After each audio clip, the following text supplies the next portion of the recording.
Surprise, Lebogang Kwadi. I have 2 degrees. My first one is in biotechnology. Second one is my honors in biochemistry. I have met a couple of you guys before, Tadi, Maureen, Tabo. So basically, I'm a product of Access 70. So if you ever doubt anything, I'm a very great example. Oh, okay. I'm a very great example of, what Access 70 can do for you. In as much as I haven't officially been placed in a company or anything like that, but they were kind enough to allow me to assist with organizing what you guys have going on here. Okay, so yeah. I haven't emceed in a really long time, so please bear with me, okay? If I'm breathing too much, bear with me. First off, I just want to start by asking, have you guys done the assignments that were given to you guys yesterday? So everybody did it. Oh, okay. Oh, you guys are doing homeworks. Oh, I see. We have geniuses here. You haven't done it yet. Have you done it?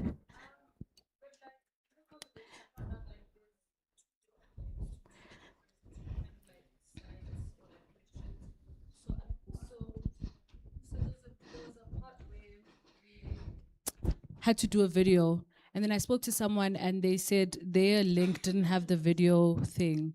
So I'm not sure if you did the right thing or Husband, please complete the survey, the speaker survey. But otherwise, just to just lay some ground rules. I'm going to be the facilitator for today, or rather the MC. So I am a very punctual person. I don't play with time. If you're going to ask a question, I'm going to give you a couple of minutes. I'm still calculating how many minutes you need per question. And yeah, man, let's enjoy ourselves today. I want to ask you guys, what has the experience been like for you guys? Because I'm going to give you guys a brief with my experience. Last year, the whole unemployment thing was very terrible for me. It was really bad. I was at the hospital, mental health stuff. That's how bad it got. And when I came to attend the first event that they had, hey man, I gained a lot of hope. I went back to applying for jobs, and I think more than anything for me, seeing female CEOs, billionaires, and I'm like, okay, this thing is doable, you know what I mean? So it brought a lot of hope for me, and I want to hear from you guys. Other than having hope, what was some of the things that helped, or rather that you are grateful for, or are liking about the experience, and what are you hoping to take out of everything that you've done yesterday? Yeah, anybody can raise their hand and let us know how you're feeling about yesterday. Oh, you guys don't take me serious because I'm just an MC. I have jobs for you guys too. You don't take me serious. No, it's fine. Come on, guys. What is it that you learned yesterday? How was the experience? Nick has his hand up. I learned that everybody here is committed to improving their life. Therefore, we are in a good, happy space, and we must continue to grow together. So that's what I learned. I learned that everybody is here because they want to improve themselves. Nice. I agree, because even Mom to me yesterday, she mentioned it, that one of the things in the videos that we posted on our social media, which by the way, please like, subscribe, comment, reshare, post, please do anything. We have Facebook, we have Instagram, we have LinkedIn, we have YouTube, and website as well. Please do check it out. But yeah, Mom Tumi mentioned yesterday that she liked how you guys are so engaged, are so interactive, and make sure that you interact with everybody, not just also the facilitators. Itu could know something that could help you out as well. Yeah, but so that's one thing I can advise you guys on. But otherwise, I saw a lady who had her end up. Just like, can you open the tags for Instagram? Because we can post on Instagram, but we can't tag you guys. Oh, I recommend something, because I think it's because it's a professional profile, right? When it's like a company profile. What you can do is, with every post, directly send it to the DM. And then once we, see the DM, we'll repost it. Yeah, because I saw it does that. We talked about it yesterday.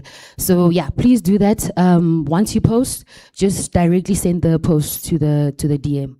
Yeah, but anyway, it's fine. Since you guys don't want to tell me what you learned yesterday, I don't know if it was sent. Oh yes, the QR code. Please do scan and then fill out the facilitator feedback form, and yeah, we'll proceed after that. I'm just going to give you guys a couple of minutes. Please do that for me. Thank you.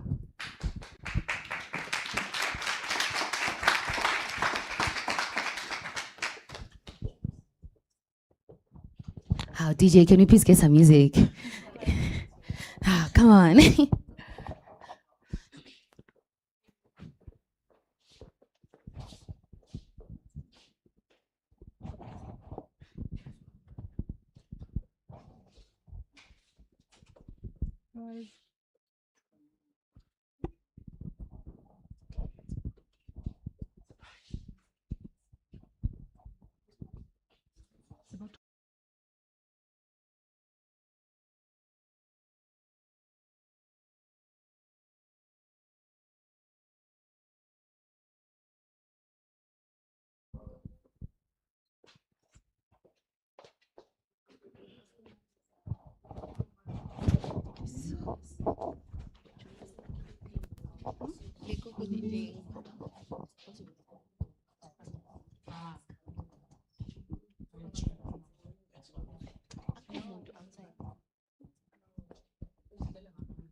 done.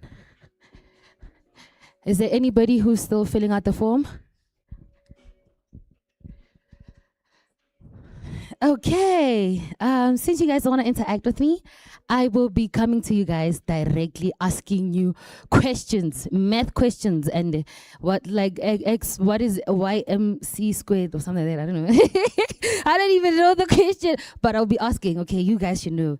Okay, so the first question I would like to ask is Sikati. What or why was Access 70 created?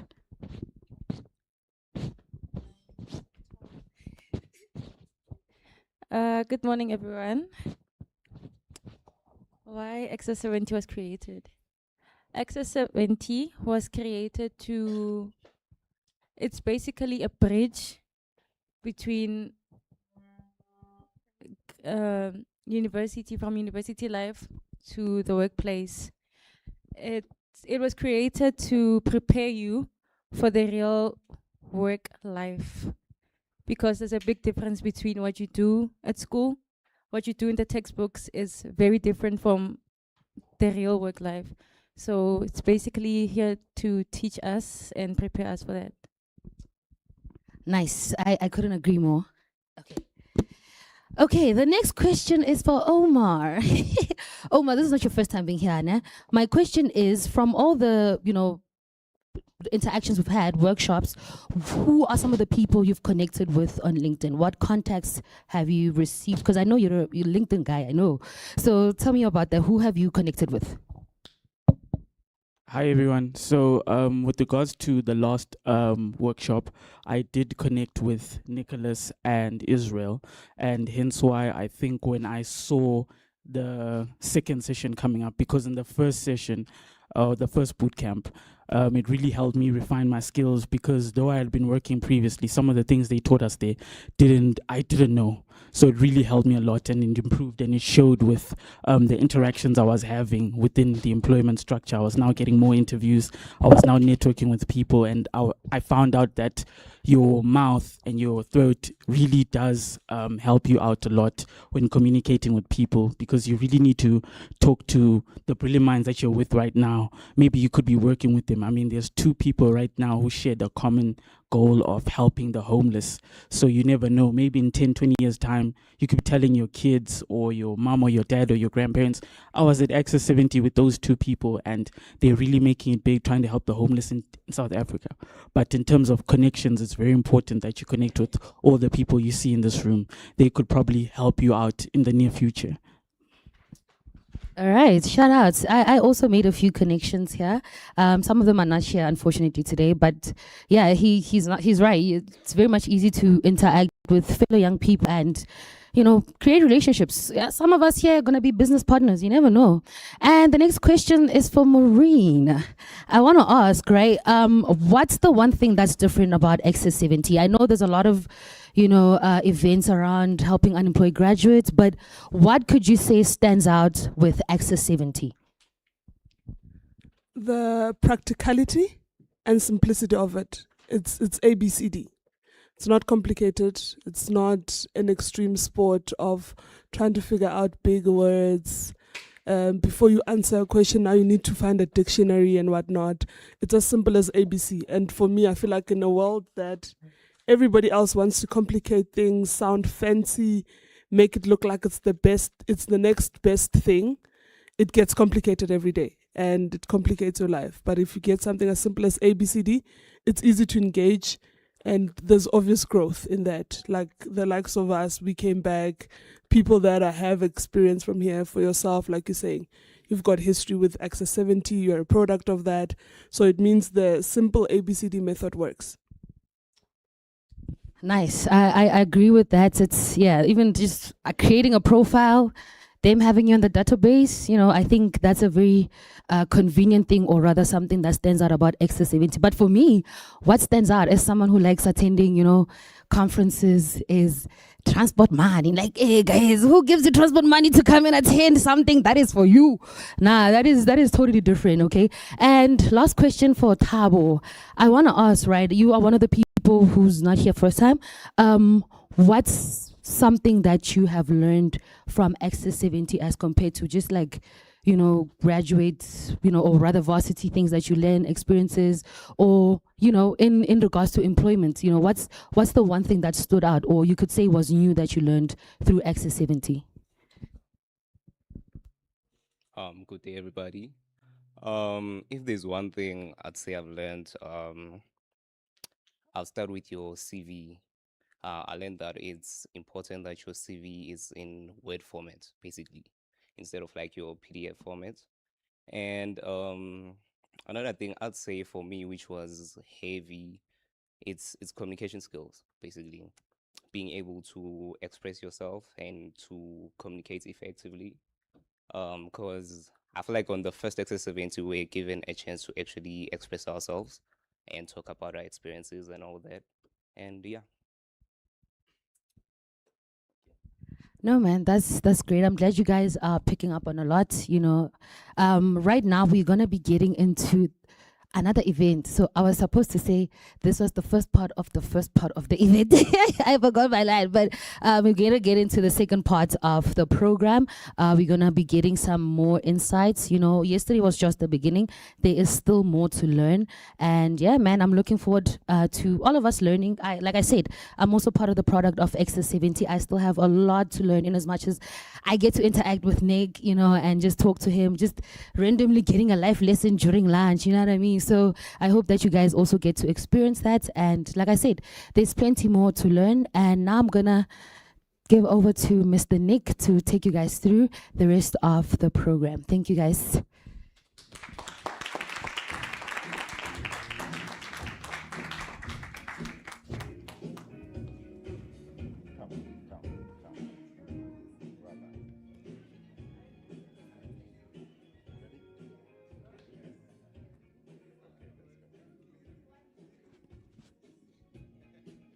All right, all right, all right, all right, all right, all right, all right. Turn the microphone up a bit. Turn the microphone up a bit. Turn the microphone up a bit. Everybody stand up. Welcome to day 2. Good to be with you. Nice to have you around. Nice to see you. Everybody make a unique sound.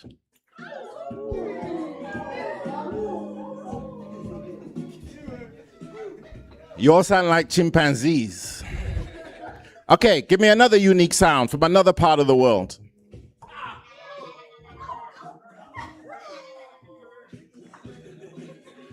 Some people are not participating. Okay. Good morning, my name is Nicholas. I want to hear some unique sounds. It can be from the last wedding you attended. It can be what the sound you make when you yawn. It can be what you do when you stretch. Whatever, make some unique sounds. Let's go.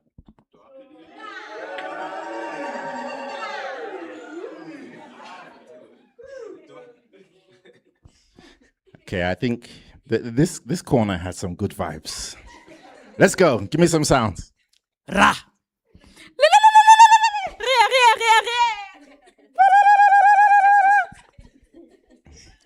Nice. Who in the room is anxious? Anybody anxious? What you anxious about, sir? Where's the roving microphone, folks? Can I have a microphone? What you anxious about? Anybody else anxious? Don't lie. Don't lie. I'm anxious. So there's only 2 of us here that are anxious. 3. Cool. Anyone else? 4. 5. Cool. Come join me. Everybody who's not anxious can sit down. Welcome to day 2. This is the NPI Summit, and we are going to focus on the wonderful world of human resources and all the things that come with that wonderful safe space in a place where you work. Human resources is more than just HR. Some people call it people and culture, but it's an integral part of the journey, and it's something that we have to relate with and something that we have to embrace, and know how to play with. So today, we need to learn how to play the human resources game. We need to go deeper into our skill sets. We need to build a toolbox for how to engage with human resources. My name is Nicholas, and I am the project director. Please feel free to put your hand up and ask a question. We are now in class. We are now in session. Can we go? Okay. I didn't hear anybody else say yes. Only one person said yes. So that means that me and Tulu should just go outside and do the thing, right? Right? Because only one person said yes. Can we go? Yes. Okay, then say, let's go. Let's go. All right, good. Why are we anxious? Morning, everyone. I'm anxious about being in a room full of people. Yeah, that's what I'm anxious about. Is the question, why are we anxious or what are we anxious about? Okay. I'm anxious about a lot of things because I'm doing a lot of things at the same time. So the anxiety comes with the idea of, will they all get achieved? Will I reach the goals that I've set for those things to happen? And also the idea of being on the right track while we figure all these things out. That's the reason I'm anxious. Good morning. I'm anxious about almost a lot of things in life. Before I do anything, I'm always curious about what are we gonna do next? What is this about? What am I gonna learn? What's the new thing that I'm gonna learn today? What am I gonna add to whatever I know? Because sometimes I feel like I know a lot, but at the same time, I feel like I know very little. So yeah. Thank you. Good morning, everyone. So in terms of being anxious, I'm just anxious about the future in general. Like they've said, just to summarize what Maureen and Ted said, learning every day, being in a room with people that you recently just met. You may be comfortable talking to them, but you get a feeling inside your chest or your stomach that makes you feel a little, out of the sorts. So that's what I'm basically anxious about, waiting for an email that's been auto-reposted, resent to you for 2 months saying they're still looking through their applicants, makes me feel some type of way. So that's what I'm anxious about. Thank you. Hi, everyone. I'm anxious more on the same level of being able to talk to everyone face to face, but to speak publicly is what I'm anxious about, and answering the questions. Would I answer right, or is there right or wrong? Yeah, basically that. Thank you. Anxiety is real. It doesn't go away, but there's ways that we can get tools to deal with it. One of the things we can do is change our environment. We can interact with nature, but most importantly, we can have conversations, okay? And we can connect with humans. So I'd like everybody who has seen this crew, this 5, I need 5 volunteers from the non-anxious people to stand up. 5. Thank you. Clap for them. Clap for them. Okay. Please come and join us. Number 1, number 2, number 3, number 4, number 5. Come join us.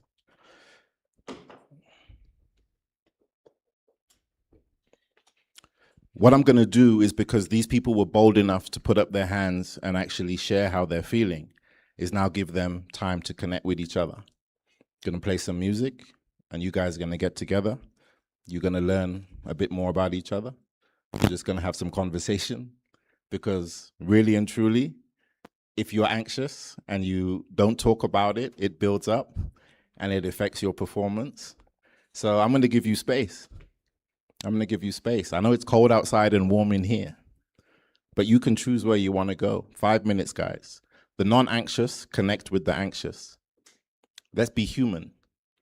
Okay? Let's do it.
Anybody here didn't, thanks for yawning. Yawn louder. Make a big yawn. Okay, nice. Who didn't sleep well last night? Hands up. Yeah, me too. I didn't sleep well. Anybody didn't sleep well? You didn't sleep well, Lindy. Sorry to everybody that didn't sleep well. Anybody know why they didn't sleep well? Dion, you slept well? Amazing. Anybody you want to share why they didn't sleep well? Yeah, you got some.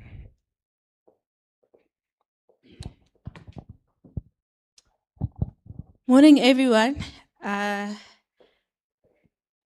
gonna keep this short. Sure. I am a mini mother. I call myself a mini mother. So I'm used to waking up very early, prepare the kids for school, prepare their lunch box, make sure that they're ready. So now I have to adjust from being a mini mother and start investing in and pouring into my own cup. I still wake up early, but now it's a different routine. I'm the one that's waking up early. I'm the one that needs to make sure I'm prepared on time. I'm the one that needs to prepare my lunch box if necessary. I'm the one that needs to leave the house around about 5:30 in the morning or 6 to go catch a taxi just to make it here. So by the time I get home latest around 7, 7:30 to 8, I'm exhausted. I don't have time to cook. I don't have time to do anything. All I want to do is just take a bath and go to sleep. And sometimes it's hard because everyone is waiting for you at home. They want to hear how your day went, how you need to catch up and check up on everybody. Is everybody still good? Is there anything that you need? Do you need help with something? So that little bit of adjustment is actually kind of exhausting at the moment. I even told the girlies this morning when I came, I'm like, mentally I am not here, but physically I am. But my mind, it's somewhere else. So yeah. Thank you so much. Please clap for her. Part of what I'm trying to do is just to get to know where we're at. What we're going to learn is going to be solid, it's going to be useful, but where's everybody at? And how is our mental wellness, Who didn't sleep well here? Everybody slept good? You didn't sleep well?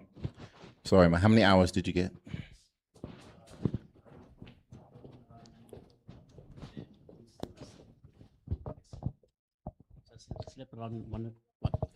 I slept around 1 in the morning. Until? I woke up around 4:30. You were trying to sleep at what time? I was trying to sleep around 12, but when I made the video, I checked I have to be punctual, make my grammars accurate, and make sure that I just be punctual and professional in the video. So I did many videos and just canceled the rest of the videos because it was not professional enough, and I was obviously exhausted and tired at the same time. Wow. Yeah. Thank you. Team, clap when someone speaks. The culture is, not all of us are good public speakers, not all of us are confident. Who's lacking confidence in the room? Cool. I can train you. I can train you on confidence. First of all, you got to believe in yourself, right? Yeah, got to believe in who you are and also know who you are and why you're here. Yeah. Saturday, man. What do you normally do on a Saturday? You look like you play football. Yeah. Hold on. The microphone must catch up with the speed in the room.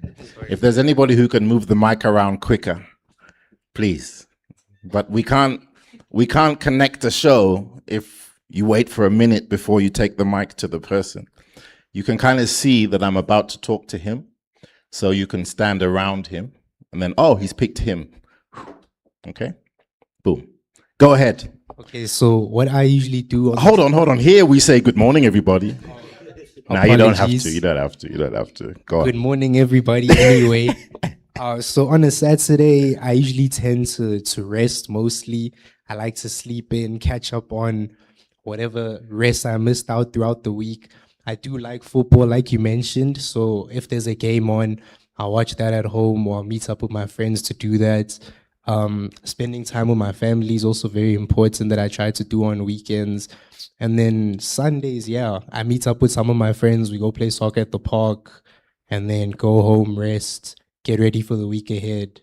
And then we keep it pushing. Nice.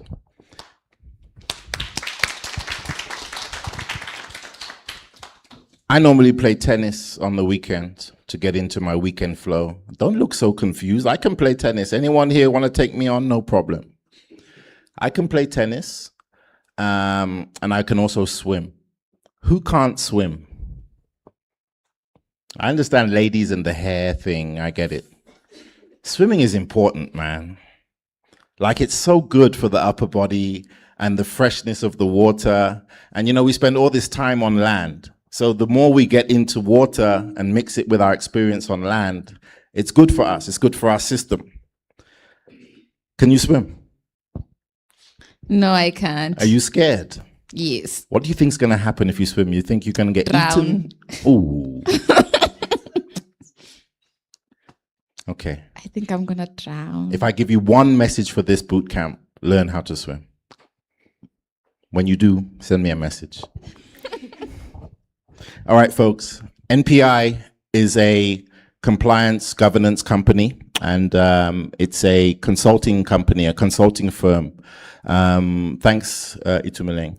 NPI works with international companies, and they work on BEE, and Lindy and Israel and Dion are an alliance in this world of placing people in work. So there's a connection between governance and employment, okay? Does that make sense to anybody? Do I need to unpack that a bit more, what the connection might be? Unpack it? Right. So governance is how you stay compliant in the world in which you make money. So let's say I start a firm that sells potatoes and oranges and grapes and bananas. What industry would I be in?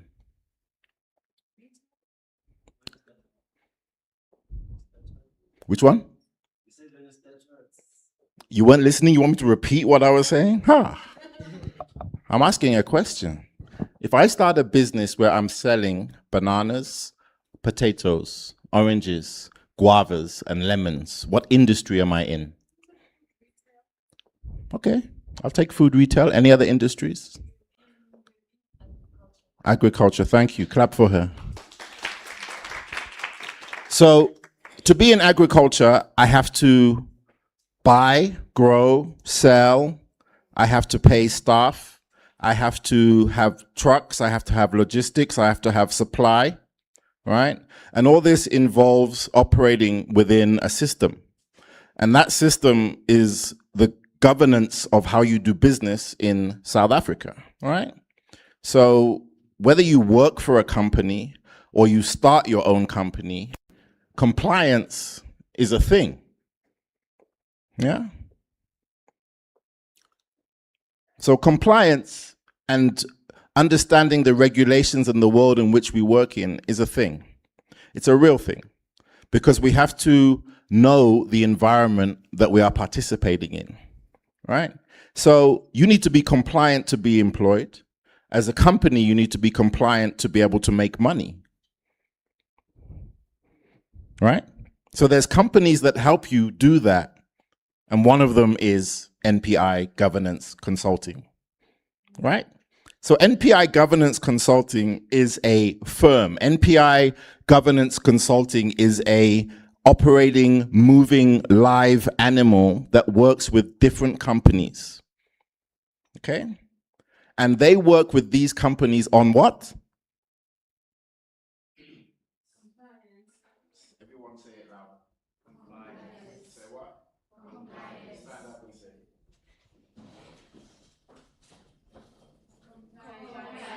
All right, 3, 2, 1. Compliance. All right, sit down. Thank you. Now, in order to be compliant, you've got to give some money to the government. You've got to pay your people a certain way.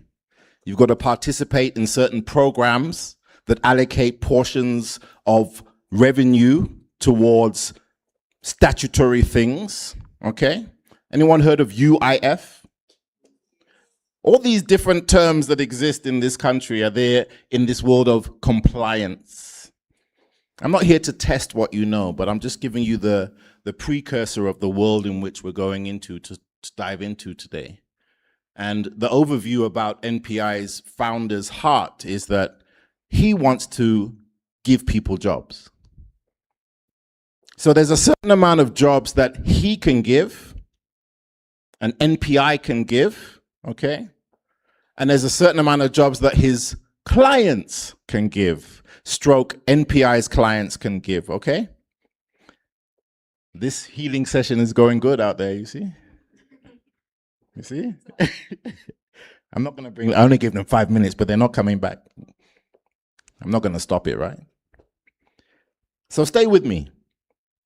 In order to make money, you got to be compliant. In order to work somewhere, you got to be compliant. You got to fit into a certain character and schedule, and you got to have a CV, you got to have a cover letter, you got to have a LinkedIn profile, you got to have a clean social media profile, you've got to be able to speak in an interview, you got to be able to articulate, you got to know how to dress, you've got to be mentally fit. Or you can start a business on your own. Who's thinking about starting a business, or who's got a business? Yeah, clap for the business people here. Is it because you want to or you have to? Thank you. And you? Okay. I encourage you all, while you're in the wait for that call, to think of something you can do. Everybody needs to be able to sell in this world. Okay? Selling is really important. And when you go for an interview, you're selling yourself. This is who I am. Before you even get in the room, they need to see your picture these days, right? Standard. So uploading a video on a task is no new thing, right? This is where we are, right? So if you tell me you had problems uploading the video, sorry. Nothing I can do. It's part of the grind. Yeah. Did we enjoy the LMS experience? No one enjoyed it? Okay, did we enjoy doing the assignment last night? Put your hands up. You did? Wow, thank you. Anyone else? He didn't enjoy it. He even held his head like this. That was a nightmare. Okay, be honest, folks. One person out of 18, 15, 16, I don't know how many. Only one person enjoyed the assignment. Sorry? Okay, it's fine. I'm just asking for a raise of hands at the moment. I'll ask again. Who enjoyed the assignment? Okay. The fact that she enjoyed it helps me to understand that she understood it. Who didn't understand the assignment? So we all understood it, but none of us enjoyed it. Yeah? Okay. Why didn't we enjoy it?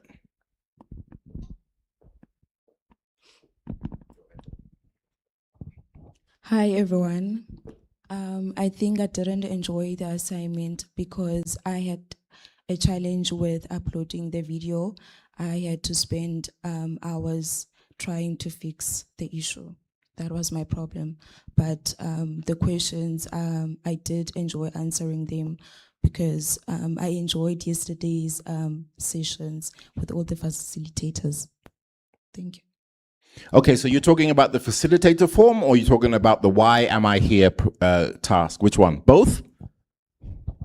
The reason why I mentioned the facilitators from yesterday is because the questions that were asked were also like, I felt like they were related to how the sessions were. Right. Yeah. Right. So the purpose of the why am I here questionnaire assignment is so that we can know more about you. I know you want to talk. I just want to talk to the people that didn't enjoy it. So give me another hand raise. I didn't enjoy it because, or it wasn't the best experience. Yeah. It was more of a wake-up call. So if you expand on that, what would you say? Wake up. Honestly, like, wake up. What have you been doing? What have you been doing? Just wake up.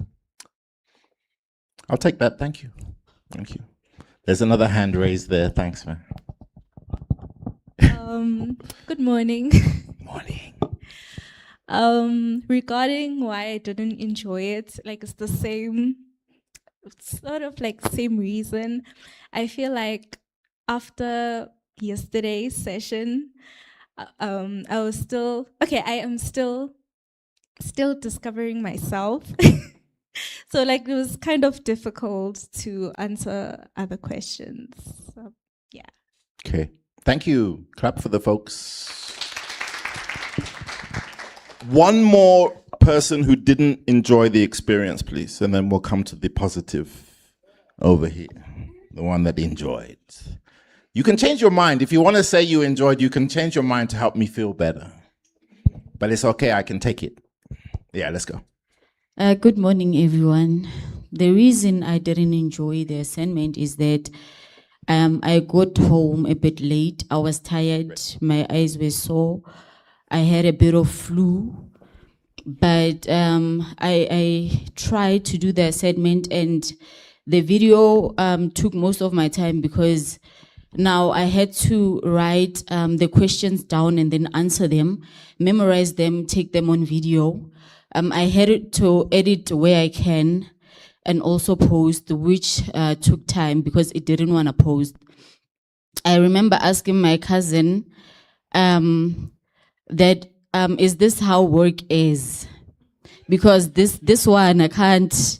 This is a bit too much for me. Like I can't come home to homework while I've been there the whole day. Oh, I couldn't do it. I was so tired, but I'm glad I overcame it. Thank you. Clap for her and the honesty. The honesty is real, and the fact you didn't enjoy it is your problem, not mine. Let's talk about positive vibes now. Why did you enjoy the assignment? I enjoyed the assignment because it gave me the opportunity to look in the mirror. It was very reflective. I got the opportunity to be honest with myself and think of alternatives to formal employment and to be strategic about coming here. So when I'm taking down my notes, I need to do it strategically. Okay. For when I complete the facilitator forms, but also I got to find out who I am, what I want, think of alternatives and like what is the end goal? Yes, I'm hoping to get an opportunity, but if I don't, then what? You know, at least I'll walk out of here having known something about myself that I didn't know previously. So and I'm looking forward to it. And when I completed the assignment, I'm like, oh, this is what they meant when they said that you guys are gonna get like homework and assignments. And I enjoyed it. I encourage it not just for us, but for future cohorts as well. And yeah, I hope we're gonna get more of these in the coming days. Yeah, I enjoyed it. Thank you. That's what I call a home run. Clap for her. Now, because you smashed it, I need to know your size so that we can give you a gift. Now, can someone from the team in the back and around the room please find the right size Access 70 hoodie for the person, the one person that enjoyed our assignment last night? Only one, but that number is going to grow. And the reason why you enjoyed it and you embracing it is how you define your attitude as different to those who are half empty as opposed to half full. So you put your head in your hands. I've already understood that you don't like doing assignments. You don't like doing assignments. Who am I going to put on my team? And then who's next?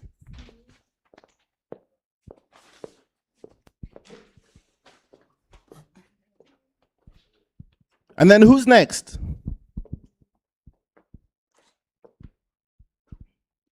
So everybody that didn't enjoy it wouldn't get selected. You get the picture? Because even if you didn't enjoy it, you can find a positive way to reflect on it, right? So the glass is always half full, not half empty.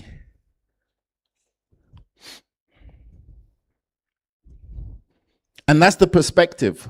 We're not always going to enjoy the journey. We're not always going to enjoy the people. We're not always going to feel like doing it. And we're not always going to enjoy the room that we're in or the people that we're sat with. Before we get into the next speaker and our first speaker for the day, a gentleman called Dion, who you're going to say, "Hey, Dion."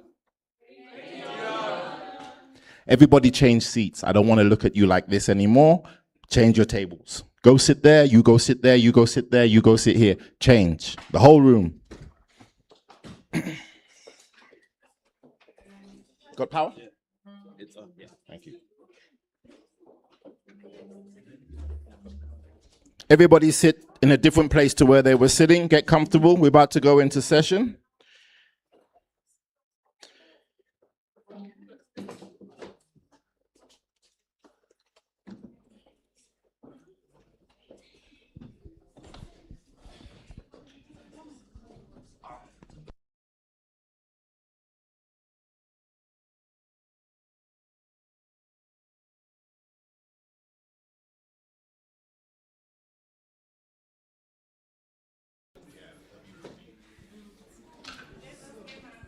Thank you very much. Dion Vinicus is going to join us now, and Dion is going to spend some time with us going through what he does on a daily basis. He's the founder of Pegasus Training Academy, and he's going to be spending some time talking with us about insights around understanding learnerships, CETA and career pathways, and much, much more. He's a seasoned man in the business, and he's been in the game distributing qualifications, okay? This man distributes qualifications and training at the highest level. He's highly regarded. He is a part of the NPI family. Please stand to your feet and put your hands together for Dion Vinicus.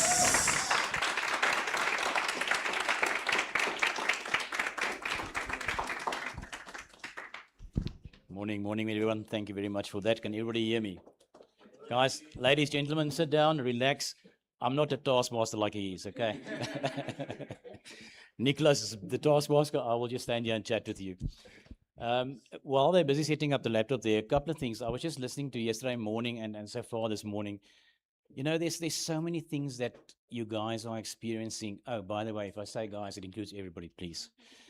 That you guys are experiencing, which the sad thing about life is that you've got to live it before you understand it. And yes, I'm grey because I've been there, I've done that, and I've burnt the t-shirt.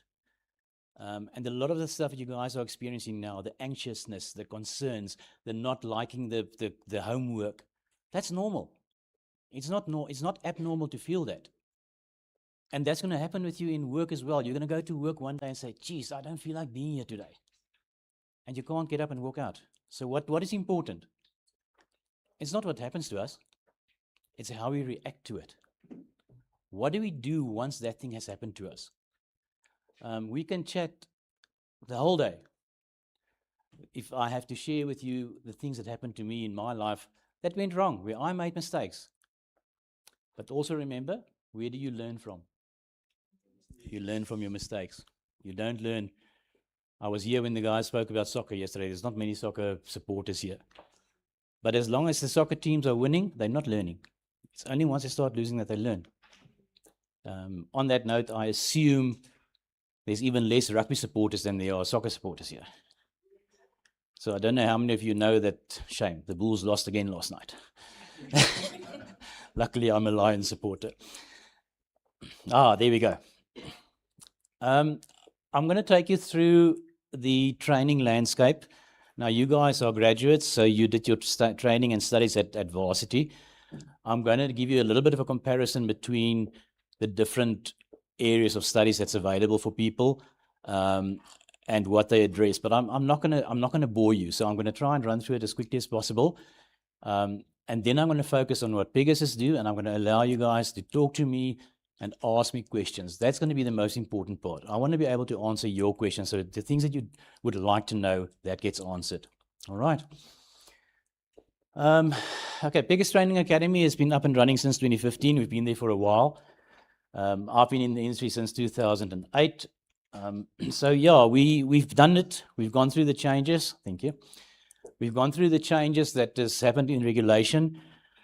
Currently, we're going through more changes. The overseeing body, the QCTO, is taking a lot of old qualifications off the table. They're bringing in new qualifications. But like everything in life, nothing happens smoothly. So we take what we have and we work with it and we do the best with it. Yesterday morning, you guys had the discussion about CVs and experience. That sounds about right, ne? And that is where we come in. That is where we try and make the difference. We try to bridge that education to employment scenario. We try to get a situation where you actually get work experience, where you're actually in the work scenario, where you go to the office in the mornings and you are being treated as an employee and you act as an employee and you learn how to get the job done. So at the end of the term, at the end of your 12 month, if it's a learnership, the end of the 12-month learnership, you can go to an employer and say, I've done that learnership. I've done 70% of my learnership training. It was practical work. I sat in the office and I did the actual job. Yes, I did business administration. I know how business work. So you get that experience that you can actually say, I've done the job. I know how to do. If they say to me, go create a spreadsheet, Excel spreadsheet for A, B, C, D, and E, I'm able to do it because I've had the experience of it. Let's try again. Oh, wrong way. There's a couple of challenges in our country. I'm not going to go into it in detail. You guys know probably better than I do because that's one of the reasons you are here. We have a very high unemployment rate. And to make that even worse, the highest unemployment rate is in the youth, the people sitting in front of me.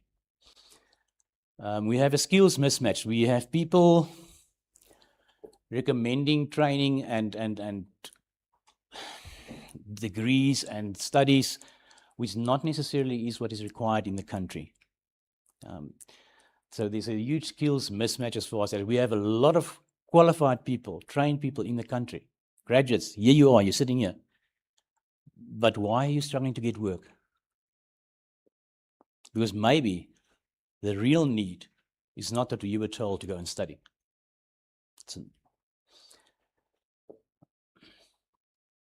System overview, we basically have the government that printing government gazettes, what has to happen, what does to do. We have the Minister of Education.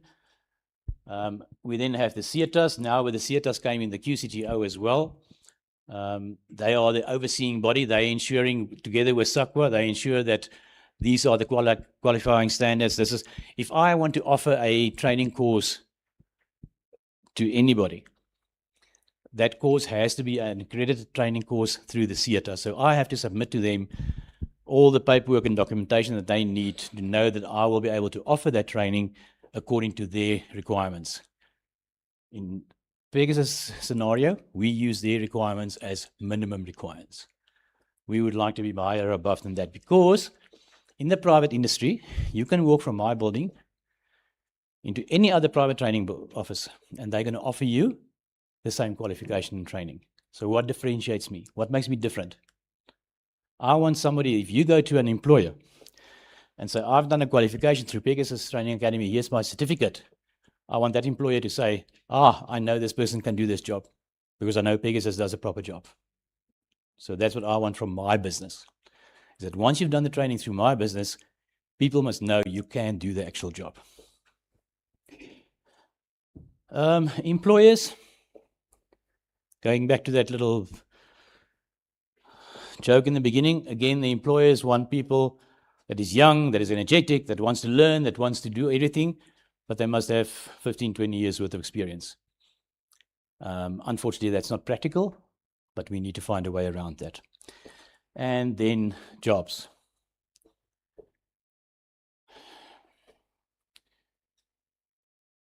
The South African economy for the last 10, 15 years has just not grown fast enough to keep up with the job requirements that we have in our country. How do we change that? I was fortunate enough to be at a conference the other day where the person changed my mind, because all of us tend to look at government. We say, government must do this, government must do that. Why? Why can't we do it ourselves? There was 3-4 hands of people that already have businesses themselves. Guys, if you grow your business and you employ a staff member, even if it's just one, remember that staff member that you employ has a wife, has a husband, has a child, has a mother and a father. So how many people's lives are you affecting by employing one person? Not only one person. You're affecting that whole family.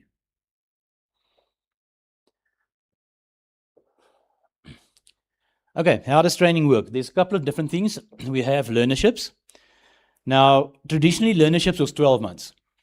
You started, you did 30% of the training consisted of theory training, and 70% was practical and on-the-job training. That is the reality, what is supposed to happen. I know that in practice, there's a lot of training providers who does not adhere to the practical side of things. We, from our side, that's the important part. The practical part is the important part, because that's how you get the actual job knowledge. Theory is one thing. Doing the actual job day to day is different. Then you have your apprenticeships. This is your artisans, your electricians, your plumbers, panel beaters, spray painters, those kind of people. They run for 3 years, at least 3 years. You have workplace learning. Workplace learning is a little bit different, because this is where somebody employs you. I know you haven't worked before, but I employ you as a clerk, and I will teach you in the workplace. So you will work for me for the next, hopefully, 10 to 15 years, and you will get trained and qualified within that. I am an example of that. I was fortunate enough to start my working career in a company, Old Mutual. And guys, I can tell you that I was with them for 14 years, and the training that I got there made me passionate about developing people. So there are employers out there that wants to do that wants to invest in their staff. And then, of course, you have assessment and certification. Once you've done all your training, the people from varsity, you know you write exams. Your learnerships and apprenticeships works a little bit different. There is continuous assessment that happens, assignments that you have to complete, paperwork you have to complete, portfolio of evidence you have to build, and then eventually, when all of that is assessed and you are found competent, you get certified. What we as private institutions do at that stage, we will give you a certificate from Pegasus Training Academy, and we will then submit your documentation to the relevant CETA or QCTO, who will then, when they have time, certify you as well. Unfortunately, there's currently a delay of about 18 to 24 months from the CETAs. That's why we issue our certificates when the person has been found competent.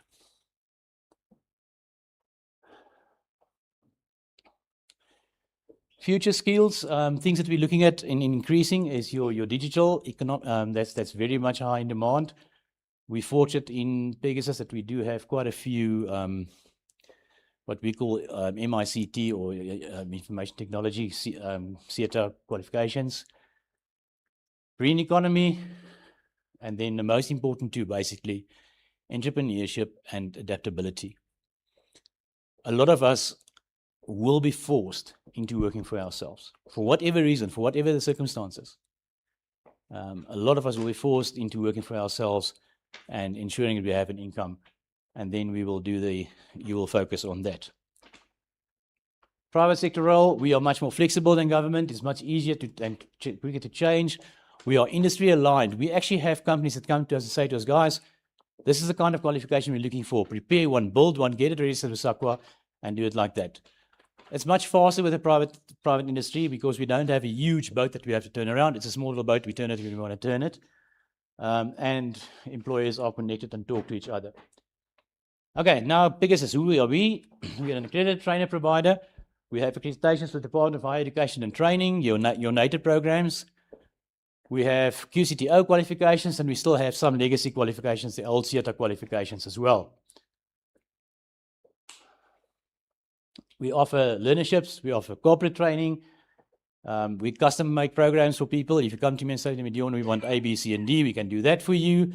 And then we do blended learning. Now, There's basically 3 ways that we can offer the training for you.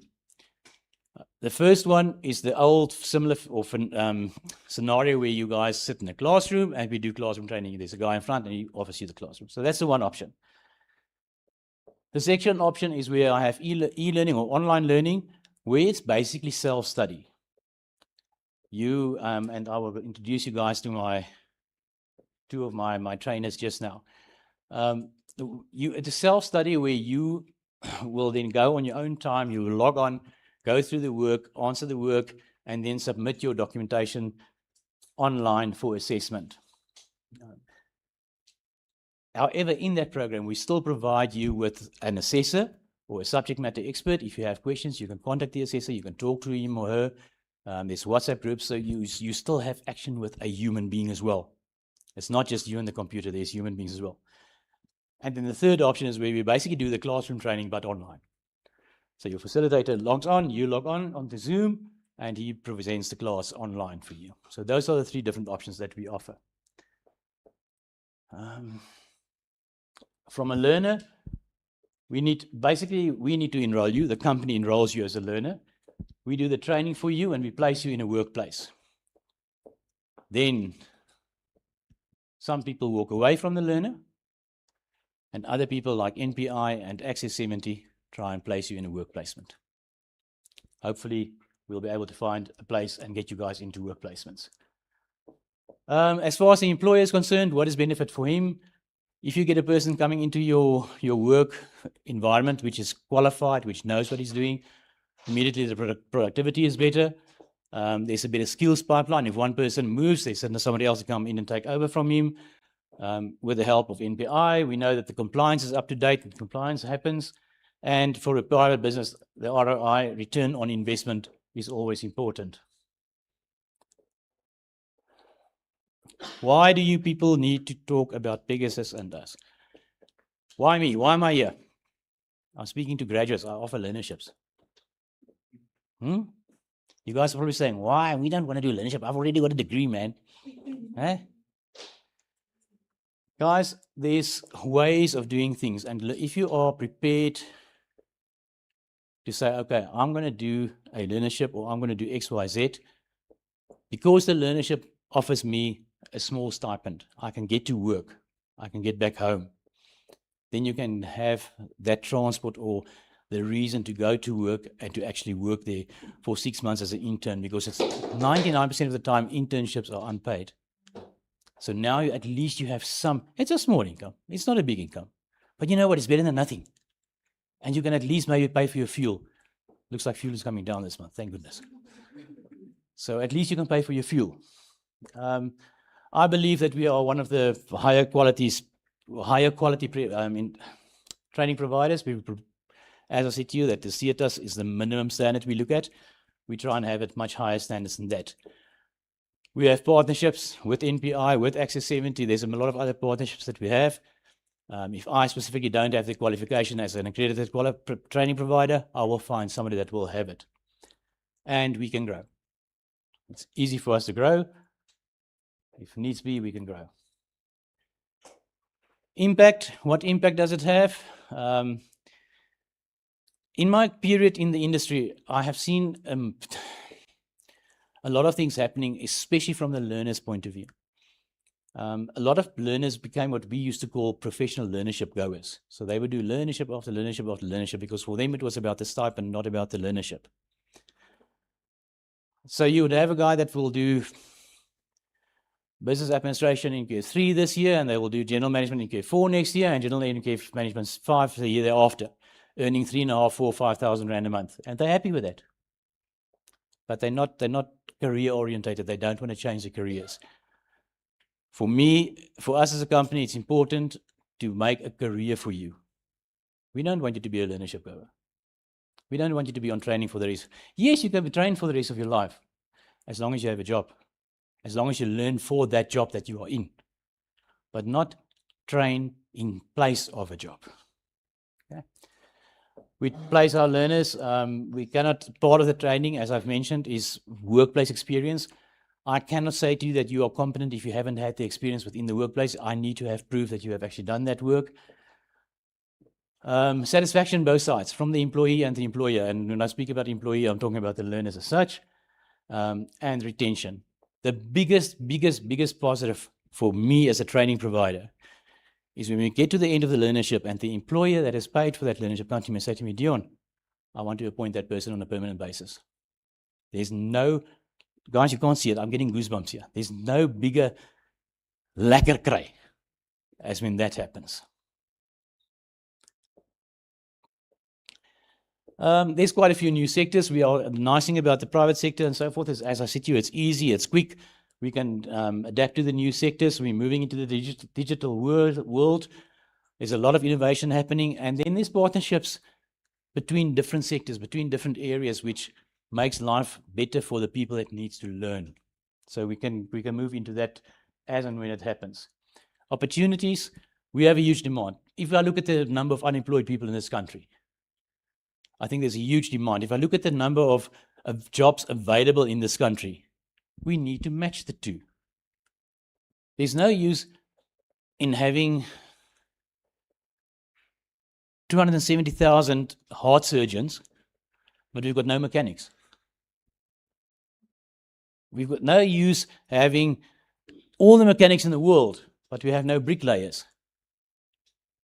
Not everybody in life, and this is something that I know a lot of people take me on for this because they don't like it when I say this, but not everybody in life can be a boss. Not everybody in life can sit in the corner office with a BMW and a computer. Somebody's got to do the work. Somebody's got to build the house. Somebody's got to build the car. And it might just be a part of the start of your journey. I started my journey as a clerk. I completed documents. That's how I started my journey. Yes, I know it's 75 million years ago. But we all start somewhere and then we work. Funding, there's quite a bit of funding available. Government provides funding as well.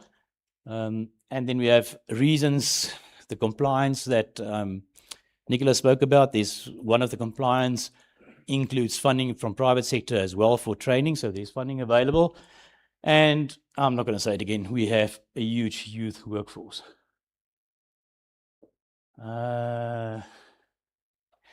Kabir, can we play this little video clip? I want you guys it's just a minute and 45 seconds. I want you to meet Bongani and Romani. These are my online training people.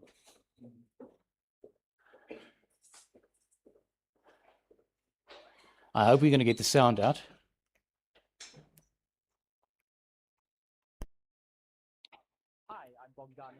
And I am Armani.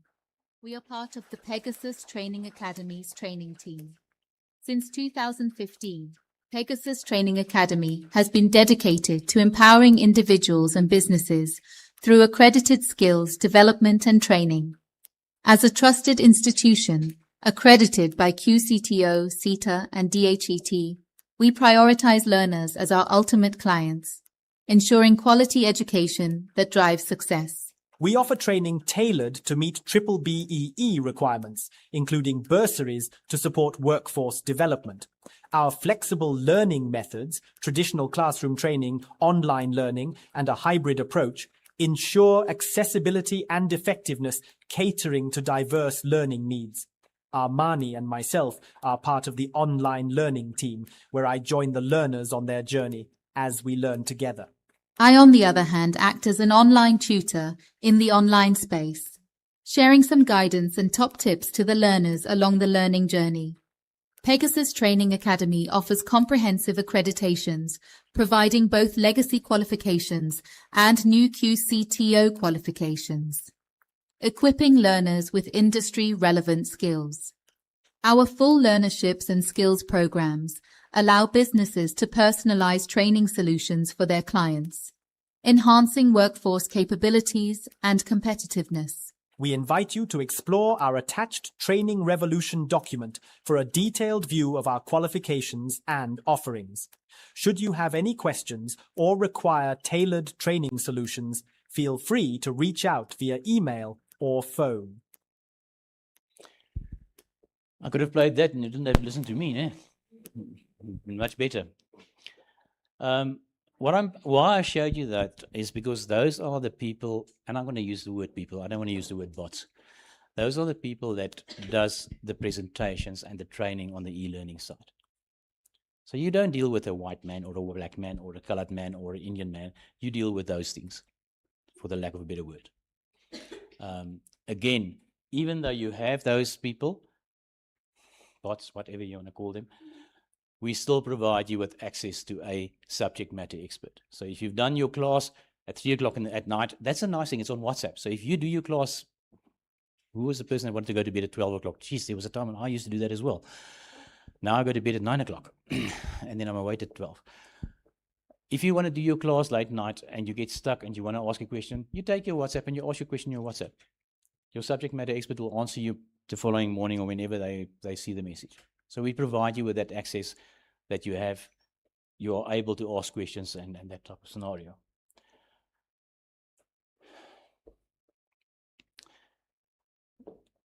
Short little message. Skills drive growth. Partnerships matter always. And I believe Pegasus leads. Thank you for your time. I now want to give you guys some time to ask questions. Remember what I said in the beginning? Yeah, I was able to keep it quite short. If there's any questions, there's at the back, we're starting with questions. Please ask questions. This is now your opportunity to ask the questions that you've always wondered when it comes to training. And I might not have the answer, and I will say to you if I don't have the answer, but I promise you I will find out and get back to you. All right.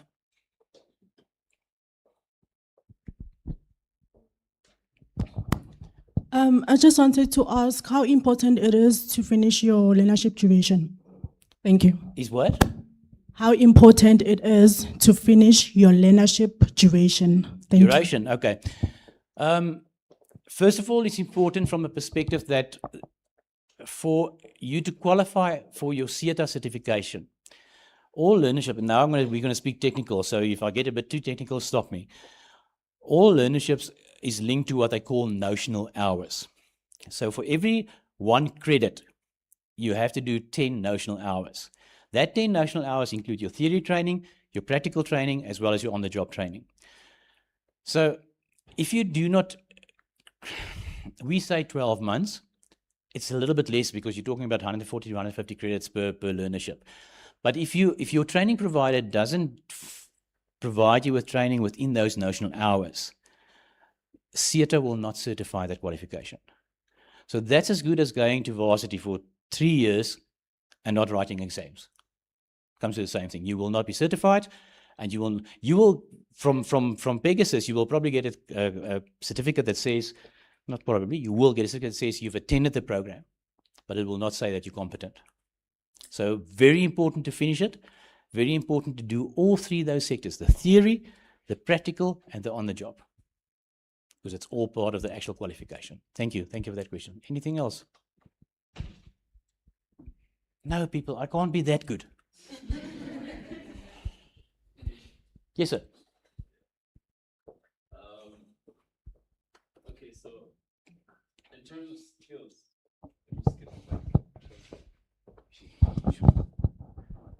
in terms of skills, can one have too many skills? Can one be too overqualified? When is it safe to like stop? Yes, there's a continuation of learning, continuous development, but because upskilling it takes quite some time. Can you ever be too skilled?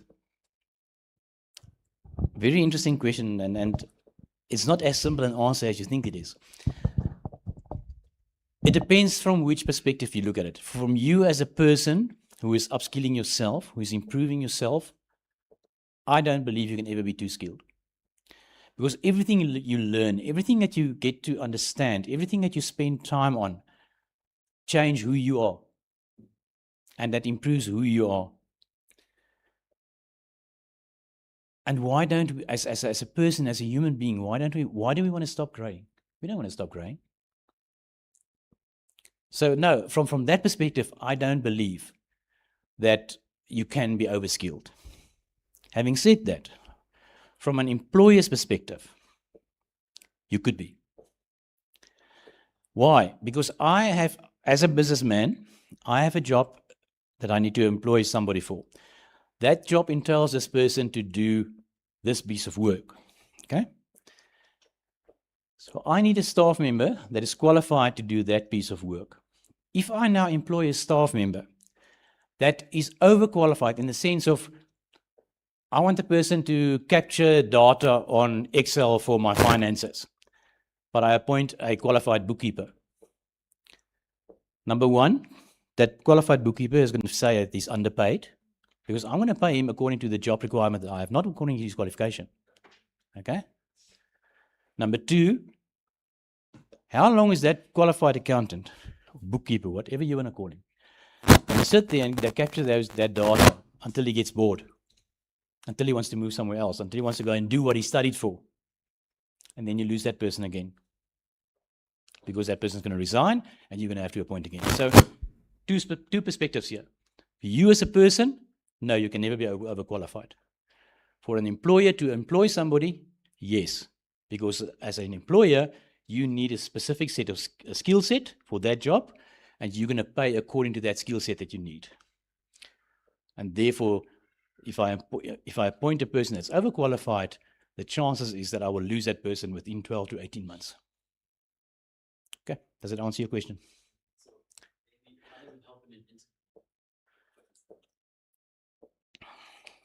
How can you use Pegasus? My recommendation, and again, I'm not the know-all, but my recommendation would if you get called in for an interview, it's already positive. So the person's already looking at you and saying, "Yeah, I can use this person," and that's why I'm doing an actual interview for this person. Maybe if you are overqualified for the job that they're looking at, is then to say, or to try and look at and trying to sell the concept of if you stay with the company, what you can mean for that company going forward, that you want to stay with the company, that you want to grow with the company, and you want to grow within the company. If I can share a bit of my life experience, when I started working, I mentioned to you guys, I started as a clerk, and I left the company as a sales manager. Okay, yeah, took me 11 years to get there. But that's what you can do then is, listen, yes, I know you're appointing me currently or you're looking for a data capturer. But if you give me the opportunity, I will do my best to grow within the company by keep growing myself as a person and to work and assist the company where necessary. Okay. Yes, Lindy. Okay, so what happens when, let's say, for example, I get an opportunity from NPI and they enroll me to a generic management 5, for an example, for 12 months. After 12 months, I finish my Gen 5 and I do not get absorbed. Then I get another opportunity at Pegasus. They also want to enroll me for a Gen Management 5. What's going to happen there? Is it possible? How am I going to resolve the issue? You can. I mean, nothing prevents you from doing a learnership this year and doing the same learnership next year. Same. In theory. Okay. In theory. My question is, if you've done a BCom degree, you spend 3-4 years to do a BCom degree, why are you going to do it again? No, it's an opportunity. I'm staying at home. I'm at home. I was not absorbed by NPI. So you speaking now from I applied for another internal company, and they also want to enroll generic management 5. They're all doing it for BE. Yeah. So what happens? My recommendation would be, and I have this on a daily basis, my recommendation would be speak to the training company, say, guys, I've done GenMan 5, is there any other qualifications that I might do? Because in my experience, a lot of the unemployed learners that we do training for on behalf of BE, don't kill me for saying this, but these are facts. A lot of the companies don't care about those learners. They spend the money to get their BE points and they don't care what happens with it. So speak to in that case, yes, you can do it, but I wouldn't recommend it. My recommendation would be not to walk away from it, but to negotiate a different qualification. If you've done NQF 5, look for an NQF6. If you've done this general management, look for business administration, something to that effect. And most training companies will be able to place you onto a different learnership. I don't see why they can't. Guys, if you are a training company, I've got about 15 qualifications, and there's many companies that's got more than us. So negotiate for a different qualification. You can do it. It can be done. There's nothing preventing you from doing it. Yeah, I just don't think it's the ideal scenario. I understand that, but in most cases, it's not up to me speaking to the training provider, but it's up to the company because they are the ones who select the qualifications that they want or that is going to align with their company. Yeah. Lenny, the simple answer is yes, it can be done. The simple answer is it can be done. Obviously, it's not ideal. And I think for us, me as a training provider, you as MPI governance, we need to sit around the table with that company and say, listen, we've got this absolutely fabulous candidate for you, but it's already done this qualification. Can we do one higher or whatever the case might be? If they kick to it, then do it. Yes. Back to the duration part of the learnership. I wanted to ask, let's say I did not finish my learnership, will that affect the future learnerships that I'm going to participate in or not? No. The only way that it will affect a future learnership is remember that when we start you on a learnership, we enroll you with a theatre. Yeah. And if you are enrolled for one program, you cannot be enrolled for another one. So if you did not qualify, it's then the training provider's job to go to theatre and say, this person didn't qualify, can you please de-enroll this person so that we can enroll them for another learnership? Okay, thank you. Yes.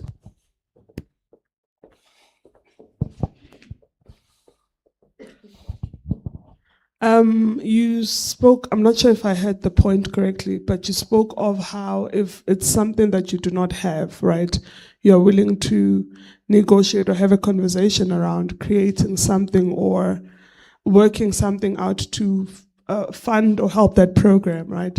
What are some of the 2-3 examples of what you are willing to stretch yourself to create or help other people grow? That is mostly to do with the employers. They will come to you. I know the latest one that we're working on at the moment is the AI stuff. And you will have people coming to you say, yes, we have this AI available, but we're looking for this to be part of it. So what we then do is we then go and develop that program and say, okay, you as an employer, this is the skills that you're looking for. How do we get those skills? And we then develop a program on that skills. So the AI is one that we're working on. I know there's one in bookkeeping that they're working on to include electronic bookkeeping. So that's one that we're working on. But it all depends on the employers. So it only depends on the employers or the company and not the learners that are coming in or students that are enrolling under Pegasus. Remember, we are a business. And to develop and to accredit a program like that takes time and quite a bit of money. So from a business perspective, I will be prepared to do it if it's financially viable for me. It sounds horrible, but I'm in a business. I'm in a business to make money. I'm not there to throw money away. Sorry, it sounds harsh, but that's the way business works. So if you, a case like that, if you have, thumbs up, 1,000 people that want to do a specific qualification that doesn't exist, if you come to me, I will then find an employer who would be willing to fund that. That's how I would go about doing it. Okay. Thank you. Anything else? Just there first. So I'll come back to you now. So for example, I'm at home and I'm trying to upskill myself. So I'll be doing Microsoft certificates, Cisco certificates. Do you think I should do a learnership instead, since Microsoft certificates cost about 2,000 up and they're quite expensive?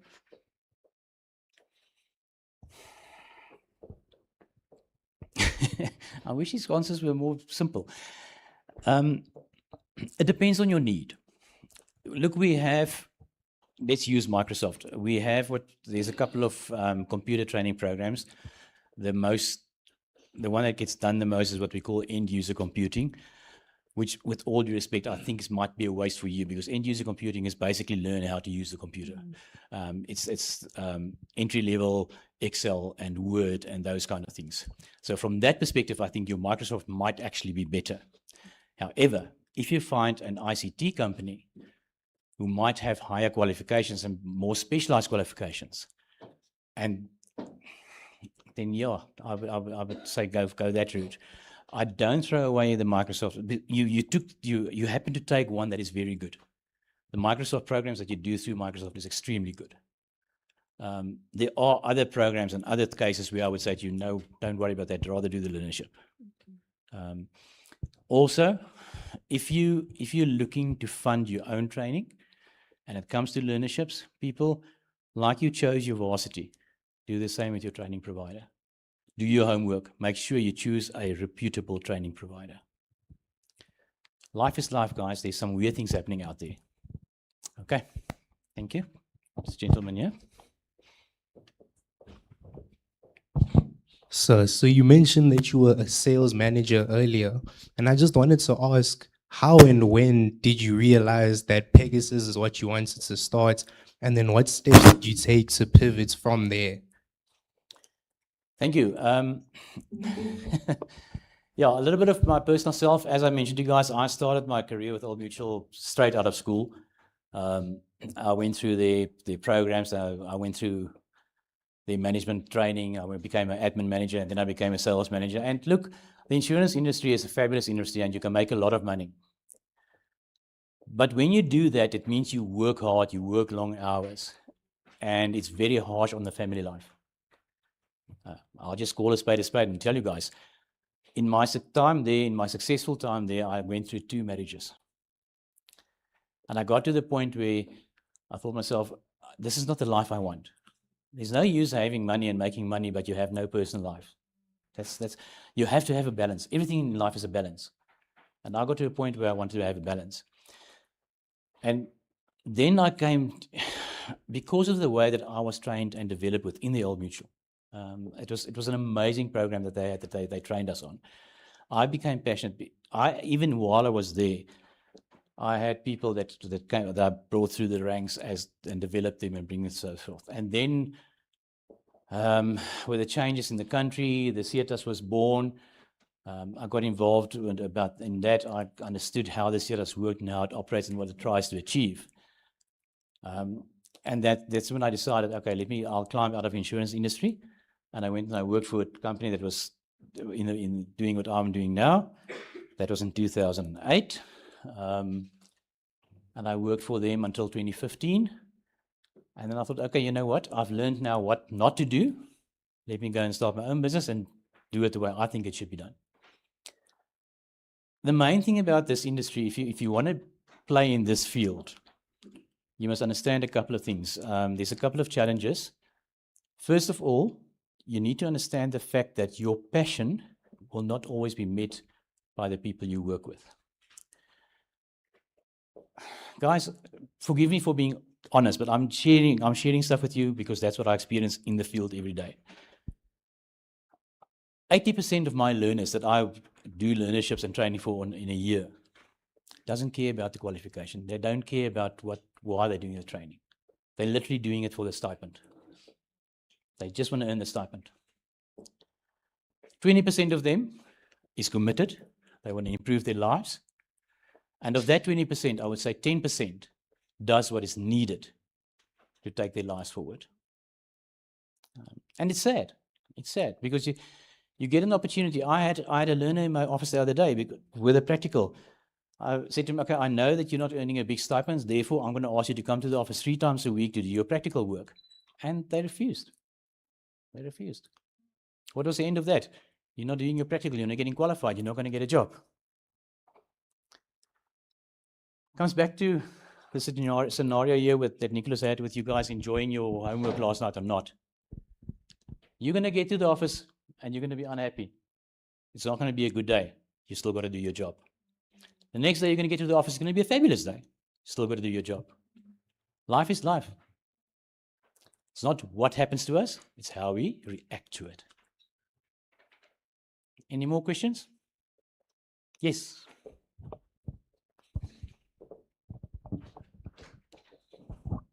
I want to ask if it so happens that you get an internship and it so happens that you are cut short, maybe something happens, you're unable to complete or anything like that.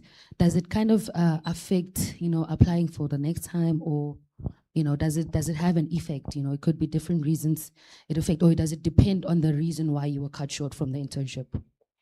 There's a couple of ways you can handle that. Let's say you're doing a qualification, something happens, you can't finish qualification. You, depending on the training provider's willingness, you can carry on next year. If you did half of the qualification, you can do the other half next year. You must remember with learnerships, especially with learnerships, they consist of unit standards. And once you've done a unit standard and you have found competent unit standard, that's it, you're done with it. You don't have to do it again. But if you and whatever you don't complete this year, you can complete that next year. So you don't have to not complete it. But if you're halfway and you find it's not what you want to do something else, you must just make sure you get de-enrolled from the theatre and you can start something else. Okay. Yes. I wanted to know what are some of the qualifications that you guys offer, and do you guys focus on soft skills or hard skills? I'm extremely bad at remembering my qualifications because we have quite a few. So first of all, now we do soft skills. Okay. If you want to do hard skills, apprenticeships, that kind of stuff, I do have colleagues that I can refer you to. I will still manage the program, but they will do the training for you. As far as the qualifications, I'm going to try and remember. I'm going to remember some of them, some not. Department of Higher Education, in other words, your United programs, your N3 to 6, there we have electrical engineering, I have management, I've got draftsmanship. There's about 10 of them there. I can't remember all of them. QCTO, we have sales, retail sales. We have general management, is still the CETAs, but we have them as well. We have business administration, which is CETA. And I've got about 6 MICT or information technology programs, end user computing, AI, Internet of Things. So there's, sorry, I don't remember them all. I've got a whole matrix. It's about 46 pages of what we have and what we do. But it's soft skills. We focus on soft skills. Okay. I think my time is up. Thank you for the time. Thank you for listening to me. I really hope that with this progress of these, the rest of the week, once it's finished and done, I'll be meeting you guys more personally going forward for the rest of the year. I would love to have you guys as part of my office. Okay, thank you. Thank you, sir.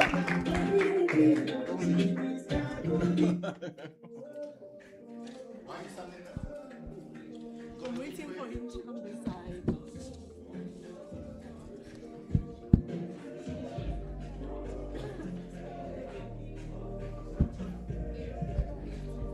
Dion, thank you so much. Please, can you join our podcast table? They want to do an interview with you. Yeah, thank you. Folks, 10 minutes. Let's get on our feet. Let's leave the room. Come back. I'm going to ask you about Dion's presentation. I'm going to ask you what you've learned. I'm going to ask you to present back some critical findings. Take 7 to 10 minutes, no more than 10 minutes to be back in the room, okay? Make notes on what you learned from Dion and make an impact in his invitation. He's invited you in, guys. Did you notice? Did you notice? Right. 10 minutes, we'll be back.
Live stream is on.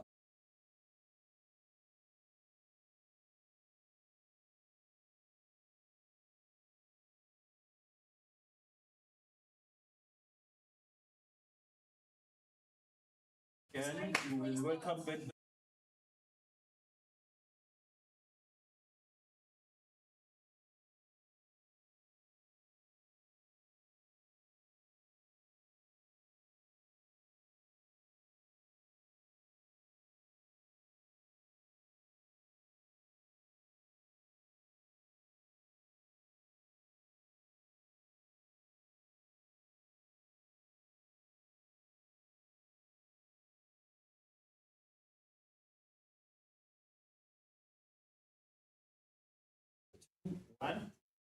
Hello, Mzansi. Welcome to it.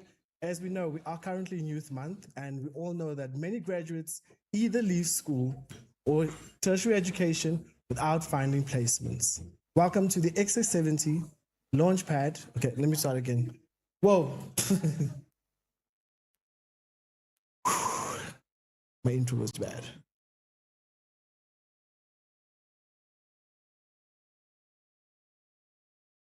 XS70 Future Builders podcast. My name is Keanu, they know me as Major Keys, and I come through with opportunities. And today I will be having great conversations. It is an amazing day 2 right here.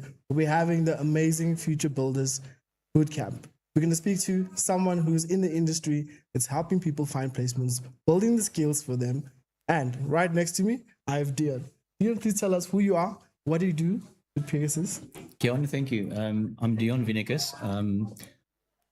We, Pegasus Training Academy, do accredited skills training and development. We have accreditations with the Department of Higher Education and Training, UCTO, and some legacy CETA qualifications as well. Focuses on giving training that is usable in workplace. You know, I look at people, and I'm not knocking down universities and stuff like that, but when you look at the university, you spend 3, 4, 5 years at university, and it's all theory training. The difference with the training that we offer is you get that practical workplace experience. 70% of our training consists of on-the-job training in a workplace environment. And I think that's where we make a difference. Yeah, so, and I mean, the conversation that always goes around when people are trying to find work is, do you have the experience? So I think experience also comes with doing some practical work. And practical meaning learnerships.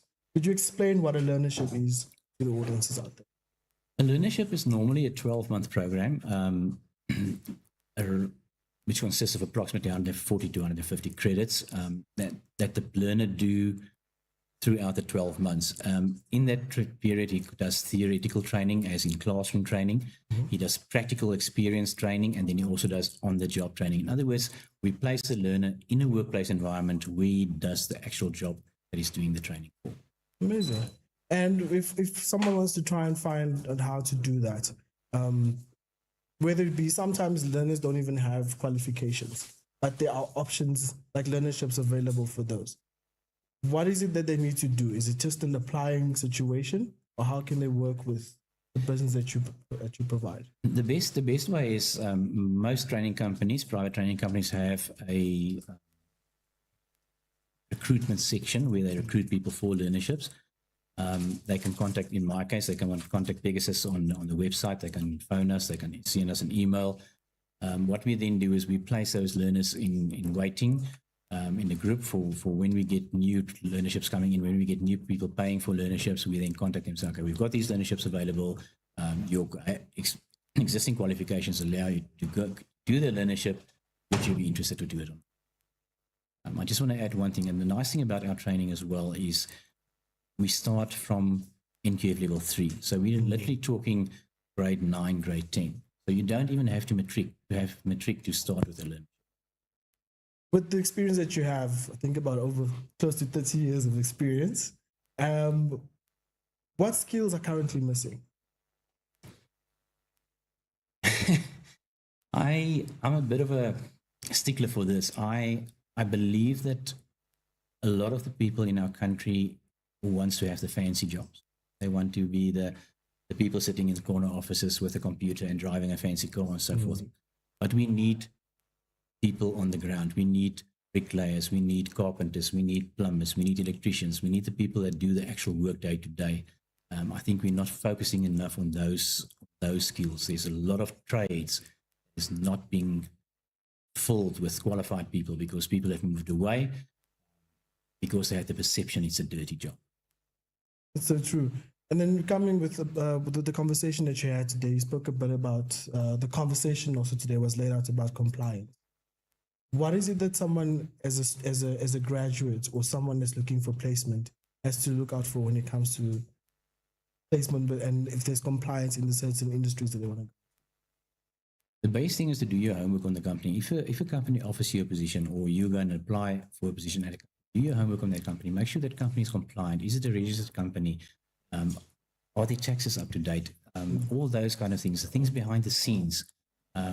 The directors, are the directors legit? It sounds weird, but the life that we live currently, it's so easy to do things not the right way. So true.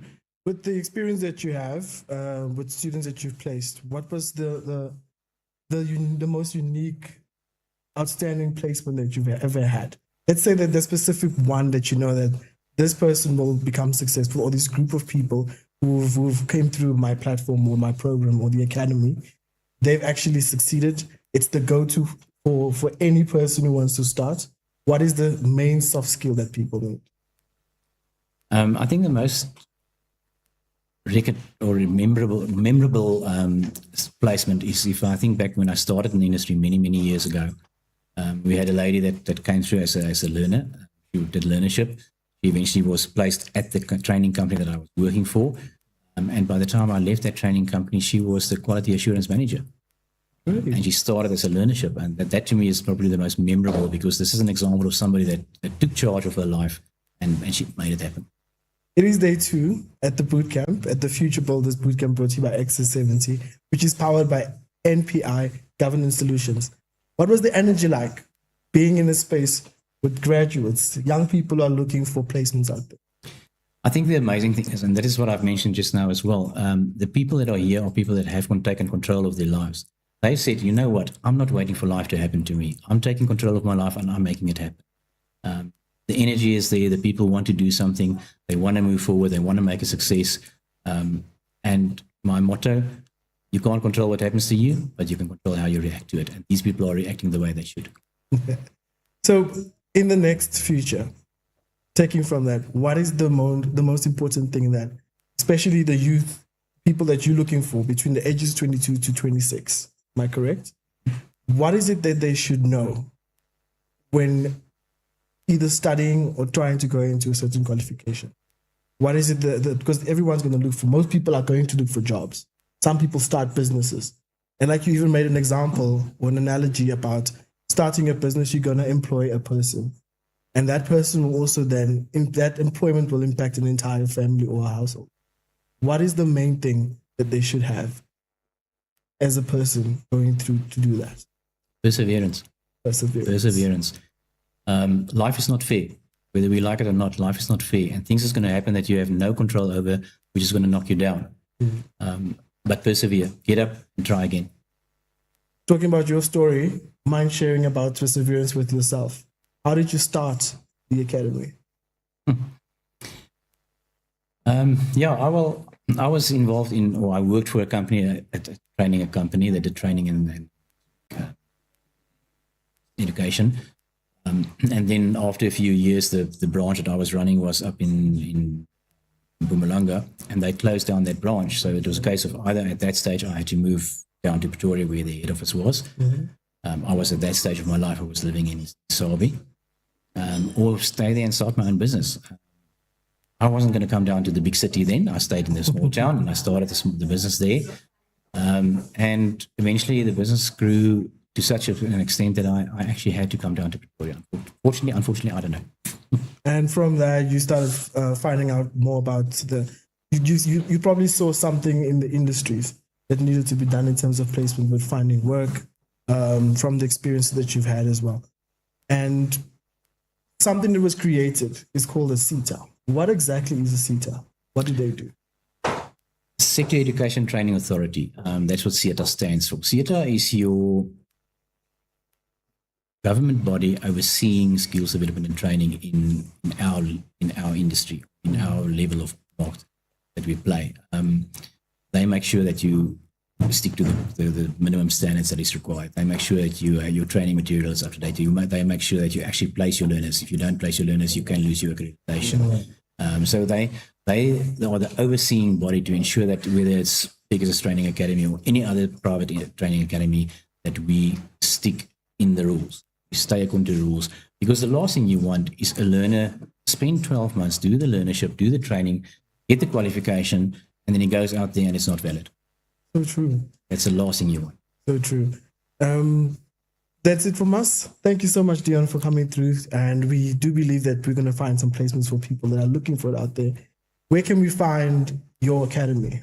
Where can people access it? My office is in Pretoria, Hatfield. But if they go onto the website, pegasusta.co.za, all the information is available on the website. Thank you so much. Great conversation with you. This is what it is about. It's about the access to the information, access to connect into the places that you want to get into. This is the Access 70 Future Builders podcast, powered by MPI Governance Solutions. My name is Kiana Bass, and I'm signing out. Thank you.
Hold our space. We're going to stay still. We're not going to shake. And we're going to talk for 60 seconds about what we learned this time. So Dion, well, hi everyone. Dion told us about learnerships and specifically learnerships at Pegasus, his company that he started. They focus on upskilling the youth, specifically in soft skills. They offer, I think he said, over 46 qualifications or 10. And I think one thing that stood out for me was that, yes, you can go into it as a student or somebody who's unemployed. You may be desperate, you may want a stipend, but that's not going to determine your success. It's your attitude that will shape your success and your career. And also the importance of balancing your family and your professional and your personal life. I think that's so important. Yes, we're ambitious. Yes, we want to go far, but being grounded and having a community of people is just as important. So that was a really important takeaway for me, and I hope that resonated with you guys as well.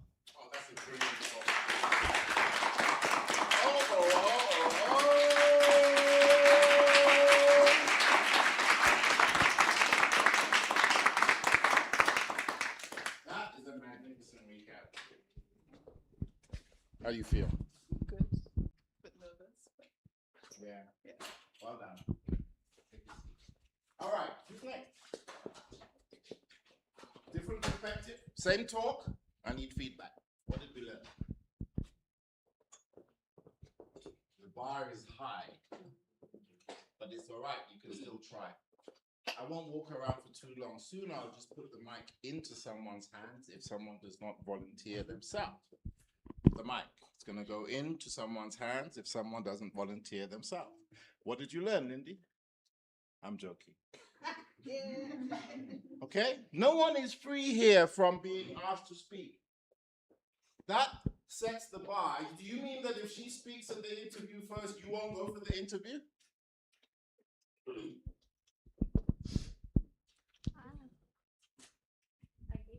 No.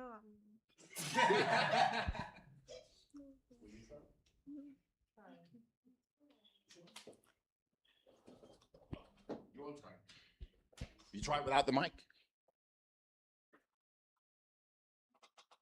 You sure? What did you learn from Dia?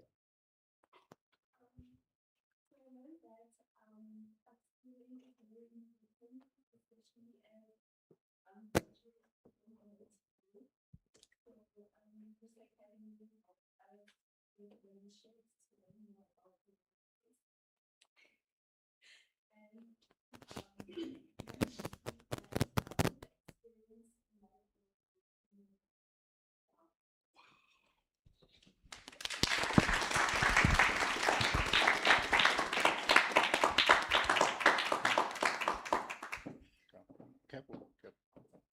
Careful, take your time. I'm gonna help you overcome stage fright, okay? Let me help you overcome stage fright. I can feel you're shaking. It's all right. It's all right. It's all right. It's all right. It's all right. It's all right. It's all right. It's all right. It's all right. It's all right. Breathe. Breathe. Breathe. Breathe. It's okay. It's okay. It's a good talk. It was a good recap. It's okay to cry. It's all right. It's got to be bold to cry. And also, crying helps you release stuff that maybe you can't articulate, energy that is boiling up inside. So when someone breaks into tears in an environment like this, or anything like this, one thing is to show them that I'm with you. Yeah? And you might be thrown into a situation where you're asked to assist someone who's crying. We don't all have the answers, but the approach that I use, stand behind them. Okay? And let them know that they're held. Whenever I'm feeling weak, and whether it's from embracing something or from a family issue or something that's bothering me, it's definitely going to be about who's standing or who's holding me. So right now, all I need to do is hold her until she calms down. She's not shaking anymore, right? Yeah. Yeah. So it's not the end of the world to hold a microphone. Can you hold it and not speak? Okay, that was step 1. Okay. Step 2, say whatever you like. Okay. What I learned about this academy is that it empowers and helps. Okay. It helps graduates who don't know what to do. After graduation, after they just graduated.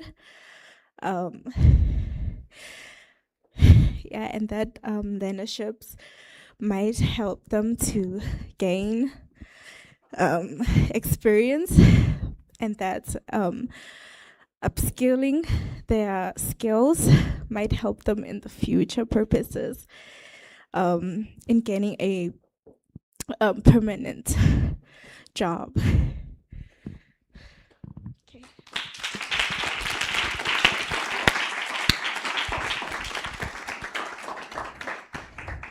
You overcame. So we can clap again, and we can also stand out. Yeah. Well done. Go take your seat. Well done. Thank you. All right, let's keep it moving. Anybody else crying? Anybody else feeling like emotions are flowing now? It's okay. It's okay to cry. It's okay to not be okay. We need to move forward. Maureen, you had something to share before we got into that moment. You still want to share? You okay? Okay. Cabello, I see your hand raised.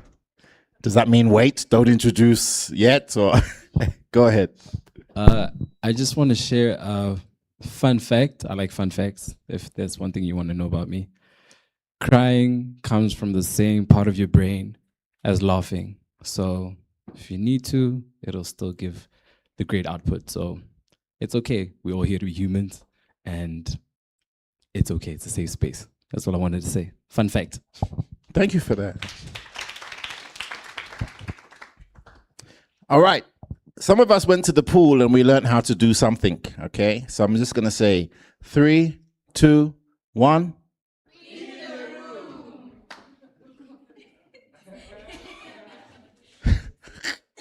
Okay, 3, 2, 1.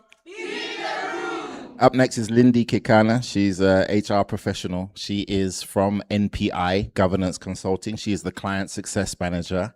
What do you think employers want? Is the topic and the title we're going to be unpacking next. I need a Access 70, Acorn Lane, Sandton City, Johannesburg, South Africa, 2026. Welcome for Lindy Kikana.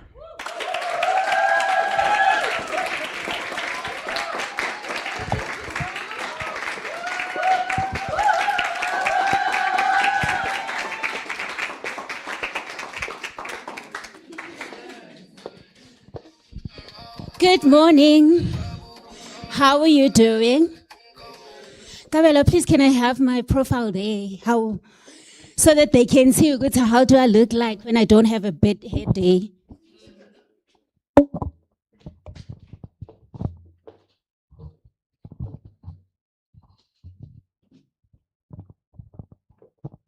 There we go. Yep, that's me. Hi, man. I don't know those qualifications. Angiazle. I never. That's not the correct one. Yes, I've done good things in life, but the NGO sectors, I refuse. Anyway, you can put up my presentation. It's okay. Let's move. Where's the remote?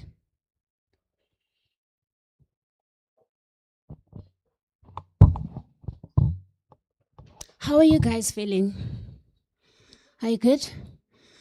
Besides cold, are you good? Yeah, when I feel like sleeping. How does it work?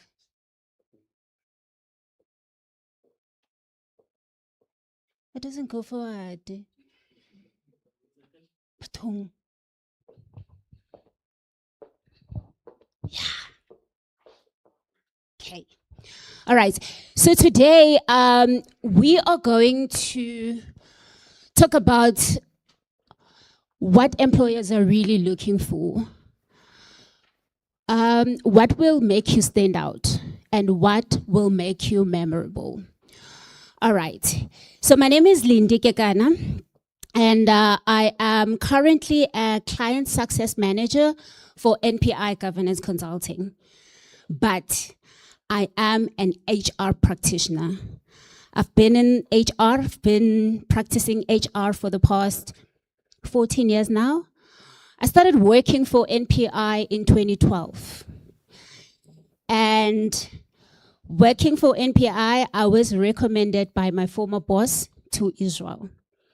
Okay, so this is what happened. The company that I worked for about 3 years shut down because we lost a big contract, and I was I was jobless for about a month. But one of the days, chilling at home in KZN, I got a call from my former boss. It's like, someone is going to call you. I recommended you. Like, okay, that's fine. And 30 minutes after, Israel called me. He's like, can you please send me your CV? Okay, it's fine. I sent him my CV, and he called again. He's like, I believe you are in KZN currently. I am in Sandton, but I want to have an interview with you. Can we do Zoom? Like, I think it was a Tuesday. I'm like, Zoom? Hey, Zoom paisisale. Don't worry, let me come to Joburg. He's like, are you gonna come to Joburg? I'm like, yeah, when is the interview? It's like, tomorrow. Are you able to come? I'm like, yeah. I went to my mom. I'm like, you know what? I got a job in Joburg. I'm leaving tonight. Like, you got a job? I'm like, yeah. I booked a bus. I left. The following day, came to a Sandton, Israel's office with my bags. It's like, I'm here for an interview. It's like, okay, so it was now a Wednesday. It's like, you really traveled all the way? I'm like, yeah, I took a bus last night from KZN. And then I'm here now for the interview. He ended up not interviewing me, but we had a conversation. Like, oh, okay, I like that, the fact that you took this very serious. I'm like, I took this very serious in such a way that I told my family that I got a job. I'm going to start working for this company. And we had a conversation. It was okay. And I left that office with a job offer. So I have been one of the luckiest, if I can put it that way, because I've never been out of the job for a long time. Like, it was just 1 month, or it will be like 2 months, and that's it. So I started working for NPI from that time until 2012. I worked for 10 years. And then 2012, I wanted to focus on my studies. Here, now I'm getting married. I want to be a housewife. I'm like, okay, let me resign and be at home. I got bored. Like, it was 6 months, like the boring 6 months of my life. I didn't know what to do with myself. Like, I couldn't. And I was like, okay, Israel said, okay, I've replaced you. I do not have that position anymore. Like, okay, no, it's fine. I looked for another job, applied CVs for a week, and then I got a call that day. It was on a Thursday. I went for an interview. They called me back after an hour or so. I got a job. Like, it was not difficult for me. And there is one secret out of all that. It's because I've mastered a way of being different. I've mastered, because I know that there are a lot of HR people there are a lot, thousands and thousands, and now it's graduation month, you know, and a lot other HR graduates are coming in, are going to be unemployed. And I said, I need to be different. I need to stand out. I need to, when I send a CV, there must be something that will grab an attention of the person that is going to select. So I think that's the first thing that we need to identify, that you need to identify about what is it that is different, what is it that you can do different, right?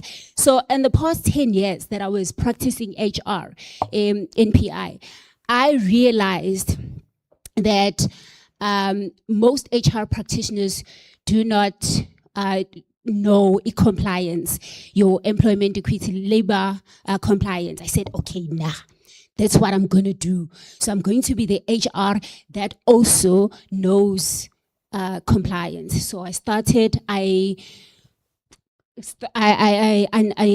tried to understand what is employment equity, what is it about. I started attending your employment equity workshops. Every time I'm on their website, understanding the portal, how to submit the employment equity, because it's very difficult when you explain that to the HR practitioners. Okay, one of the things that you need to do is to submit your employment equity. It's once a year, before the 15th of January every year. They were like, what is that? How is it? So I said, okay, let me do it. Let me understand it. Let me train on it. Employment equity. So I'm in HR that specializes in employment equity. I said, that is not enough. I did skills development. Skills development, you also do compliance, submit, it's compulsory for a company that is paying employees to submit skills development to their seaters. Dion was talking about seaters earlier on. I said, okay, let me study that. Let me understand that. Let me know how to submit skills development. And there are like 21 seaters, different. Everyone does their own thing. I said, let me understand it. I understood it. I knew how to submit. And now I'm an HR practitioner that is that knows employment equity and as well as skills development. And it's easy when they see that, okay, Lindy is an HR practitioner that specializes in employment equity and skills development. That is why they call me for those job interviews. And let me tell you something. Once you make that mistake and call me for a job interview, you are going to hire me in Ghana. I will make sure that you hire me. So, and also another thing that I added was being an internal auditor for ISO. So I'm just different because I refuse to be the general HR practitioner. So that is the first thing that you need to know. Be different. Find something. If you are a marketing graduate, find something that will make you different. Those short courses that you can do online and what if that will make a difference. If you're still trying to find something that you're still trying to find a job and whatever in your spare time, go find something. Your IT. Find your short skills, your short qualifications, something, certificates, those 24-hour certificate. Find it, add it on your CV. That will make you different from the rest. All right, that will make you stand out from the rest. Okay. Sana. Technology. All right.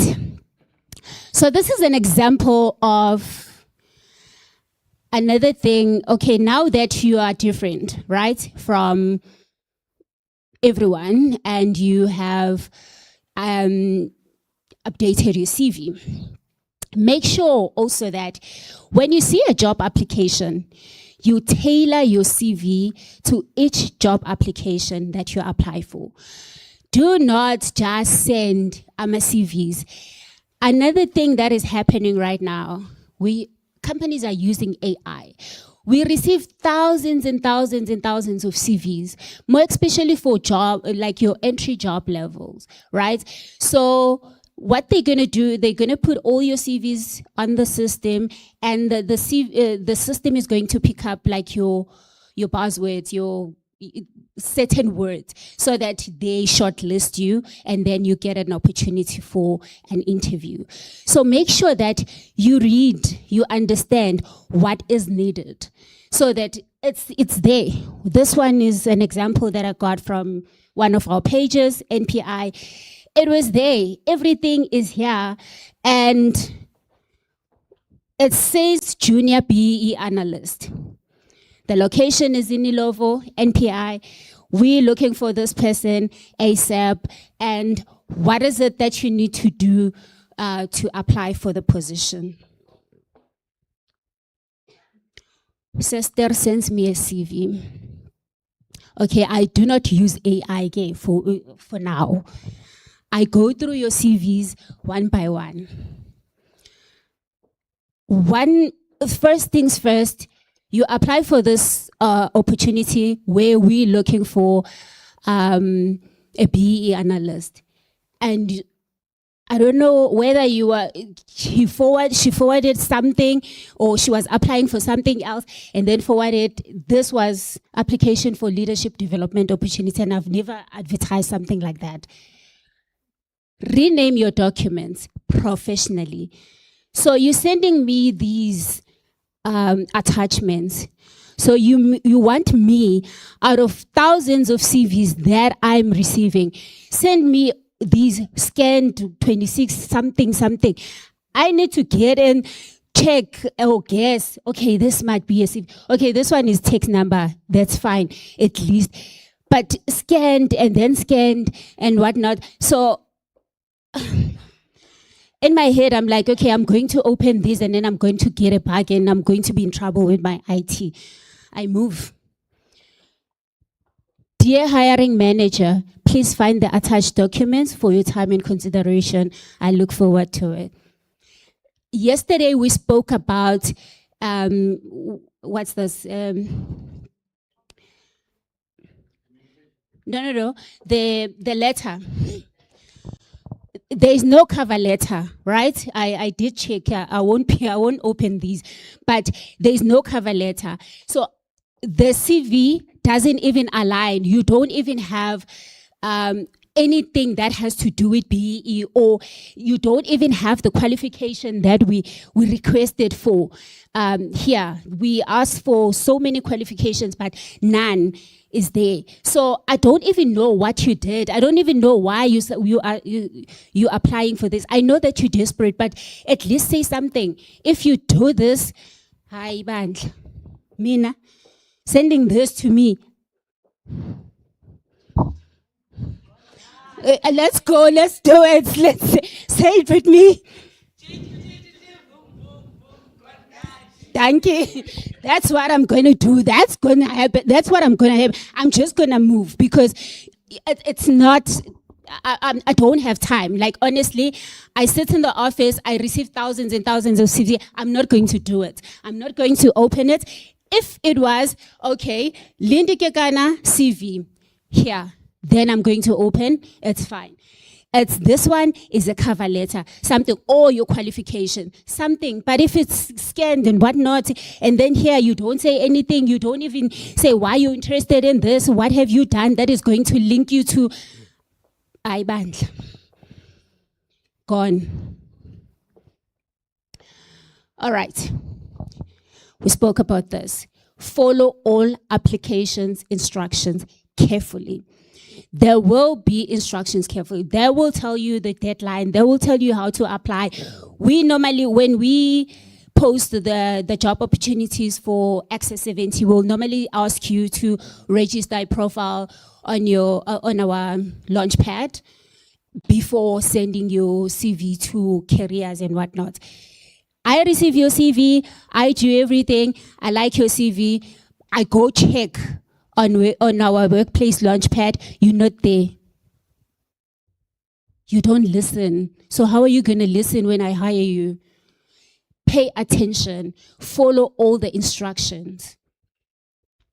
Proofread your application before submitting. Your spelling, grammar, whatever, your formatting and whatnot. We've got AI these days. You can do your own thing, write it, and then ask them to correct your grammar. We all make mistakes, you understand? Because it's honestly, yeah. Please check and highlight your achievements. Brag about your achievement. That will make you stand out. Make sure that it's known so that we are interested in inviting you to these interviews.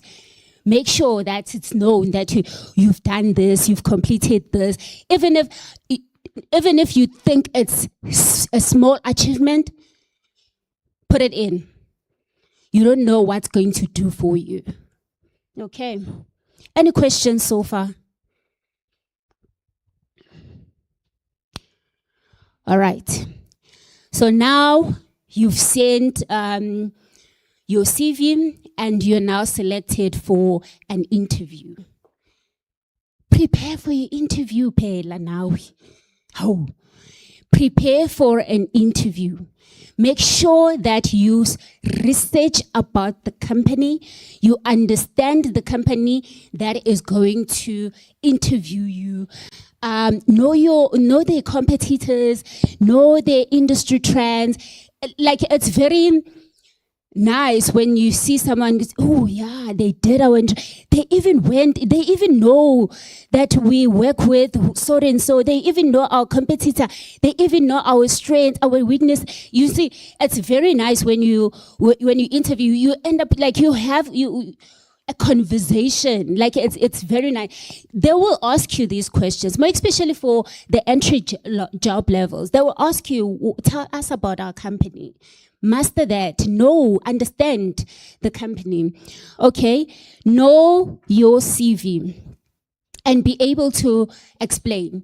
So what you do these days, which is a very big mistake, is that you ask ChatGPT to write your CV, and they write this big English, and you don't even know how to explain when you get there. When they ask you questions, you don't know. Now we are told, hey, is that me?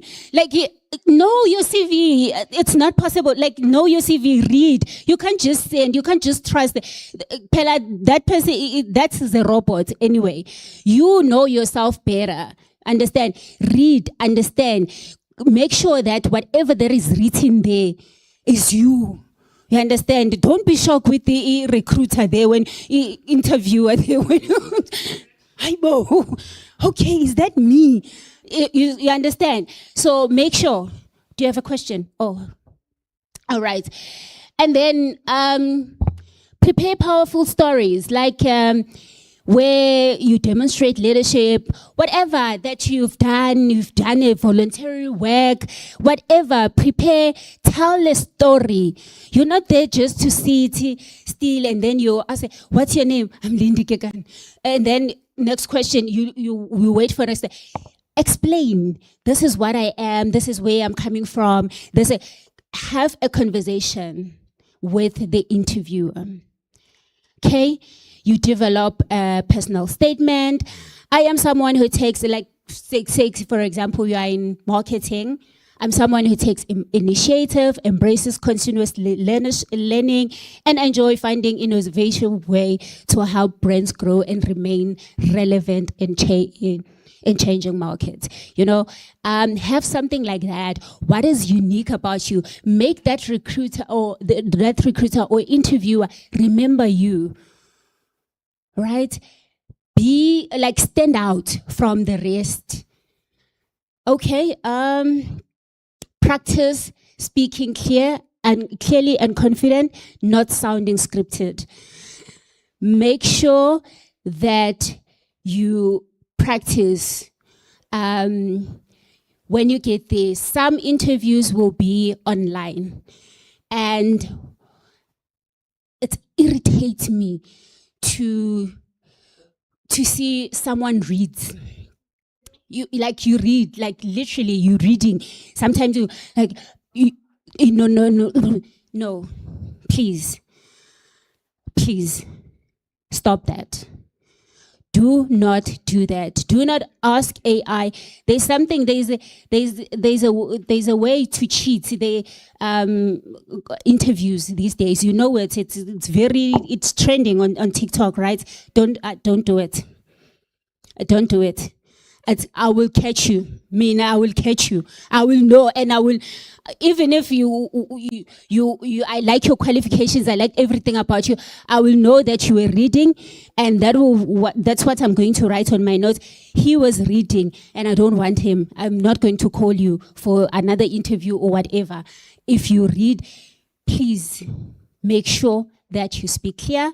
If it's a face-to-face interview, just go there, be confident, whatever. Okay, research the interviewers if possible and understand their roles. It's very easy to find me on LinkedIn, understand what I do and whatnot, so that when you get there, we have a conversation, we know each other. I know you via your CV, I've read your CV, so that's why I called you here. I'm interested in knowing you better.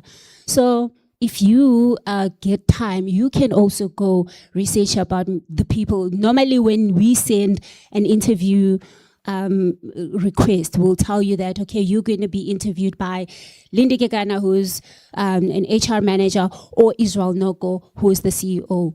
Know them, know their roles. Okay? And be able to explain why this opportunity fits in your long-term purpose. Amen. Okay. During the interview, arrive early. Very important. We spoke about this yesterday. Arrive early. Things happen. You're stuck in traffic, you got lost, you're getting lost, and whatever, communicate. It's either possibly I won't be able to see your email because I'm busy interviewing other candidates. You can call the reception and leave the message.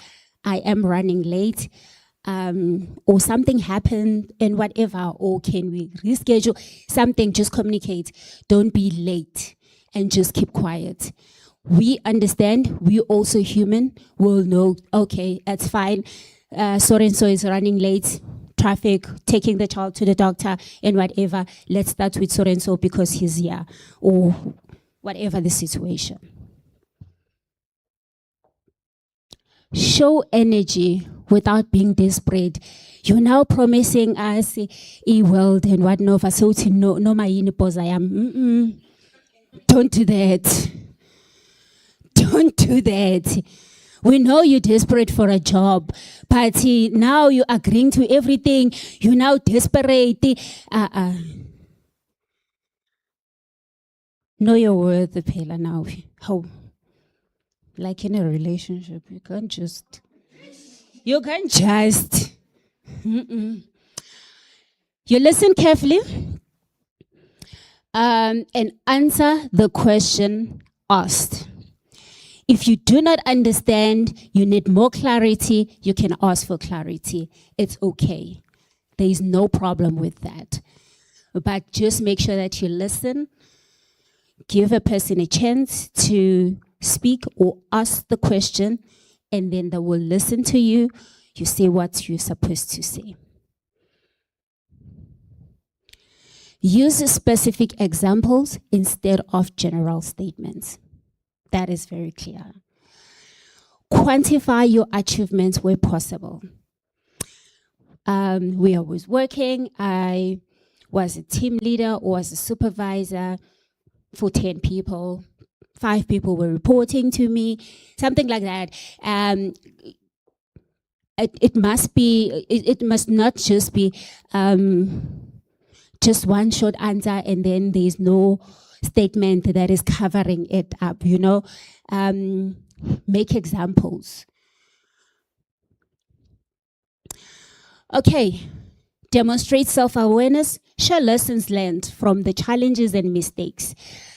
We all make mistakes, we know that, but I would very appreciate if someone told me about their past mistakes and how they resolve their mistakes. I'll appreciate that because I know that mistakes grow, we grow from our mistakes, that we understand, and we get experience from our mistakes. And I'll appreciate if someone being honest to me and said, in my previous job, I once did 1, 2, 3, but this is how I resolve the problem. And I'll know that this is someone that I need in my team that is able to resolve problems or is able to ask for help if they need help. Okay, and we talk about opportunities that you created, not just opportunities that you received. So if you have something positive that you've done, it's very nice to share that as well. That you can also give, not only receive. So you're there to not to add numbers, but you are there to also make a change. Because when we post, when we have a post, and we decide that we need someone for this position, there is a problem that we need to solve. So if you come there to be the problem of a problem that we have, it's not going to be okay. All right. Do we have any questions?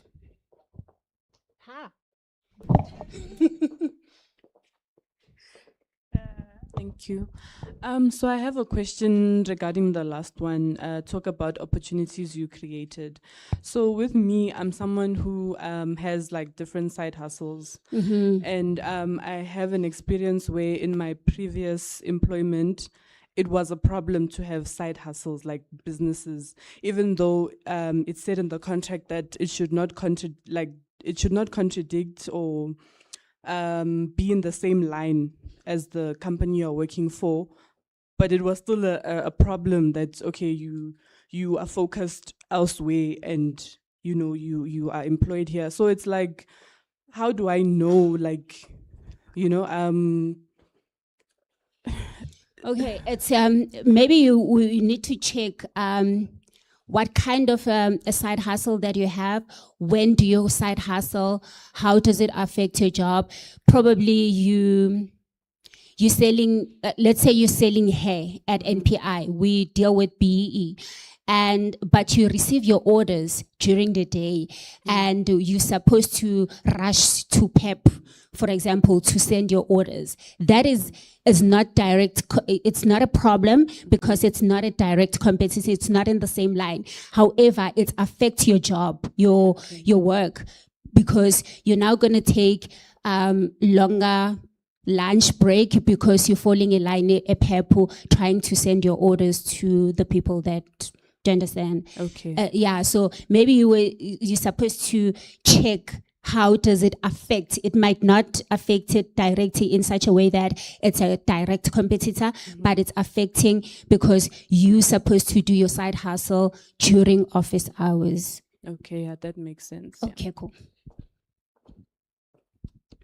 Hi, Maureen. So, while on the side hustle topic, right, would you recommend or advise someone to not necessarily hide, but not articulate their side hustle? For example, like you were giving an example of selling hair, right? Let's say maybe I do that, but it works perfectly on my own time. I don't have a problem with I have someone I can send to go pick up if I'm at work, or I pick up on Saturdays or on Sunday. Would you say it's fair if I, for example, in that interview or meeting with the company when contracts have been signed, to sit and not say anything about it? Is it unfair to the company or to my employer?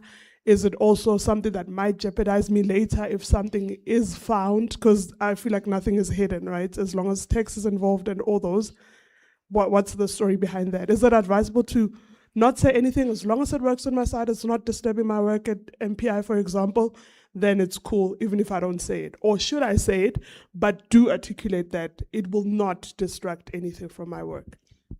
I will recommend honesty, to be honest. You can say it, you can articulate to say that, okay, but it's not going to affect my work because I've got a brother that is going to take care of the business while I'm at work and whatever. So just be honest, tell them, and then also articulate and say it's not going to affect your job because of how 1, 2, 3, 4, 5. Okay. Any other questions? Yes, ma'am. So I wanted to find out how important cover letters are, because other posts, they ask for cover letters. So should I worry about having a cover letter, for an instance, on a post that did not mention a cover letter, for me to stand out?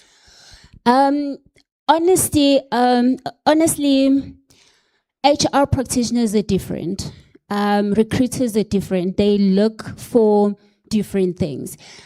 In my opinion, okay, other people like Dumi Fraser yesterday, she mentioned that cover letters are very important because, okay, let's say the company did not ask for a cover letter, but this is where you get the clear picture of what is happening with this individual.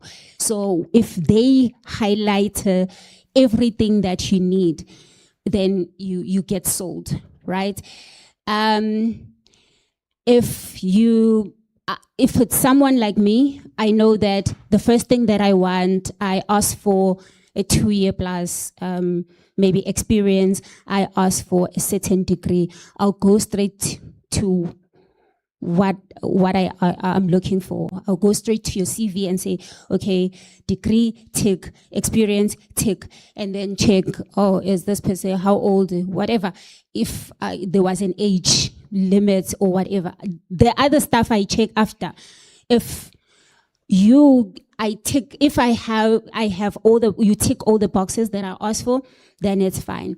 If I want a certain thing and it's there on your CV, then it's okay.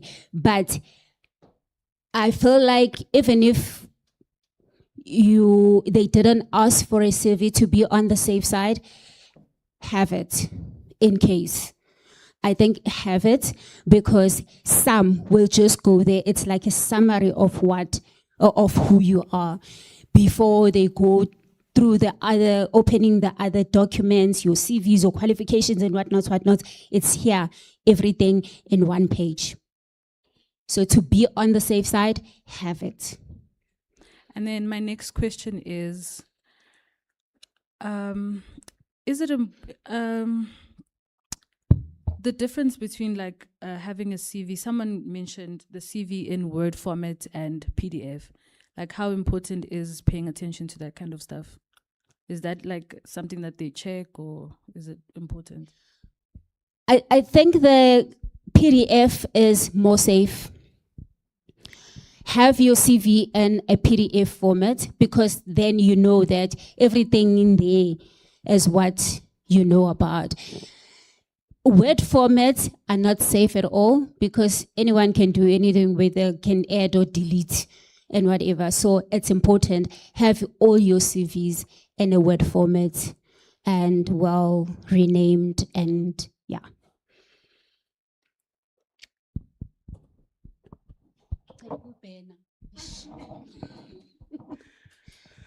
So just to also highlight on the question she was asking, right?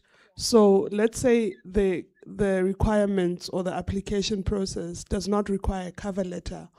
Would you recommend, or rather, I don't know how to phrase this right, but writing a proper application email in the sense that you're writing a cover letter, is it also fair enough, even for those who did not say they want a cover letter, but writing it in a format as though you have it as a cover letter, as an application email, is it fair enough? That is fair enough.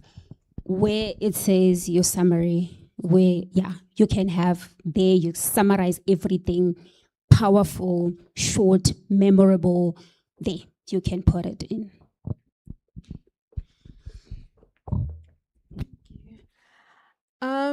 So there are conflicting tips on the internet, whether it's Google or YouTube or TikTok, about the format for cover letters, and also conflicting advice and statements about how personal you can get in interviews, because some are just like, no, I just want to know about your experience and your CV.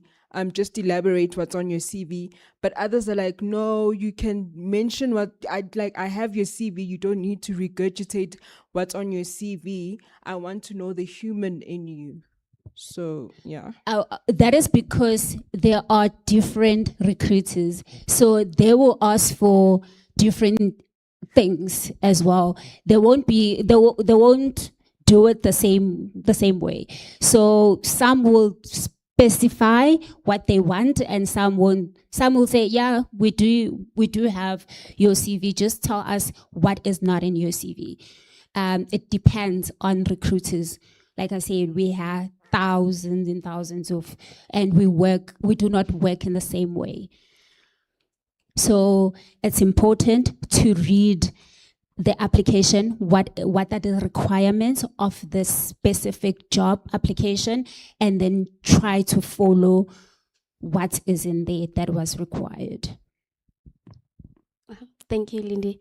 My question is, during an interview process, when it comes to answering the challenges and the mistakes that you've made, what impact does it have in terms of the decision you'll make? For example, what have you done, just wondering, to what level should you mention the mistakes that you've done and how you've resolved them? If you were able to resolve, if you are able, you do a mistake and then you're able to resolve it and it's very convincing, I'm more than happy with that, because I know that you're not going to repeat the same mistake because you've learned, right? But if what mistakes did you steal? But because that one will impact you. But if we've done mistakes, we've made mistakes, man. You type error, and then I once did a very huge mistake that was supposed to go to the police station to do an affidavit, because there was not, when you do the what's the sequoia, you're not supposed to put the salaries with a comma, right? And there was in comma, and then the salaries ended up being a huge number, and there was a miscalculation and whatnot. So to fix that, it was supposed to go to the police station to write an affidavit how it happened, and then go to the Department of Labor and Pretoria. That was a huge mistake, and because I learned from it, I know that I'll never, I make sure before I press that button, there is nothing that I make sure. So things like that happen, and there is a solution. And if you are upfront and tell them that, okay, I made this mistake and this is how I resolved it, they know that they're comfortable that you're not going to repeat the same mistake. But if you still,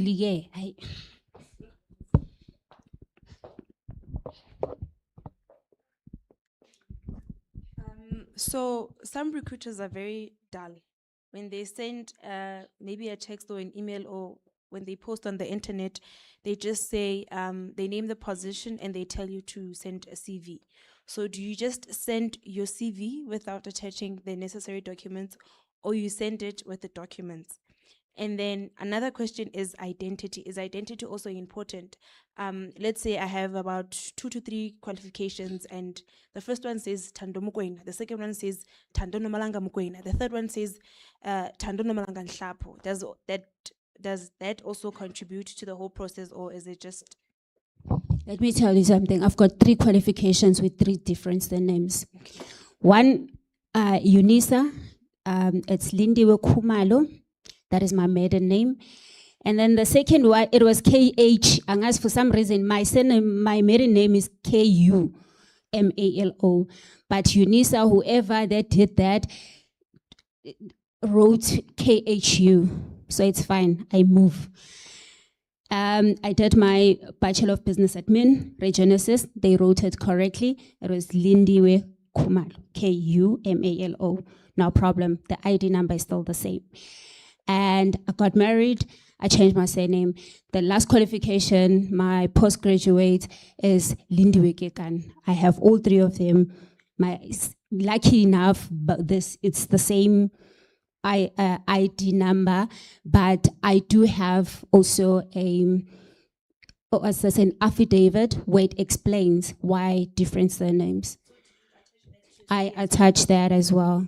Yeah, but or sometimes if they didn't ask for qualifications, they just ask for my CV, though, and then when I send, I will explain. But I've got 3. They are all different. Yeah. But I still get jobs. Yeah, I still get them. All right. So, what makes interviewers remember you? You tell your story. I will remember you. That, yeah, that one. You see. And then you make them feel your passion and your purpose. Why you here? Why do you want this? Where are you coming from? You understand? You demonstrate maturity, self-awareness, confident, don't be arrogant, evidence, we spoke about this, and you leave them thinking, this is a potential. We know, like there are people that we had. December, I had a client that wanted 26 learners that were supposed to start in December. Before the 31st, we're supposed to register them, go CETA and whatnot. I was having interviews. People were chilling at home, bavalile and whatnot. So Mina, I was still interviewing people. I was lucky enough, the client was still around. And there are people that will get in the room, and when they leave, we're like, damn. We love this one. You know, it's a definite yes.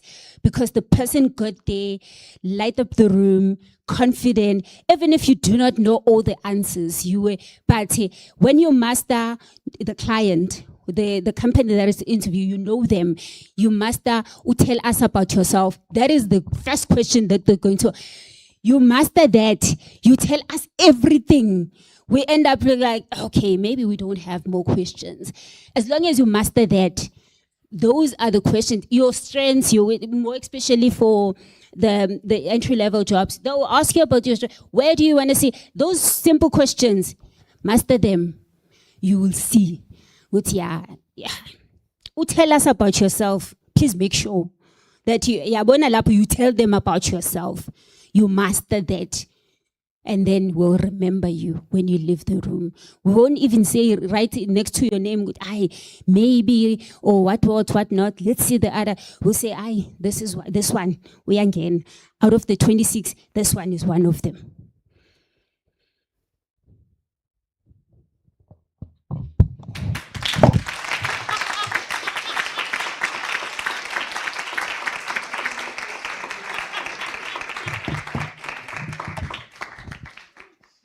Stand up, stand up, stand up, stand up, stand up. Everybody stand up. Lindy, don't go nowhere.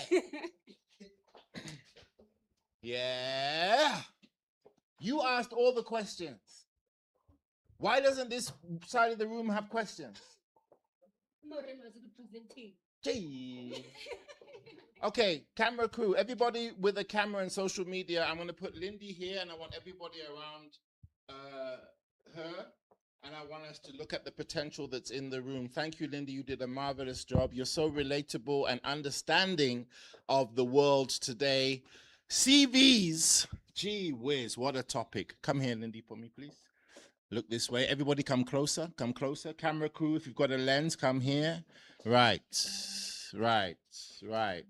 Come around. Right. We're just going to build what you would have called a few years ago a viral moment. So what are we doing here? We're going to be in the room, right? On 3, 2, 1, what are we doing? Be in the room. Okay, and where are we? In the room. And what's the name of this program?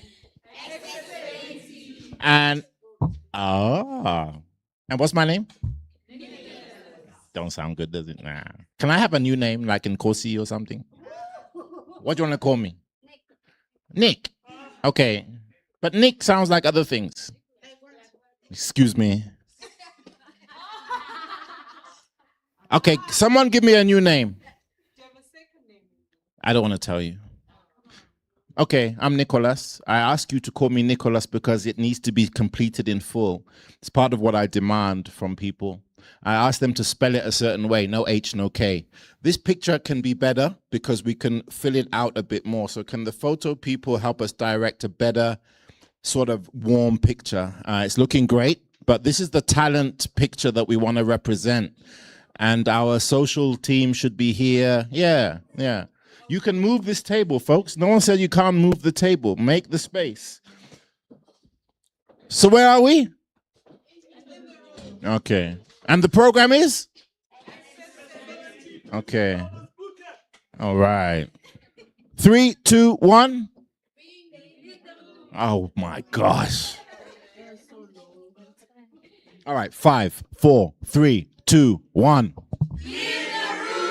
3, 2, 1. 1, 2, 3, 4, 5. Where are we?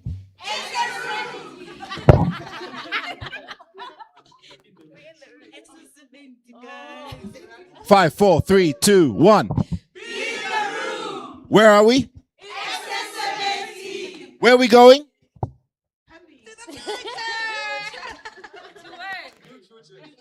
When I say where we're going, I want you to say ready to work. Can I shift this? 5. No. I need. It's disturbing you. Sorry.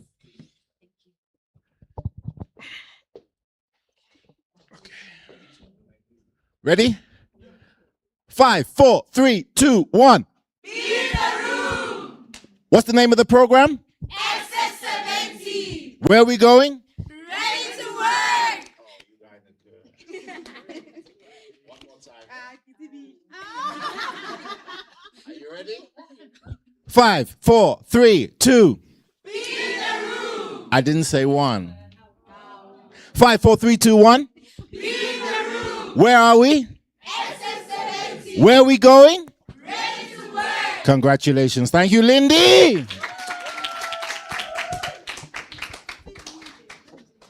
Thank you, Lindy. That was nice.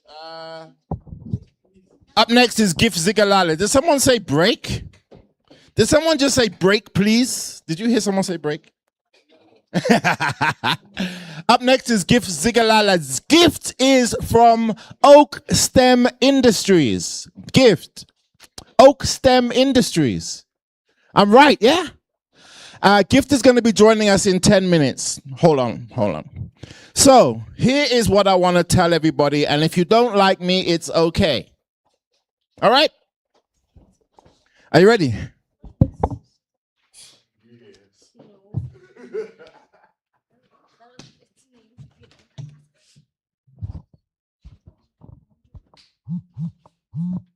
If you don't like me, it's fine.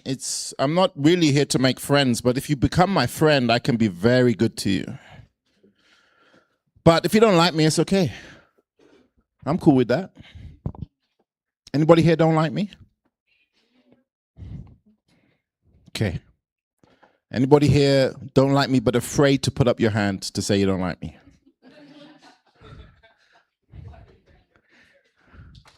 Okay. Anybody used to like me? Now they don't like me. Okay. Anybody who thinks they like me? No one likes me. You like me. Thanks. Thanks. I appreciate it. Anyone else like me? Oh, okay. The love is growing. Okay. I don't mind if you don't like me, but I'm confident about what I'm here to do. So my confidence will get me through. Yeah. Just like you super confident. Came up here and stood with style. Like, I can give you stuff to talk about and I can send you out to talk tomorrow. I just want you to know that. Because you're convincing. Yeah.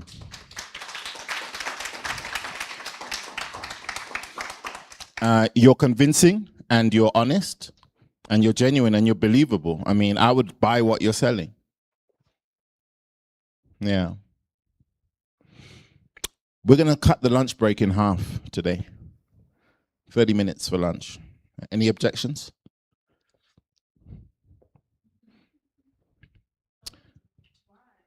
Why? You sure you want me to say? Okay. Anybody want to answer maybe why I'm cutting lunch in half? No one's got the idea, right? We need to get our focus right. Food is important, yeah. But the knowledge in the room is more important. Okay? And Gift is about to drop a lot of knowledge about how your next week is going to be, where you're going to learn, how you're going to engage, your problem statements, the building something. So we called this Future Builders because you guys have got to build something as teams. And you're here to build your future, build your career, and I think the name goes well. So Future Builder is like, I'm here to build. We're not here to eat. So when I look at the program and it says an hour for lunch, in the real world workplace, that don't exist. That doesn't exist, my friend. And in the real workplace, you don't get 2 chicken breasts and thighs and trays and chauffeurs and all that. I'm feeling like we should do away with all of that and just make you pack lunches. That's what I feel like. Anybody support me? No support?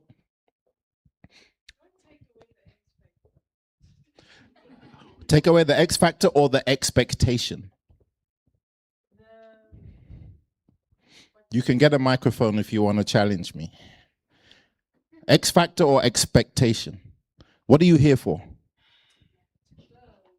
Okay. So the food is important for you to build? I'm coming. Makes who stand out? Us. So we need to stand out to you.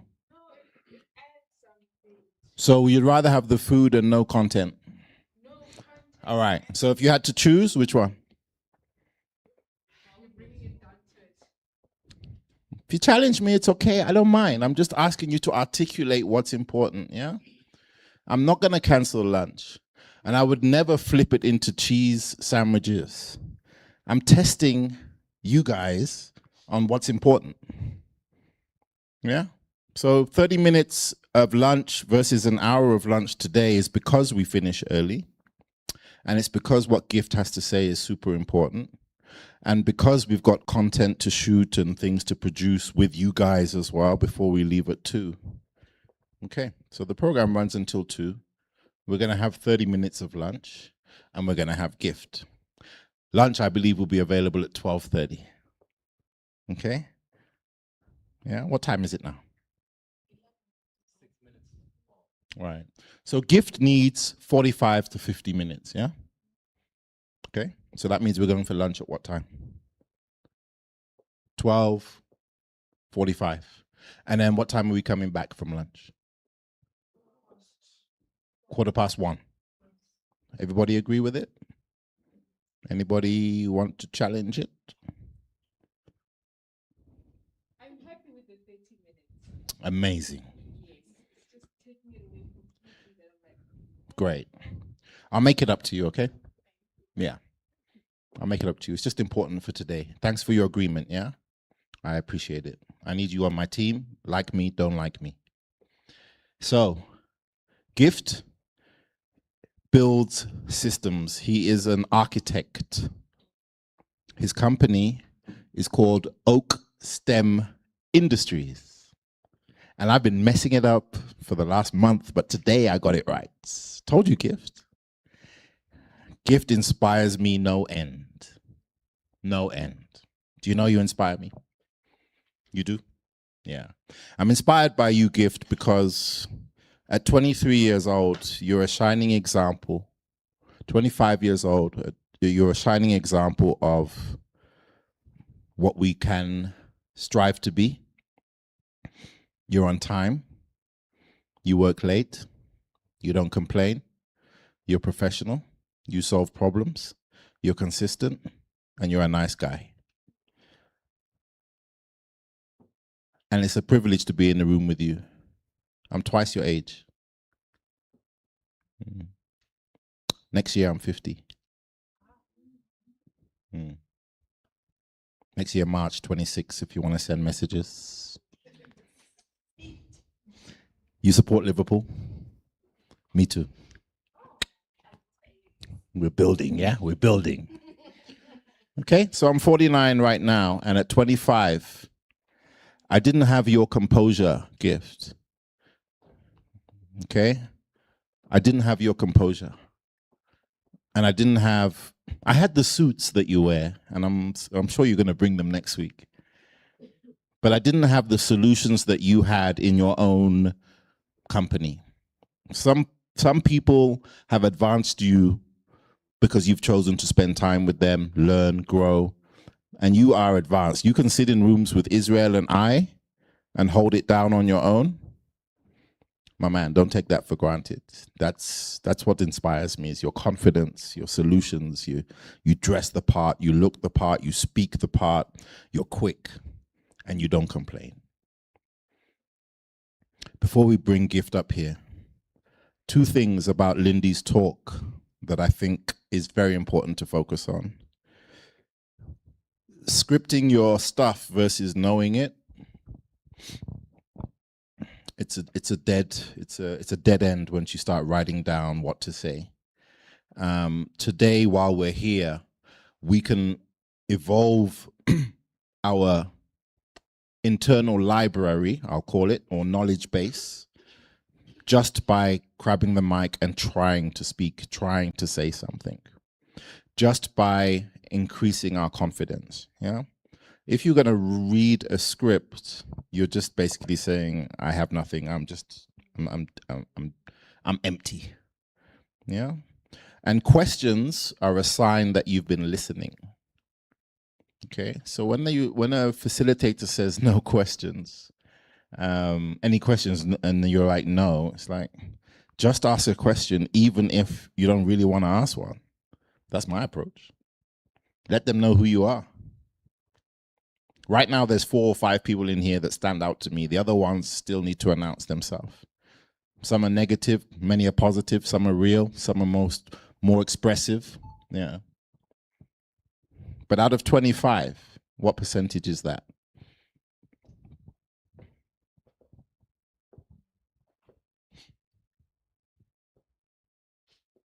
Okay, what's 5 out of 25? What percentage is that? What's 5 out of 25? 10 or 20? Thank you to the scientist. Clap for surprise. So the intention is to grow that number, okay? So that Lindy says, now we need to do something with this crew here. Okay? This is the second opportunity you've had to be memorable. And it started outside when I came to greet you. First thing, the first person I spoke to today said was, don't talk to me. It was close, not verbatim, but kind of right. Don't ask me questions. That's what I was greeted with when I came to say hello. Before I bring Gift here,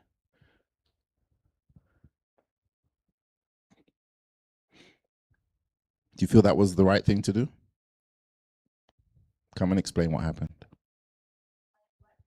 Outside, yeah.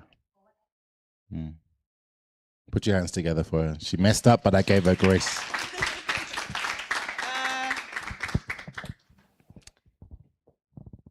What happened outside is that Nick came to us and he came from a genuine pace, like just to greet us and find out how he's doing.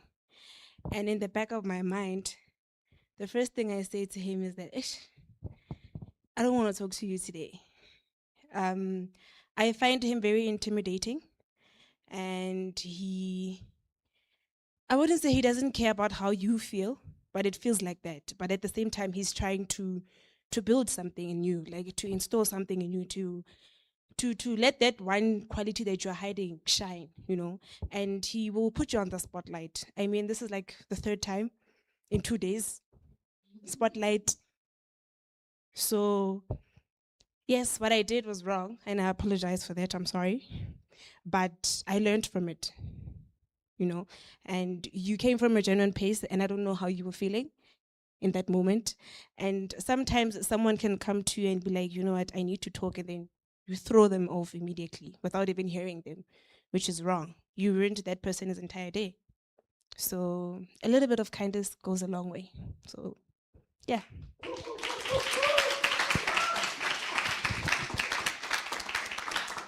Thank you. You're no longer on the spot, right? You're now part of the crew delivering the program. All right. It's 12:01. We're going to rock until 12:45 with Gift. Zigalala, put your hands together and give him a big access.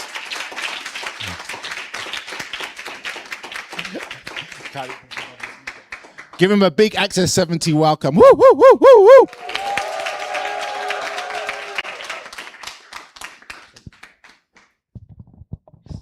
Do I need a clicker? Yeah. Cool. I'll just test if it works.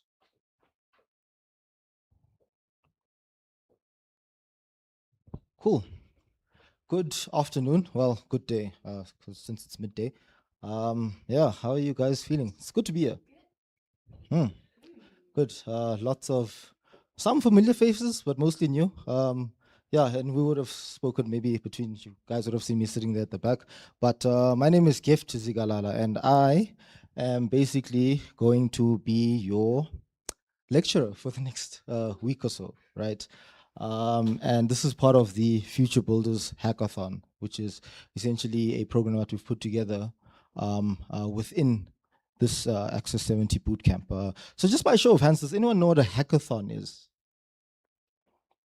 Right? Cool. Okay. So a hackathon is essentially it's something that originated in the tech space, right? And I'll explain that shortly of how I'm actually intertwined with that. But a hackathon is essentially a program where developers were tasked to solve bugs, right? So we were given like 24 or 48 hours, and the idea was that if there's like a defect that exists in software, we would like basically try and fix it within the 24 and 48 hours. But since the early days of Facebook and when the tech scene really started emerging, hackathon has sort of evolved as a term to speak to any sort of structured problem solving within a group of people, right? So that's essentially what we're going to do. So if you guys don't know how to code, don't worry, this is not a coding camp, but we are just going to address real world problems, and I will basically guide you in how to fix them, right? But before we get into that, let's just touch a bit about me, right? So who am I?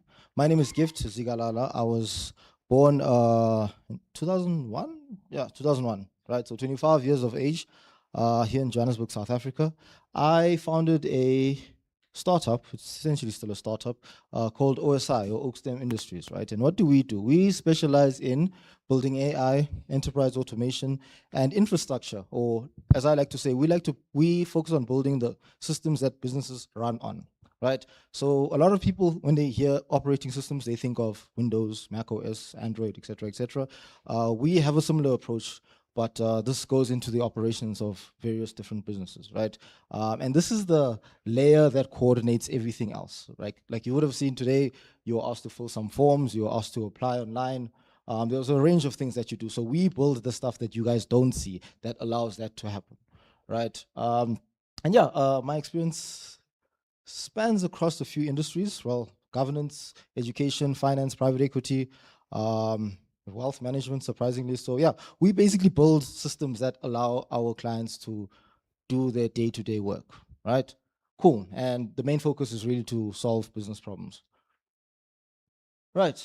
Let me get used to that. Cool. So yesterday you would have answered a survey, I believe. Just show of hands who answered the survey.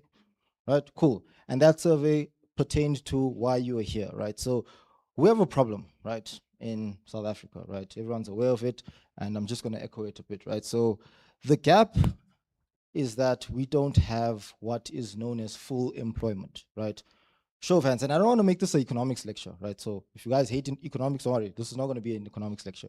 But full employment is essentially a term, it's an economic term that speaks to everyone who is willing and able and is looking for work being able to find work. So it doesn't mean an employment rate or unemployment rate of 0, but it speaks to if someone is looking for a job, are they able to find it? Right. And the biggest problem that we have in South Africa and a lot of emerging economies is that the gap isn't necessarily qualifications, right? But it is problem solving. Right? Because we have qualifications, we have an oversupply of qualifications. That's why the youth unemployment is so high, right? We've got the supply, but the demand doesn't seem to catch up. Why? Because the demand is not actually for qualifications, it's for problem solving, right? Cool. So, just get here. Which then leads to the next question that, okay, cool. If a enterprise or organization or any employer is looking to buy a service, which is a job, essentially, like an employment, because you're essentially rendering a service as an individual to the business. What are they actually paying for? Does anyone want to try and answer that question? Yep. Mike? I was saying people always pay for what they don't have, knowledge on how to execute, or what they don't have, an aided advantage of something that they don't have. You pay for what you don't have and what you don't know. Exactly. Cool. So employers are actually buying people's time to solve their problems. No? Right? Now, I'm going to make another economics reference, but I promise this is not an economics lecture. We have this thing called demand and supply, right? And this basically speaks to any economy, right? Demand is the thing wanted, supply is the thing available for, and this is the basis of all economies, all markets, dating market, job market, fruit and veg market, all of it basically works on demand and supply. So what we've just identified is that there's a demand for problem solving, right? And there's an oversupply of degrees. Does that not mean we should have full employment? Right? It should, theoretically, but if you actually look at it, these are two separate markets, right? In that we need to position graduates as problem solvers because then they can satisfy the demand of the employers as job seekers. Cool. That's how you get to an equilibrium, which is essentially where demand and supply intertwine, right? But yeah, so is there any questions so far? And I might get too technical about this stuff. If there's anything that needs clarity, just let me know, and yeah, I'll be sure to explain. But essentially, if there's no questions, what you're going to be learning in the next coming week is problem framing, which we spoke to. That is essentially we need to position ourselves as graduates more as problem solvers as opposed to, hey, I've got this expertise in this domain, but rather, hey, I can solve XYZ problems, and this is how I can move the needle for the business or for the organization, right? Another thing that we're going to learn is data literacy, right? And I'm going to speak about data a lot, right? But I don't know if anyone's ever heard the saying that every company is becoming a tech company. Show of hands. Right? What does that mean? That simply means that any business gets to a point with any business where data insights and systems matter more than the actual day-to-day, right? I'm just going to give you a bit of background. I started, so I'm a coder, right? That's not already apparent. So I write code, right? But I started my formal career in terms of working in corporate in mining, right? 2021, I was called to join as an intern for a company that was resourcing for Anglo American Platinum, right? Anglo American Platinum is a platinum mine, right? They've got mines all over in Rustenburg, Limpopo, and a few other areas. And these things couldn't be further from each other. You're talking about writing code and you're talking about digging up dirt, right? But what happens is, because operations of large businesses and even small businesses become so intertwined, you need to have some sort of layer that makes sense of all the different moving parts. And that's what essentially is meant by every company is becoming a data company, right? So for them to be better at mining, they need some sort of data pipeline. For ShopRite to be better at servicing low-income households, they need data insights, right? And I can make an example of any other company. We can give me actually in any industry, and I will actually try and explain how we can use data to sort of understand that or make that business any better. Show of hands, any industry, music, logistics, yep. The banking industry, right? Let's say I'm Standard Bank and I want to create a new product that services a particular demographic. What might I use?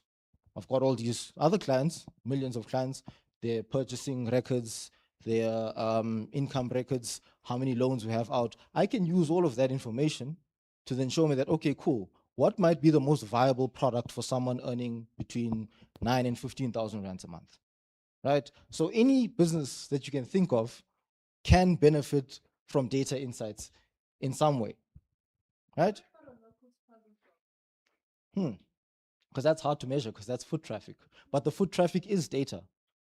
So his database would be the people that walk past and buy stuff. Like he'll know that, okay, cool, at around 9 a.m., the things that sell the most are bread, coffee, tin fish, etc., etc. That's his data. It might not be on a database, but that's data, right? In that it's a record of and his cash register, actually. Yes, the cash register would be his database or her database, right? Because it's a collection of records. And then you can look at that and say, okay, cool, maybe I should prioritize on these 3 products because these are the products that have the most foot traffic, like cigarettes. And this happens naturally. And that's why you'll always find that maybe in a township, you'll be able to buy loose cigarettes, whereas you might not be able to in, I don't know, at a service station, whatever, because that's just the individual shop owner's response to the data that they have. That, okay, here, people are more worried about XYZ as compared to at a service station. People are probably more concerned about getting water and medication as opposed to loose cigarettes, right? So all of this is just responses to data. Any business exists in response to data, right? So data consolidation is a big part of any business. And to speak to the previous speaker's point about differentiation, this is often the one thing that makes the most difference, right? Because if you're a surgeon or an economist or a finance person, but you also understand data, that immediately puts you, it differentiates you from the next guy, because it's like, well, not only can I do the actual job, but I can also read and interpret data. Cool. Then you're also going to learn about commercial thinking. What is commercial thinking, right? So commercial thinking is understanding how the day-to-day operations or tasks speak to the bottom line, right? For example, I might get to a job and I'm asked to take minutes in a meeting. But what does that do for the grand scheme of things, right? Yes, because people can have a meeting, could be a board meeting, could be a strat meeting, etc., etc. Me taking notes seems like a meaningless task, right? But if I am a commercial thinker, I understand that, okay, cool, from that meeting, there's action points which lead to decisions, which lead to projects, which then impact the revenues, XYZ, right? So understanding how different parts of the day and different things that people do within specific roles, how that moves the needle, that's commercial thinking, right? Tool proficiency. And this is the biggest one. If you think of it, right, and we'll take a few examples shortly, but as an employee, if I'm an accountant, I'm employing a set of tools that help me do my accounting things, whether it's Microsoft Excel, etc., etc. If I'm a plumber, I'm probably able to use a wrench, etc., etc. Right? So tool proficiency basically just speaks to the tools that a human uses to carry out a certain job, right? And because we're going to focus on the data element, you'll see no one's going to be using wrenches, right? So that was just an example. Cool. Pitch delivery, right? I watched the interesting video many years ago, and it was about speaking, like how to speak, right? And the one thing that I took away from that video was that it doesn't matter how smart or how good you are, or the ideas that you have, right? The most important part is you having the ability to then translate those to the next person, right? Because I can sit here and know how to write code and do all these things, but if I can't communicate that, doesn't matter, right? It falls flat, right? Because you can solve the problem, but then if you cannot communicate that you can solve the problem, then I might as well not be able to, right? So that speaks to pitch delivery. So we're going to work on some pitches, right? And you'll see, we're going to break you guys up into teams. And you're going to have to not only come up with a solution, but you're going to have to deliver and explain it to someone that's never heard it before, because that's basically what life is. You selling yourself. Everyone's a salesman. That's what they say. Everyone's a salesman. You go into the dating market, you basically, selling yourself as a companion. Go into the job market, you're selling yourself as an employee. You go to any market, right? You're essentially a salesman for yourself, right? So pitch delivery and speaking is a very important part of life. Cool. And then all of this basically forms part of our workplace readiness strategy, right? In that doing all of these things essentially now better equips you to go into a company and say, okay, cool, I'm able to action not just based on the task that my manager or my boss gives me, but I'm also able to think about these things in a certain way that differentiates me from other candidates. Cool. Any questions on this slide? Remember what Nicholas said about questions. You better ask. Cool. I keep going the wrong way. Right. So I know I said this is not an economics lecture, right? But economics is a science, right? So that means we're subject to its laws whether or not we believe in it, right? So what is an economy? By not reading. Hands. What is an economy? Okay, so economics basically focuses on how do we satisfy a unlimited list of needs with a limited set of resources, right? The best example of this is someone that's looking for a t-shirt, right? You walk into a store, you're looking for one t-shirt, maybe you have, let's just for simplicity's sake, you can only afford one t-shirt. There's a range of t-shirts, which means ideally there's an unlimited list of needs. You'll need a t-shirt tomorrow, the next day, etc., but you've got limited resources, right? So at some point you have to make a choice and say, okay, cool, I'm going to take this black t-shirt because maybe I can wash it and reuse it, etc., etc. That is an economic choice. And all of economics focuses on that. That includes hiring, that includes what businesses get built, it includes what industries thrive, it includes everything, right? Trying to satisfy an unlimited list of needs with a limited set of resources. And the same is true for employers, in that in an ideal world, an employer would employ everybody, right? But I can't. I need to stick to my yearly budgets, right? I need to stick to the bottom line and not do things in a way that impacts or is to the detriment of the organization. So what do I have to do? I'm in the same situation as the guy with the t-shirt, right? This is my budget and I need to get to X, Y, Z milestones. So how do I then select based on graduates to make sure that I get to the point, but I also don't, it's not at my own detriment, right? So you can't buy two t-shirts, so you only have money for one, right? But I still need a t-shirt. So that's why you'll see I'll make a lot of references to economics, because it's just a simple way of understanding the world. Like if you want to understand anything, just think about economic aspects of it. But I just want to speak to the real world process of how decisions are made and what essentially a job is, right? So I'm gonna ask another question. Is anyone able to define what a job is? Like a job. Could be any job. Job is a job. Okay, cool. That's one. Right? But essentially, a job is a collection of tasks. Right? Yeah, and that collection of tasks can basically be summarized by this process, where there's a problem, there's data, there's insight, there's a decision, then there's action, then there's the value. Right? I'm going to use my plumber example, right? Because this is a common role, right? We might have a problem that your geyser bursts, right? Gift as a plumber comes in, right? Because now you've got a problem. You've called, hey, I need a plumber, right? I look at the geyser, that's my data, right? It's leaking, there's some water dripping, etc. That's the data, right? I have insight because I've fixed tons of geysers. So I know what's probably the problem? Is it the loose pipe, or does the whole thing need replacing, etc., etc.? That's the insight. And then using that insight, I get to a decision to say, okay, cool, maybe let's replace the pipe or let's replace the whole thing, which then leads to my action of actually going to go purchase the geyser and installing it in your house. And the value is you get to take a hot shower, right? And we can do this for any job. Heart surgeon. Problem? Cardiac arrest. Data, they do whatever diagnosis, etc., etc.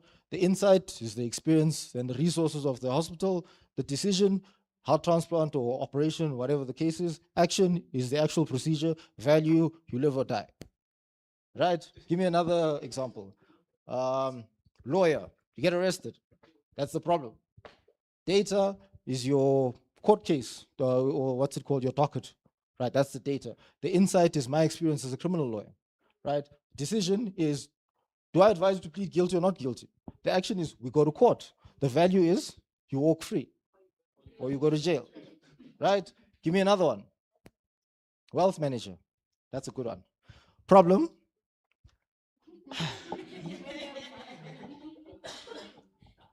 I think I'm only able to answer this because I work in wealth management. Problem. I don't trust my kids. I don't trust my wife. Right? If I die, they're going to make a hassle of things. Everyone's going to be driving Range Rovers. It's just the whole thing. The data is, I know my brother's got a drinking problem. My wife hates my family. My kids are, but that's the problem. Insight is the wealth managers have seen this kind of thing before. Decision is they might decide to set up a trust or a family constitution. What is a family constitution? I explained this yesterday. It's a set of rules that says, okay, cool, this person dies. Maybe the son can't buy a Lamborghini, right? Until he's 25 or if he's married or whatever the case is. So it's a set of rules. The action is the implementation of that, and the value is that the wealth gets preserved for generations to come, right? I'll take one more. Any job, any career, it can be any career, okay? Yep.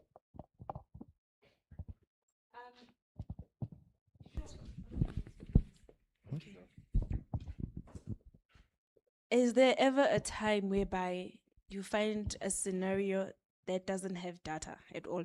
Like No. the data doesn't exist? No, because similar to the spaza shop example, the data might not be formalized, might not be sitting on an Excel spreadsheet or a Power BI dashboard, but it does exist in that I know if I stand outside spaza shop in the morning and I just watch, people will come out with more prayer, etc., etc.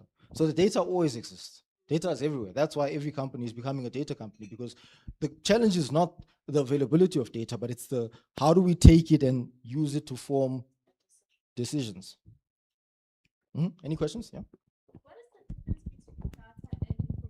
I like that you asked that. I didn't include that slide because I don't want this to be a computer science lecture, right?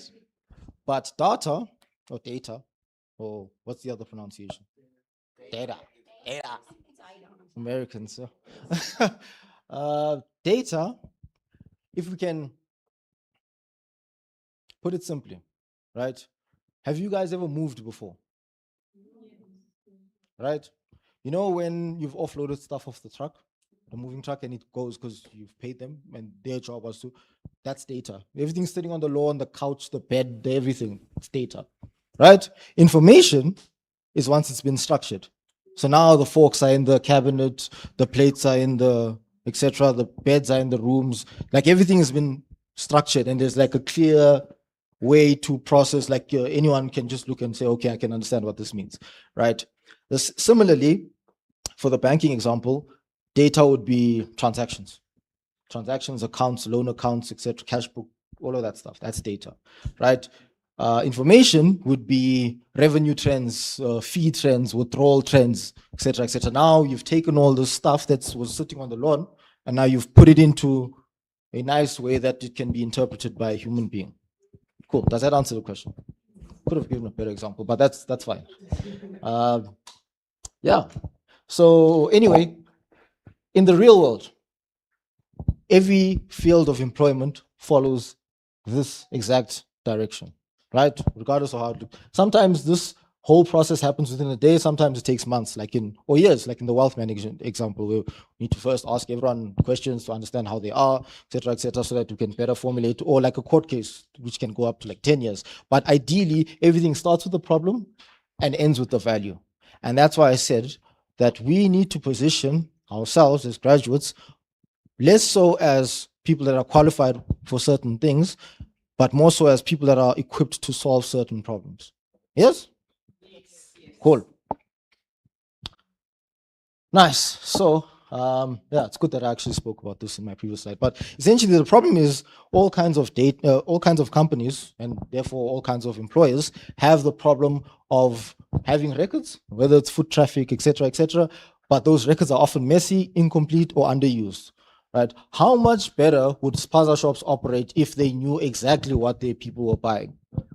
Because then their cash flow would be better, because we wouldn't spend money stocking things that sit for 6 months, right? We wouldn't, we would prioritize things that get bought every day, might have deliveries twice a day for some products, etc. But because it's hard to measure that data, it's difficult for us to then make the necessary optimizations that get us to a more operational, efficient state, right? So the opportunity is to turn that messy data into insight. And I've got picture here. Right? Any questions? How are we doing for time? Not bad, actually. This is really good. Right, so your mission essentially, and you'll find out about the challenges on Monday, right, is to, we're going to give you some data. We're going to give you data, right? So there'll be two challenges. You guys, I think, will either assign or you'll pick one of the two. But your mission is to essentially take that data, which is this. Remember I said the example of the furniture that's sitting outside. Everything is everywhere. And you need to derive insight, number one. So how does this understand how each data point or each node relates to the next, right? Then you need to formulate some sort of standardization, right? Then you need to so formulate recommendations. That's, you need to think about some sort of standardization so that even with new data that comes in that's messy, it follows the same process. Then you need to prototype a solution. Then you need to pitch it. Because remember, all of this doesn't matter if we can't communicate it, right? If I solve a problem of the stock market, but I can't position myself to sell it to a Liberty, etc., it doesn't, I'm better off having not solved it. Could have just went to go play golf, right? So all the time, whenever you're problem solving, the business pitch is the most important part, or at least communicating the solution. That's the most important part, which is why salespeople get paid so much, because that's what they do. They might not know how to code, they might not be a plumber, but they're able to communicate first how the thing that has been created creates value and what problem it solves, right? Because as established, this is how all economies work. Right? Cool. Yeah, so that's your mission for the coming week. And the technology stack, right? So, yeah, remember I spoke about tools. I'm pretty sure everyone here has used ChatGPT. If you haven't, I'd be worried, actually. Right? That would be a real concern. Anyway, has anyone heard of AppSheet? Right? So remember I said that this is not going to be a coding challenge. So no one's going to write code. Not going to write any code, right? But AppSheet is a product that was purchased by Google, right? So it's part of the Google suite now. And it's basically a low code environment that basically allows you to do what a business analyst or business intelligence person would do over 6 months and like with low code, because you can speak to it. It's got Gemini layered on it, and you can basically connect spreadsheets and kind of stuff to get to a certain output. So you can do graphs and projections. It's like a light version of Excel and Power BI, kind of like, yeah, and traditional software dev. Cool. And we're going to use critical thinking. Everyone has critical thinking? I'd hope so. Right. So, yeah, I think between today and Monday, for those that aren't familiar with AppSheet and ChatGPT, just maybe get more accustomed to it. I will give you some resources on each, on how to use each. And then, yeah, on Monday, we will basically jump into the two challenges, right? And the way you'll be judged at the end of this, so you're going to have to present your findings to a panel of judges on Friday, right? And the way you'll be judged is your understanding of the problem, right? The data and insights, because the data is standardized, so everyone's getting the same set of data, right? The solution design, your innovation, the commercial value. Remember, I spoke about how everything needs to speak to how it moves the needle for the organization, right? Like I might go into a family office, wealth management, and give them a thing that basically tracks how many meetings or how many dinners I had. But that doesn't mean anything to them. Yes, it impacts spending because these guys are taking clients out to wherever, but it doesn't mean anything. A more useful metric would be, okay, cool. Of those dinners, how many clients were landed? How much did our book grow by, et cetera, et cetera. So the solution needs to have some sort of commercial value. You can't just have value because yes, we can create solutions for any sort of problem, but does that solution move the needle for the enterprise in any way, right? And then the pitch quality. As mentioned, the delivery of the solution is more important because you can have a subpar solution, but if it's delivered really well, then at least you can get people that can help make the solution a bit better, right? It's more important. The delivery is more important because at least if we all understand where we're going, then we can get the relevant resources to then help improve the product. Still need a product, but the pitch quality is much better, much more important. Any questions? Cool. What winning looks like, right? So winning is basically building as I just said now, a practical solution that creates business value. And I've got a diagram here of got two problems and you've got a solution and everyone's happy. Bob's your uncle. Cool. And then how teams will work. So this is the fun part. We're going to get a bit engaging. Do we have all 25? We do. Perfect. Cool. So you guys will be split into groups of 5. Right? How? I'll show you. Right? And then, yeah, you're going to have 5 members per team. And you guys are essentially going to work together on the challenges that we will present to you on Monday. Right?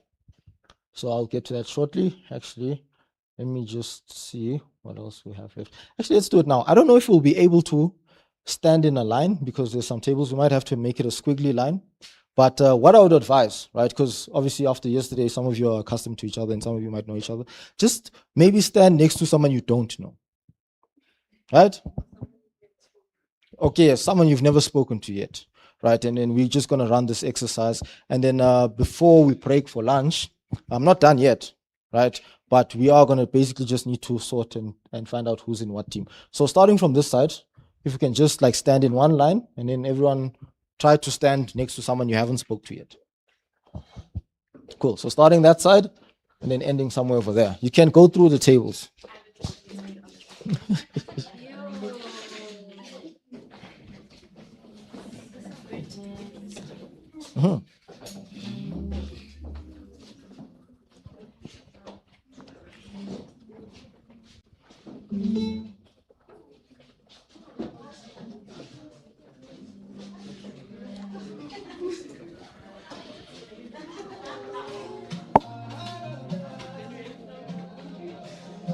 So one line. So sorry, just join the line.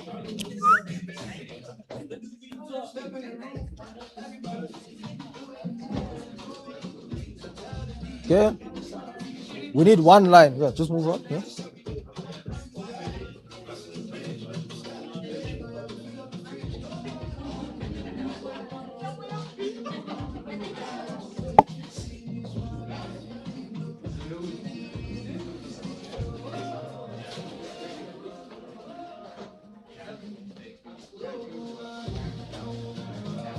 Cool, almost there.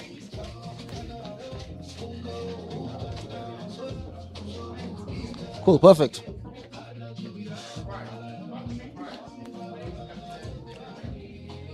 Cool. Testing, perfect. Right, so everyone just remember the number I give you. This is your number, right? So 1, 2, 3, 4, 5. 1, 2, 3, 4, 5. 1, 2, 3, 4, 5. 1, 2, 3, 4, 5. 1, 2, 3, 4, 5. All the ones, please go to the back and just give no Kanya. Just put up your hand. Your name. Right. So all the ones. We'll start with the ones.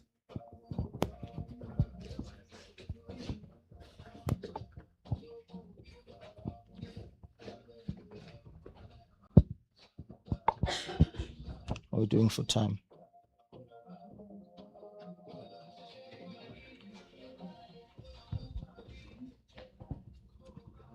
Cool. This might take a bit of a while.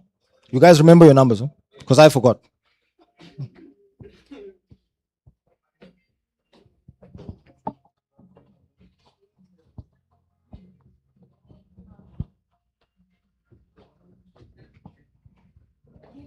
Mm-hmm.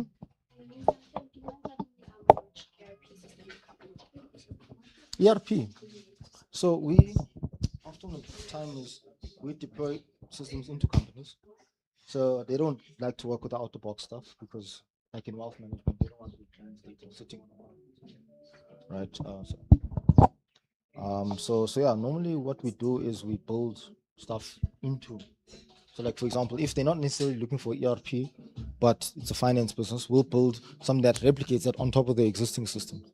Yeah. So a lot of it is coding and infrastructure management and yeah. No. No. So we're not salespeople. We're not salespeople like that to say, hey, this problem, take this thing. Are we done with the ones? Cool. All the twos, just go to the back. Why you guys look so shy?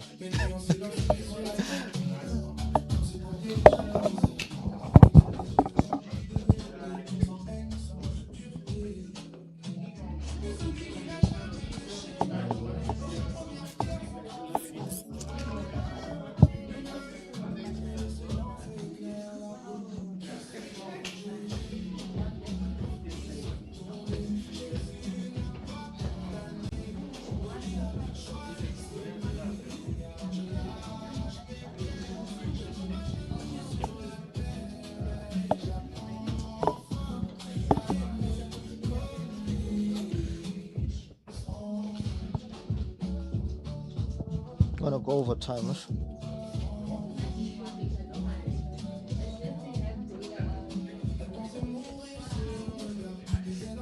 Cool. 3.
This one.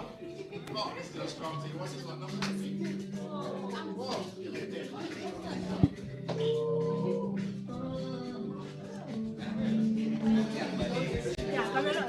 4.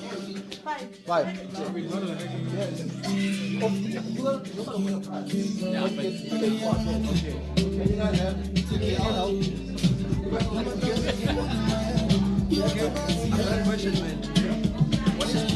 Commercial what? Commercial thinking.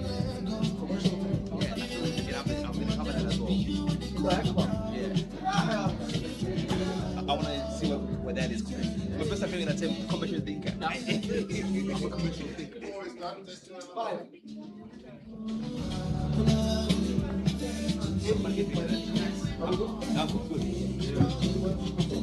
Yeah,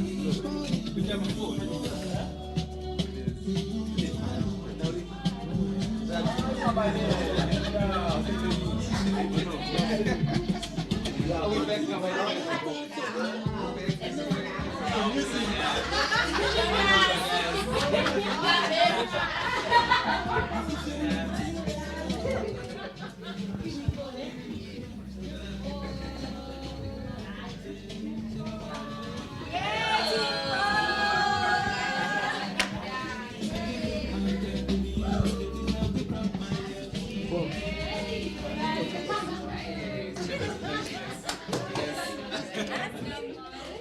Cool. So we just need group 5 to take their picture and then.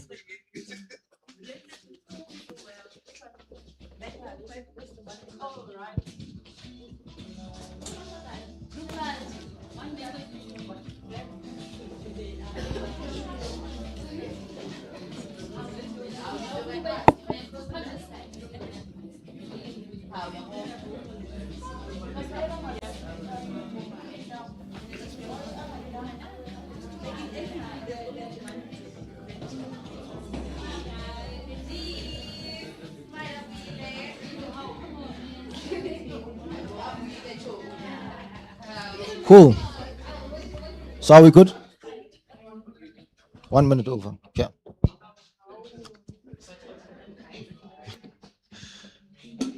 Happiness. Right. So everyone knows their groups, right? Cool. So remember those groups because they'll be important on Monday. Well, for the rest of the duration of the thing. Right. So yeah, you guys will essentially that's what we did now. So you guys are probably well accustomed with your team members. And so this is essentially the timeline, right? Today was the introduction, right? And then Monday to Wednesday will be us building, right? So every day I'm gonna be speaking to you. Like I said, you guys are gonna hate me by Thursday because it's just gonna be a gift. Anyway. And then Thursday we're gonna prepare for the pitch. And then Friday is the main pitch. Happy? Cool. Final thought, right? And I just wanted to add something that well understood, but also very personal to me, in that people who solve problems build careers, right? That's the whole point of anything. Like you're just solving a problem. If you're a heart surgeon, you're solving a problem. If you're physio, like I always need physio because I'm always sitting at a desk, solving a problem for me, right? But people who solve enough problems build companies, right? And over the next 2 days, you can think of any large company that you might know. It could be Apple, Nvidia, Google, could be any company, right? And you'll see that the trend is that there's always a very big or very fragmented problem that is essentially being solved.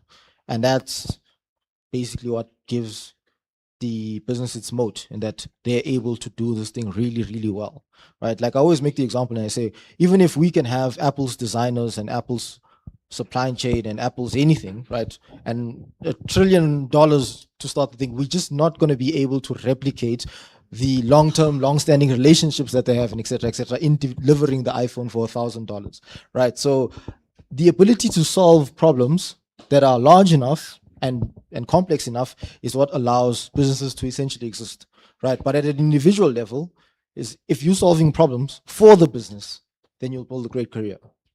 Cool. There's another saying, another phrase from Warren Buffett that I always like to use. I actually didn't put it in today, but someone is sitting in a tree today. Well, someone is sitting in the shade today because someone decided to plant a tree a long time ago. What does that mean? Basically means that all businesses start from, and all careers start from essentially nothing. I walked into Anglo American Platinum on my second day and there was a board meeting. I was there to take minutes and I didn't know anything. Right, and it was like that was my starting point, right? So this is essentially your starting point. You guys here, by being here, are planting a tree so that someone 50, 60 years down the line can sit in the shade. Cool, and that basically wraps up my session. Thank you. Shout out to you, Gift. You're so confident and cool, man. Funny, clever. I like the way you cut the teams up. That was slick. I'm gonna use that. 1, 2, 3, 4, 5, and then you all think that you're a team, right? And then he says, "Okay, all the ones go there." Classic. I want to give the teams names, man. Yeah, can we do that quickly? Can we do a little process where we have a name per team? Okay. All right. How do you want to do it? I'm not creative, though, so. You lying? Well, on the spot. How do we do that? Okay, folks. Teams of 5. Are we sat in our teams right now? No. Let's start by doing that. Rearrange the room. Lunch is ready. Quicker we do this, quicker we eat. Gift, please don't go anywhere. Thanks. Yeah, please don't go. Sit in your team. Table 4 is here. Me, I'm on table 4. I'm on team 4. Team 4. Team 4 over here. Team 2 there.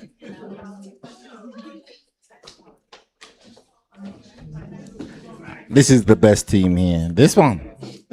This team.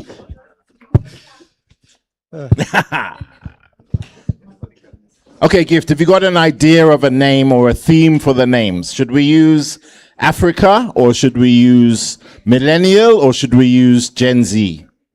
I think it's Gen Z. Okay, Gen so Z. should we say, come up with names that are Gen Z centric?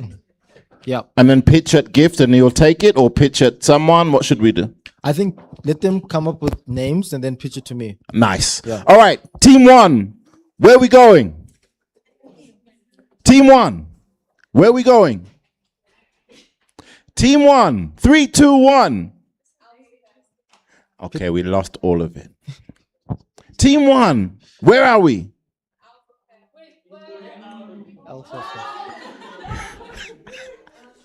Team 1, where are we? Where are we going?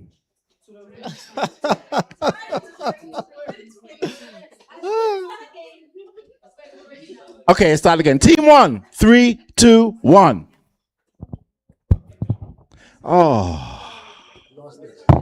How are we going to solve problems with data when the data I gave you an hour ago is gone? 3, 2, 1. Where are we going? Where are we?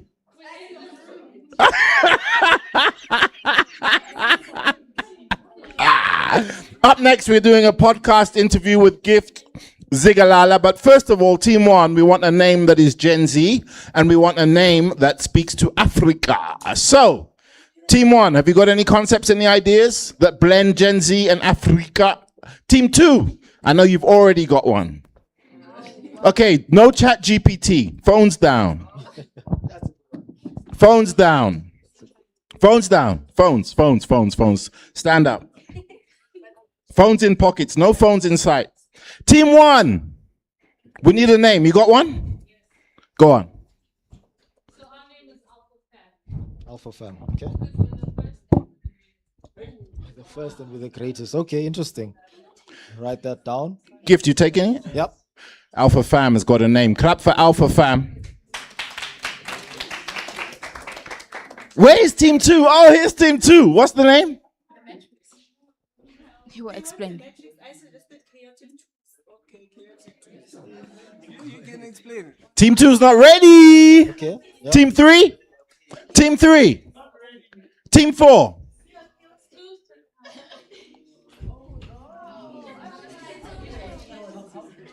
What's it called? Team 4. Team 4's got flair. I like this team. All right. Team 4, what's the name? Digital pioneers. What does it mean? As much as we're in the digital space and we are aspiring to be great, we are building our way into the industrial revolution also. So we are building ourselves to be future pioneers. So we are in the digital space and we are future pioneers. Gee whiz, I love it. I love it. Woo! Okay, Team 3.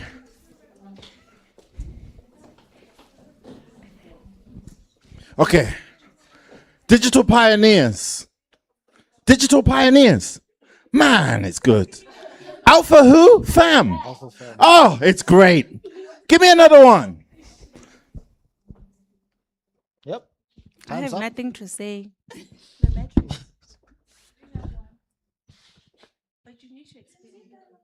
Okay. We got 2 names. You approving them? Yeah, that's fine. Gift loves them. Lunchtime is ticking. The quicker you get a name, the quicker we go. Okay. Team number? Team 5 has got a name, and it is Rare breed.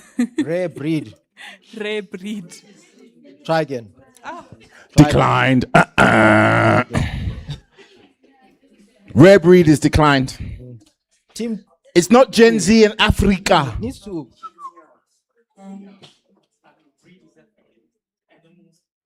Don't talk to me, talk to him. No. Okay. No. Team number? 3. Got a name? Oh.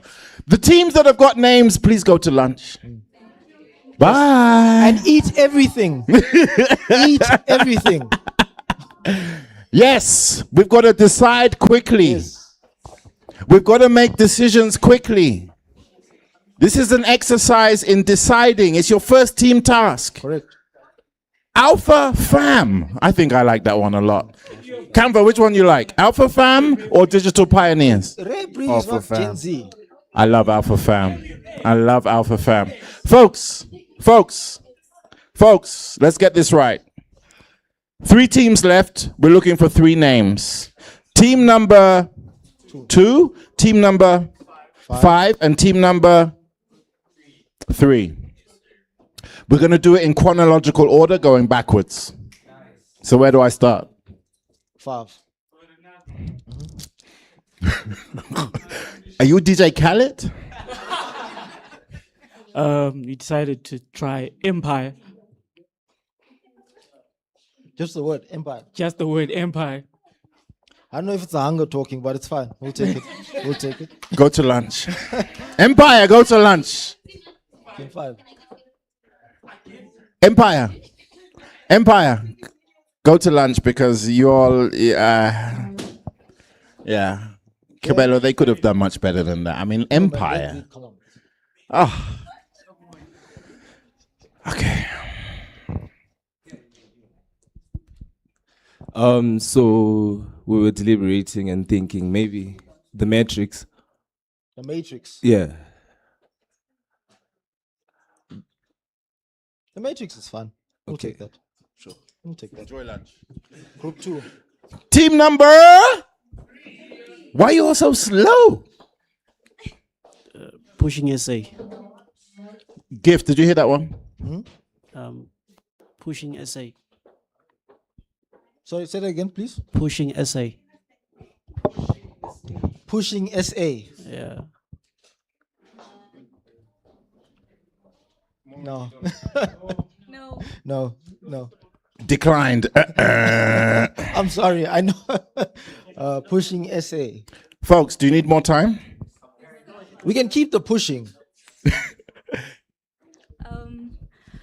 Third industrial revolution. 3rd. We're on the 4th. 3rd. 2010. I get it. It started. Guys, from you guys are Gen Z. 2010, Why not guys. 6, 7 or something? No, the name is to be Gen Z meets Africa. You see? Oh, okay. Gift. Let's send them to lunch. These Pushing- ones, they'll but figure it you- out oh, at team lunch. 3. Why don't you say pushing 3? Let them go to lunch. I can't. Yes, I can't. because you team 3. Okay. It's time for fine. lunch. We'll take it. It's Pushing just, SA. It's just a lot. It's just a lot. I mean, this team. I mean, You want Mike's? you want to go and help them? Pushing SA. Pushing 3. Pushing SA. Gift. Can we let them choose at lunch? Yes, okay. Thank you very much. So pushing SA under review.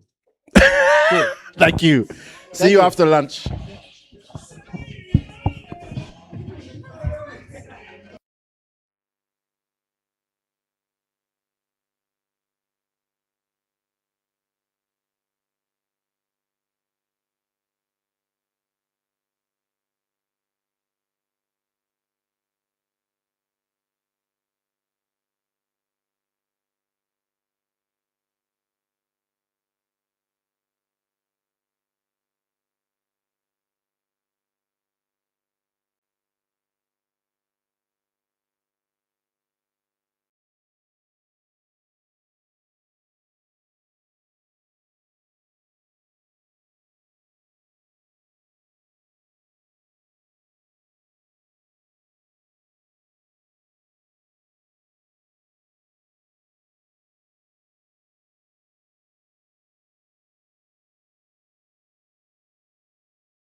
It is recording, yeah.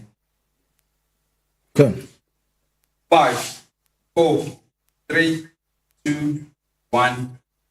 With the workplace changing so rapidly with artificial intelligence, transformation in the digital space, people working hybrid or remote, today we sat down with Gift Zikalala from Oak STEM Industries. Well, where we at today? We're at Access 70 Bootcamp. Right, so this is the Access 70 Future Builders Bootcamp podcast. Welcome to it. My name is Keanu, the name is Major Keys, and I came through with opportunities.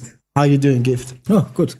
Great stuff, man. Yeah, Great. How was the energy like when you came into the room? How was everyone receiving some of the information or just knowing what they're going to expect from Gift today?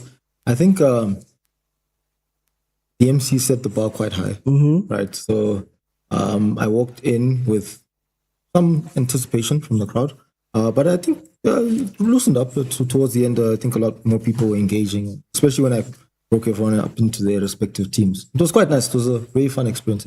Great stuff. Just to break some ice, Gift, who are you going to support in the current World Cup? That's one thing I want to ask you. Who do you think is going to take it? What's your prediction? I've never actually thought of that.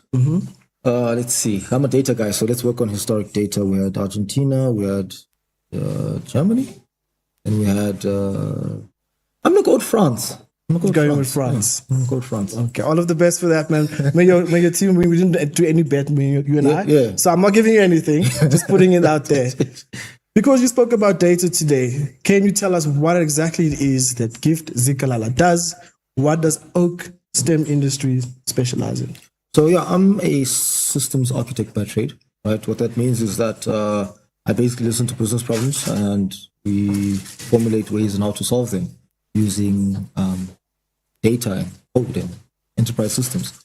Right. So what Oak STEM Industries focuses on is essentially building the layer that controls everything else in business. Right. So you've got a directive, right, and businesses have an operational goal and they've got sales targets, etc., etc.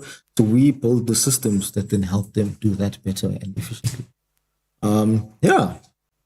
How else would I describe it? Essentially, we solve business problems with infrastructure. Business problems with infrastructure.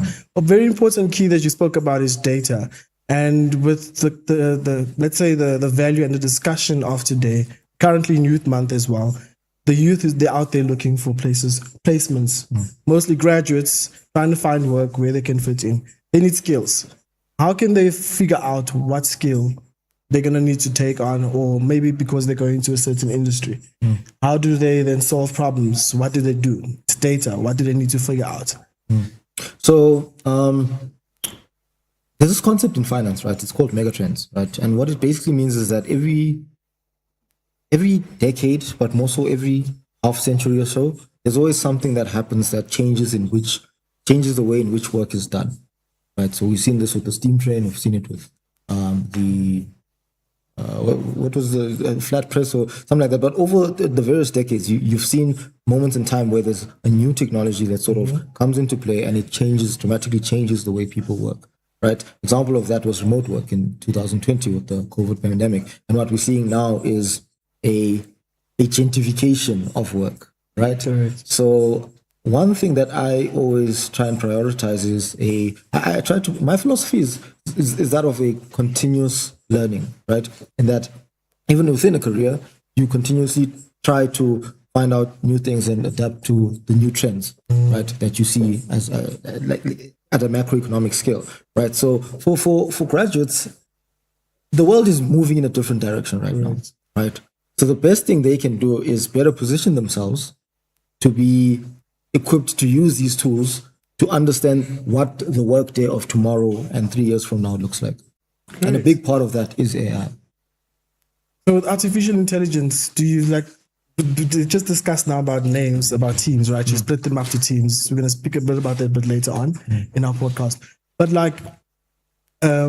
what exactly, how does the adaptation work for people moving over, a shift from how they normally get data, collect data, and how they use artificial intelligence? How do they correlate the two? The best recommendation that I've actually heard is that AI is but a tool. It's like a crutch. It's not your legs, right? So outsource your work to AI, not your thinking, right? and basically what that allows you to do is it allows you to focus on the areas as I know I like to reference economics, but like there's this thing called specialization and division of labor, right? In that, like, if each person focuses on a specific task, we're better off as a collective as opposed to me trying to build an entire car engine by myself, right? And this specialization and division of labor exists within yourself as well. Yeah. So that, okay, cool. Gift is maybe good at conceptualizing solutions. He's good at laying down the infrastructure and drawing the roadmaps, but it might not necessarily be good at maybe the people element, whatever, right? So individuals need to basically place themselves somewhere along that spectrum to say, okay, cool, I'm good at this, and I'm going to delegate the stuff that I'm not so good at to an AI. And I think that's the best way people can get the most value out of these technologies. So it's mostly, let's say, cultural fit. So speaking about economics, you kept speaking about economics, going back to it, because economy is not just one specific industry. Where do you currently think Africa is heading to, especially in the digital world? Will it take the economy where it needs to? So one thing that's actually made me quite pleased over the past few months is the conversations around data sovereignty, right? In that, because right now all that we're doing is we exporting all this data that we have to Western service providers, right?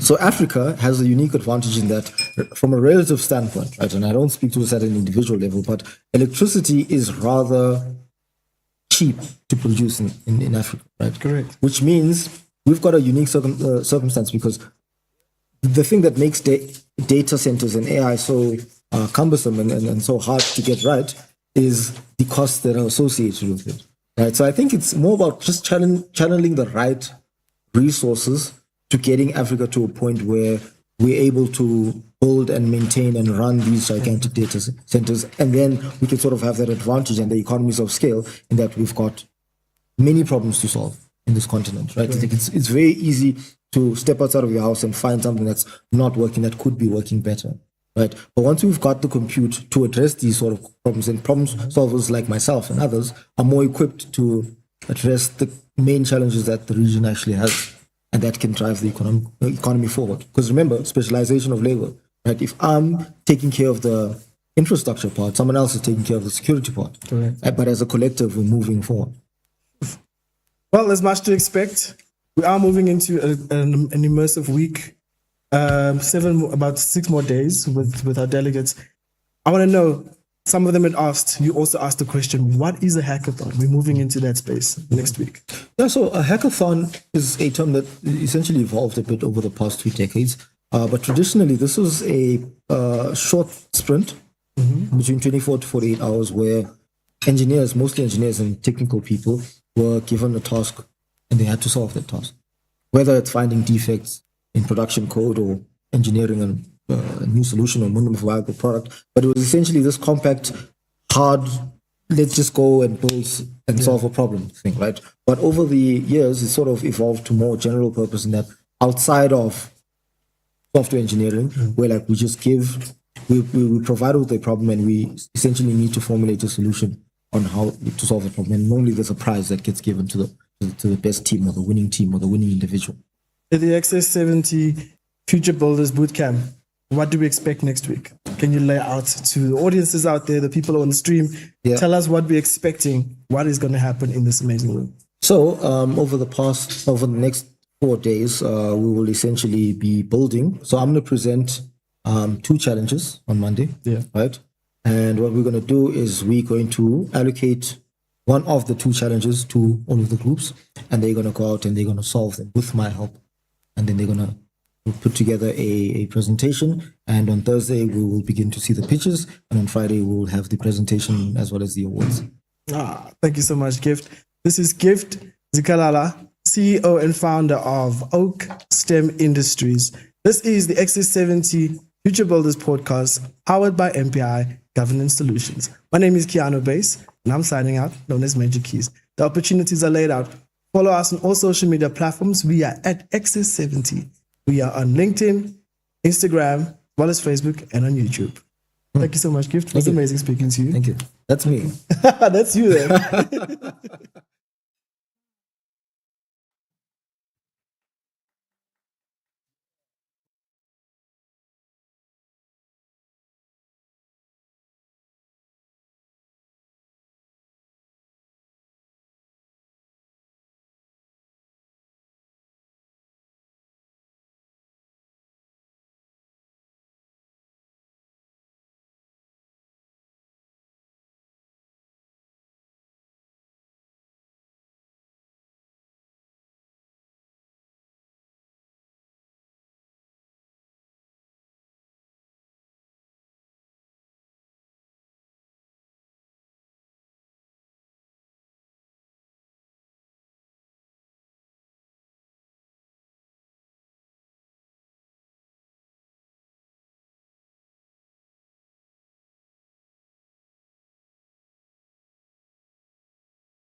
3.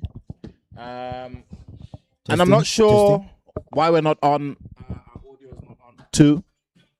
And I'm not sure why you were having such a problem.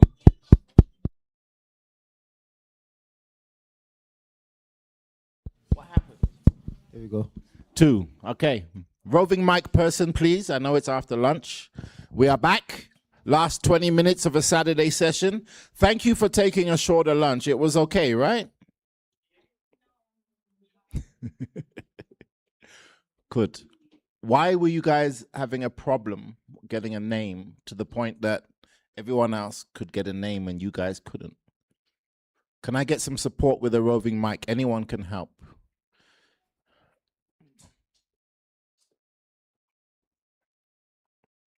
Yeah. Gift has got a mic, it's okay. But I'm saying you can come and get this mic from him. Yeah. Yeah. Gift is focusing on what he's going to say, you see. So what was the problem over there? We didn't have so much of a problem. We Okay. just were consolidating over names and trying to figure out which name to choose, Okay. make it make sense to us. Yeah. And we sort of tried to go the diplomatic route. Yeah. Let's vote. Yeah. And majority votes, but Yeah. you still Yeah. And then, but as the name went through, it was not successful there by the table. It was still an that we felt on the table. Then we were fine. But I think that also sparked certain things that individually we go through, and which I feel like that's the reason for teamwork, right? Okay. There's a lot of clashes. Okay. So we had you released us to go for lunch as we think about it, right? Right. So on our way to getting lunch, 2, 3 of us, not all of us, 2, 3 of us, somebody expressed to me that, yeah, we know you expected like another team and not us. And I was kind of thrown off with that because I was like, what do you mean I expected another team? It's like, no, I know maybe we might be slower and not doing things. So to me, it was like, but we all stayed the course. I don't see a problem with us going through the process together. What did you see, or what makes you feel that way? So she goes on to say your facial, but I was like, my facial expression was everywhere. Even Nick picked it up with the other names. Like, what's going on? We were trying to figure out a solution together.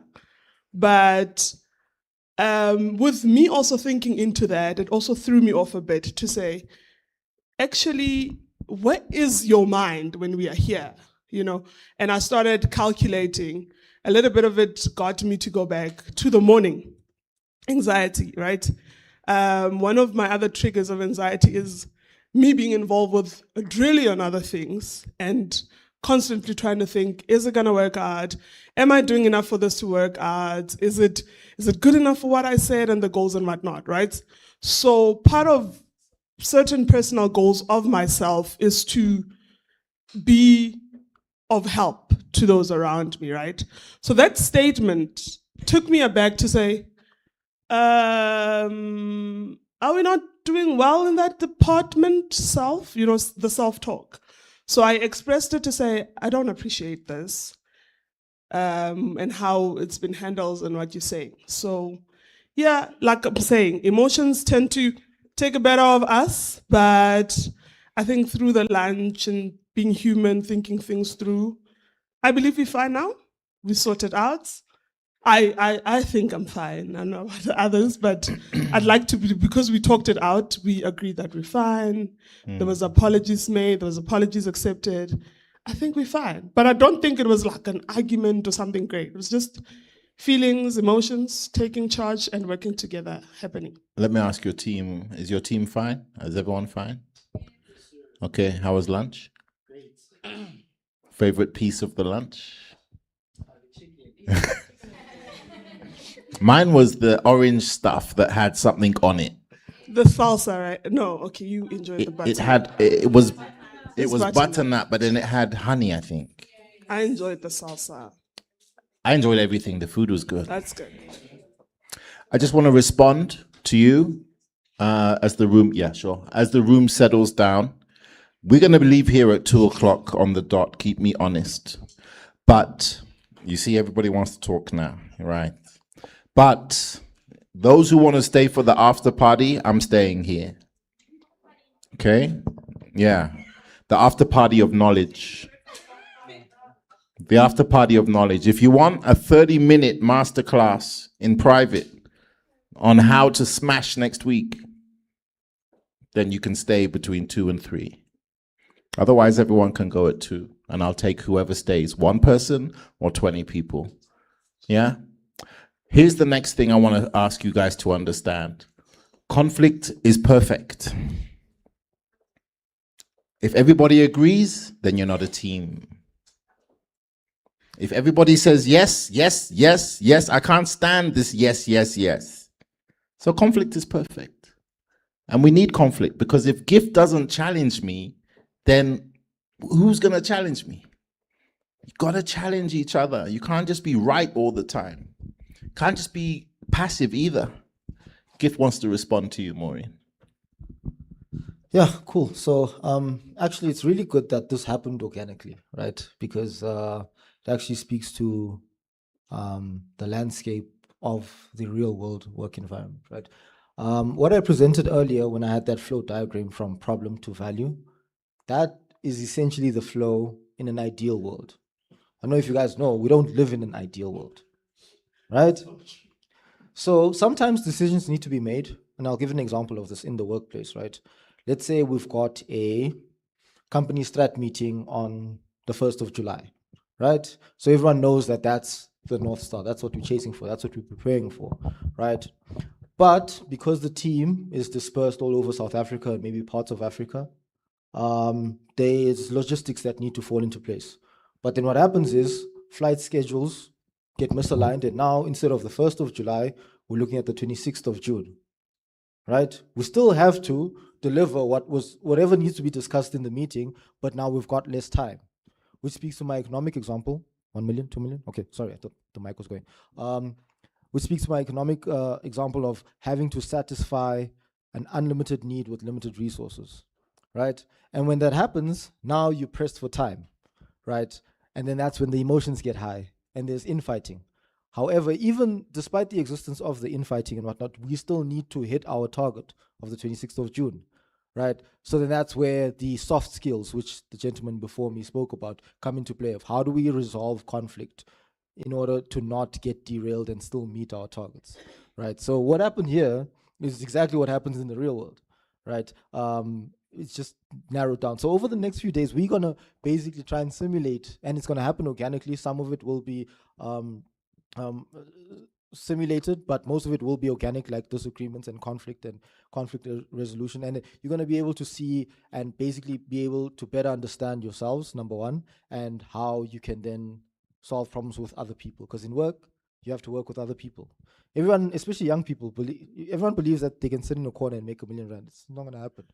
You need to mobilize other people, right? You need to work with other people. It's just not going to happen by yourself. So the biggest part of becoming a problem solver is actually working towards understanding yourself and how to best get the best out of yourself while working with other people, and how to get the best out of them as well. Cool. That's brilliant. What's the name of Team 3? Pushing P. The P standing for pressure. So all the pressure, we're pushing it. He'll take it, but I don't think it's that great. Well, we have a solution. But I'm not the person that, it doesn't matter what I think, because if Git will take it, it's all right. Yeah. So we've got No, go ahead. Alpha Fam, The Matrix, Pushing P, Digital Pioneers, and Empire. Those are the teams. So first person in the team leaders, please stand up. Who are the team leaders? Thank you, sir. Yes. Can I touch on this? So remember,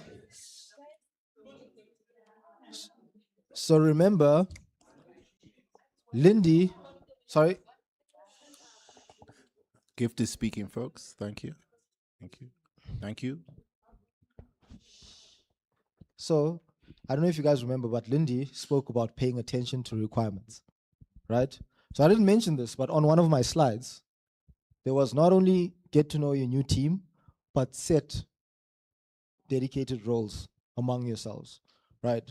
So part of that is essentially appointing a team leader, right? It was there, I didn't vocalize it, and you guys didn't pay attention, and now you don't have team leaders. But I saw it, and I thought this would be good for after lunch.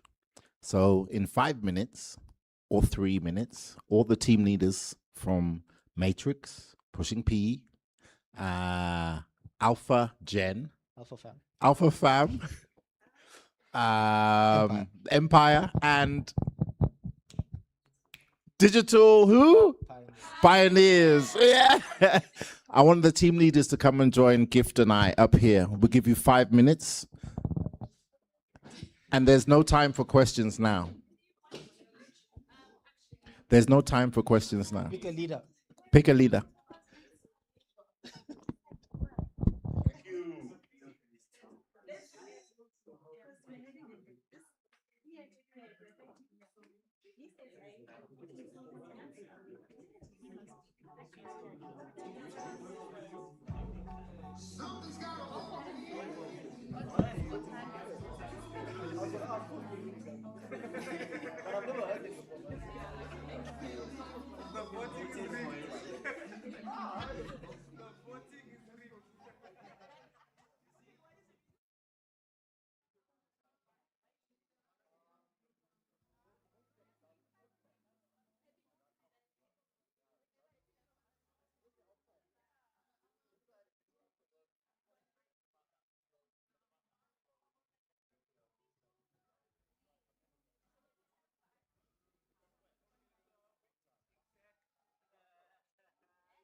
Yeah? So, now the team leaders are going to do an introduction to their team, of who their teams are. I'm just going to ask Gift to stay here. Don't go anywhere.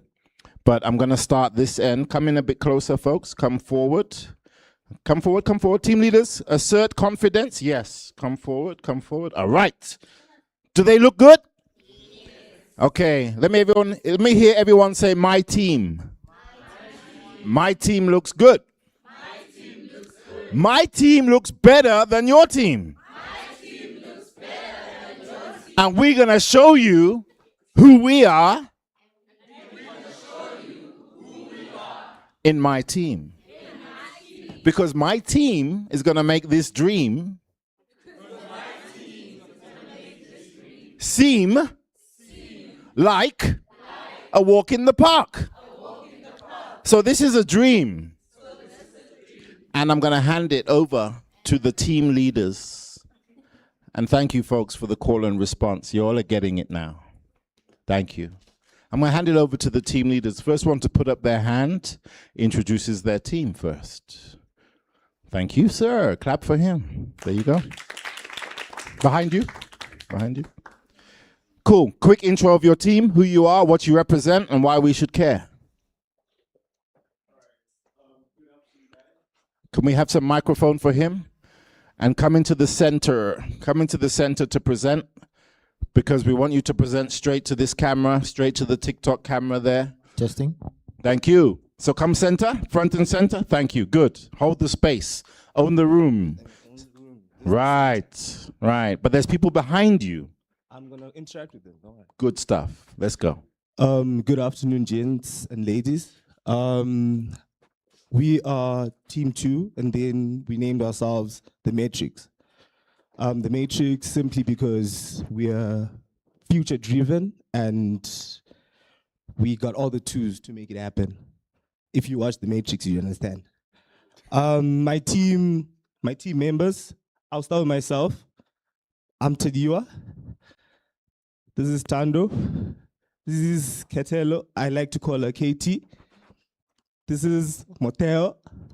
And this is Brabi. Blessing. This is my team, guys. Boom!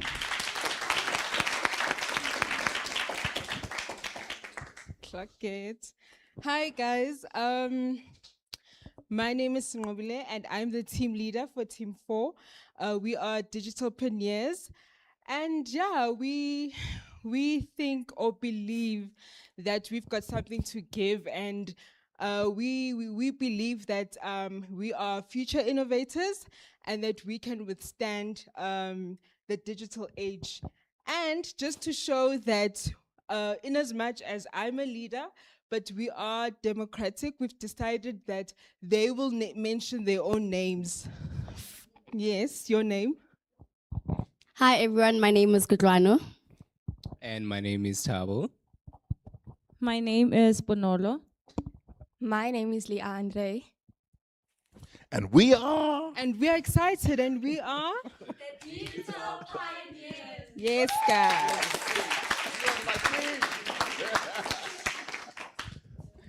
That was beautiful. Well done. Creativity. Good afternoon, guys.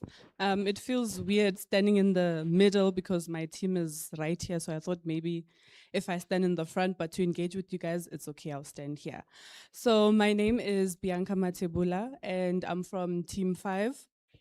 We gave ourselves the name Empire because we're here to build, right? Build ourselves, build our careers, build legacies for ourselves. So I think my team can also introduce themselves as well. I'll give the mic. I'm Lindo Mposula. My name is Kanyisile Nolonolo. Hi, my name is Avuyile. Hello, my name is Omar Rafael Tabengwa. And we are? Empires. Thank you.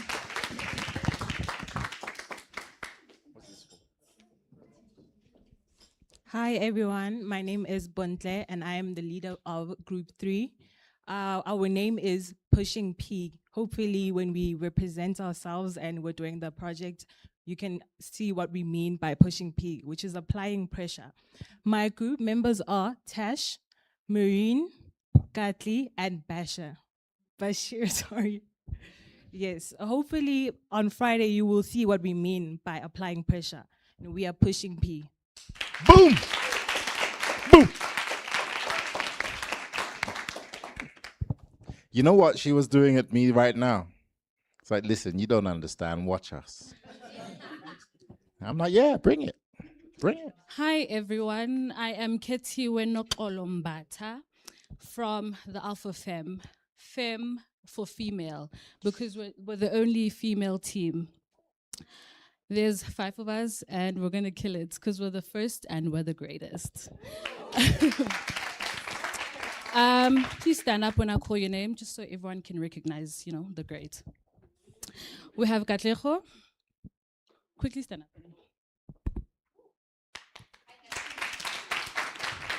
Lungile is the second member. Sue's next. And Kitumeti. Let's go, Alpha Fam.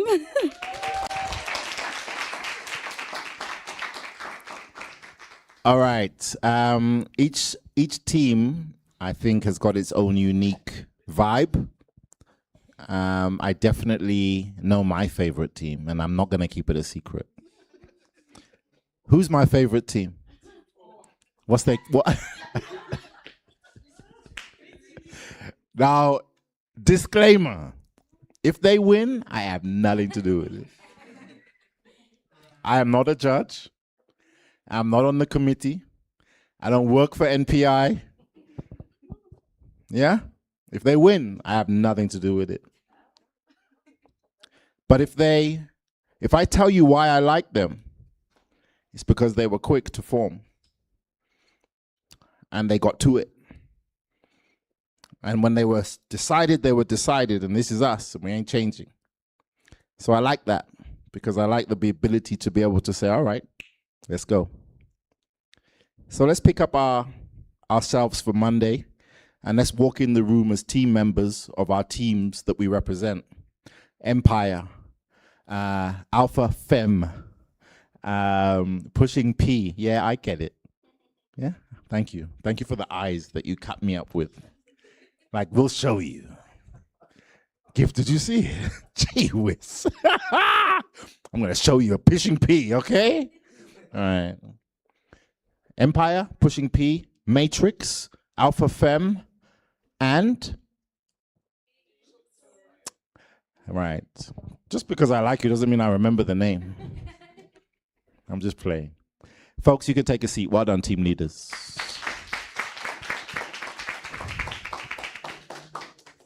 Gift, back to you. Anything essential that we need to know before we break out based on our team formation? And then we've got a wild card team. So we're going to ask the wild card team to present themselves in a minute. But Gift, back to you. Yep. So between today and Monday, you guys are going to get an email to access a system, right? Give a bit more information on that, but that's essentially where you're going to get all your resources, as well as complete some of the tasks, right? So yeah, just look out for that email, and yeah, if you can, spend some time. I know AppSheet is not something everyone's familiar with, but maybe just get like a YouTube video and whatnot, just so that you come prepared, because Monday, I'm going to present the challenges and we will get straight into working. Yeah, but enjoy the weekend, and thank you once again for coming out on this very cold Saturday. Cool.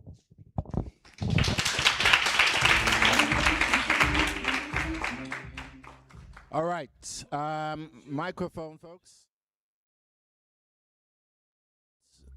I'm just looking for the wildcard team.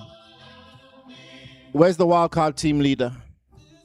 Wildcard team leader, come up to the front. 2 minutes till we close the program. Keep me honest, keep me honest, keep me honest. Quinton, put on the countdown. Whoever's got the countdown, keep me honest. Put your hands together for the team leader, wildcards.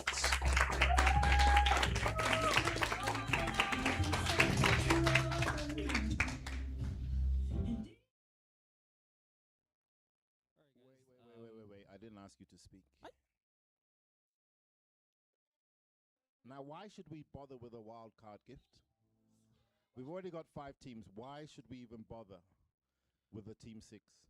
Okay, so I have a philosophy of continuous learning, right? What does this mean? This means that even I myself, I'm a student of life, right?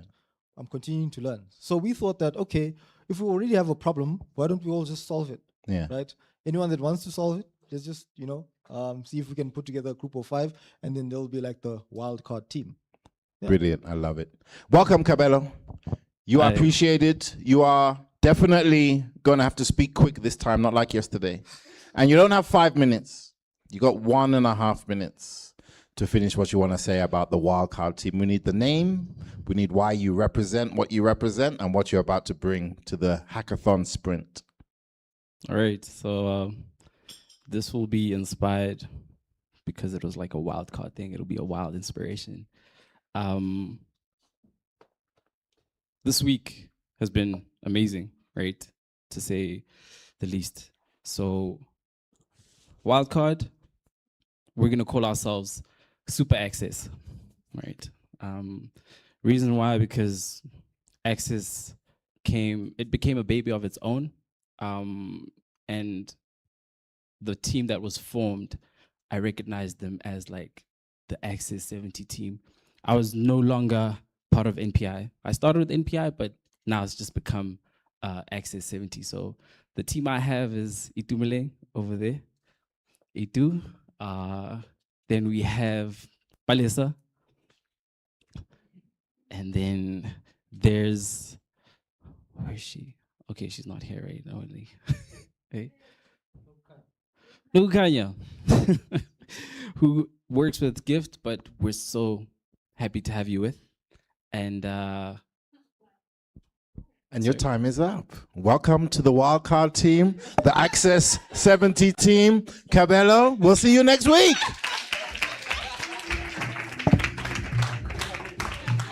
Folks, it's been a great day. After party is starting now. See you on Monday, bright and early. Anyone who wants to stay behind, I'm here. Why? Because I believe in extra time. I believe in giving more than you sign up for. If you want it, I'm here. Join me at the front. 5 minutes, we'll do this thing. Thank you.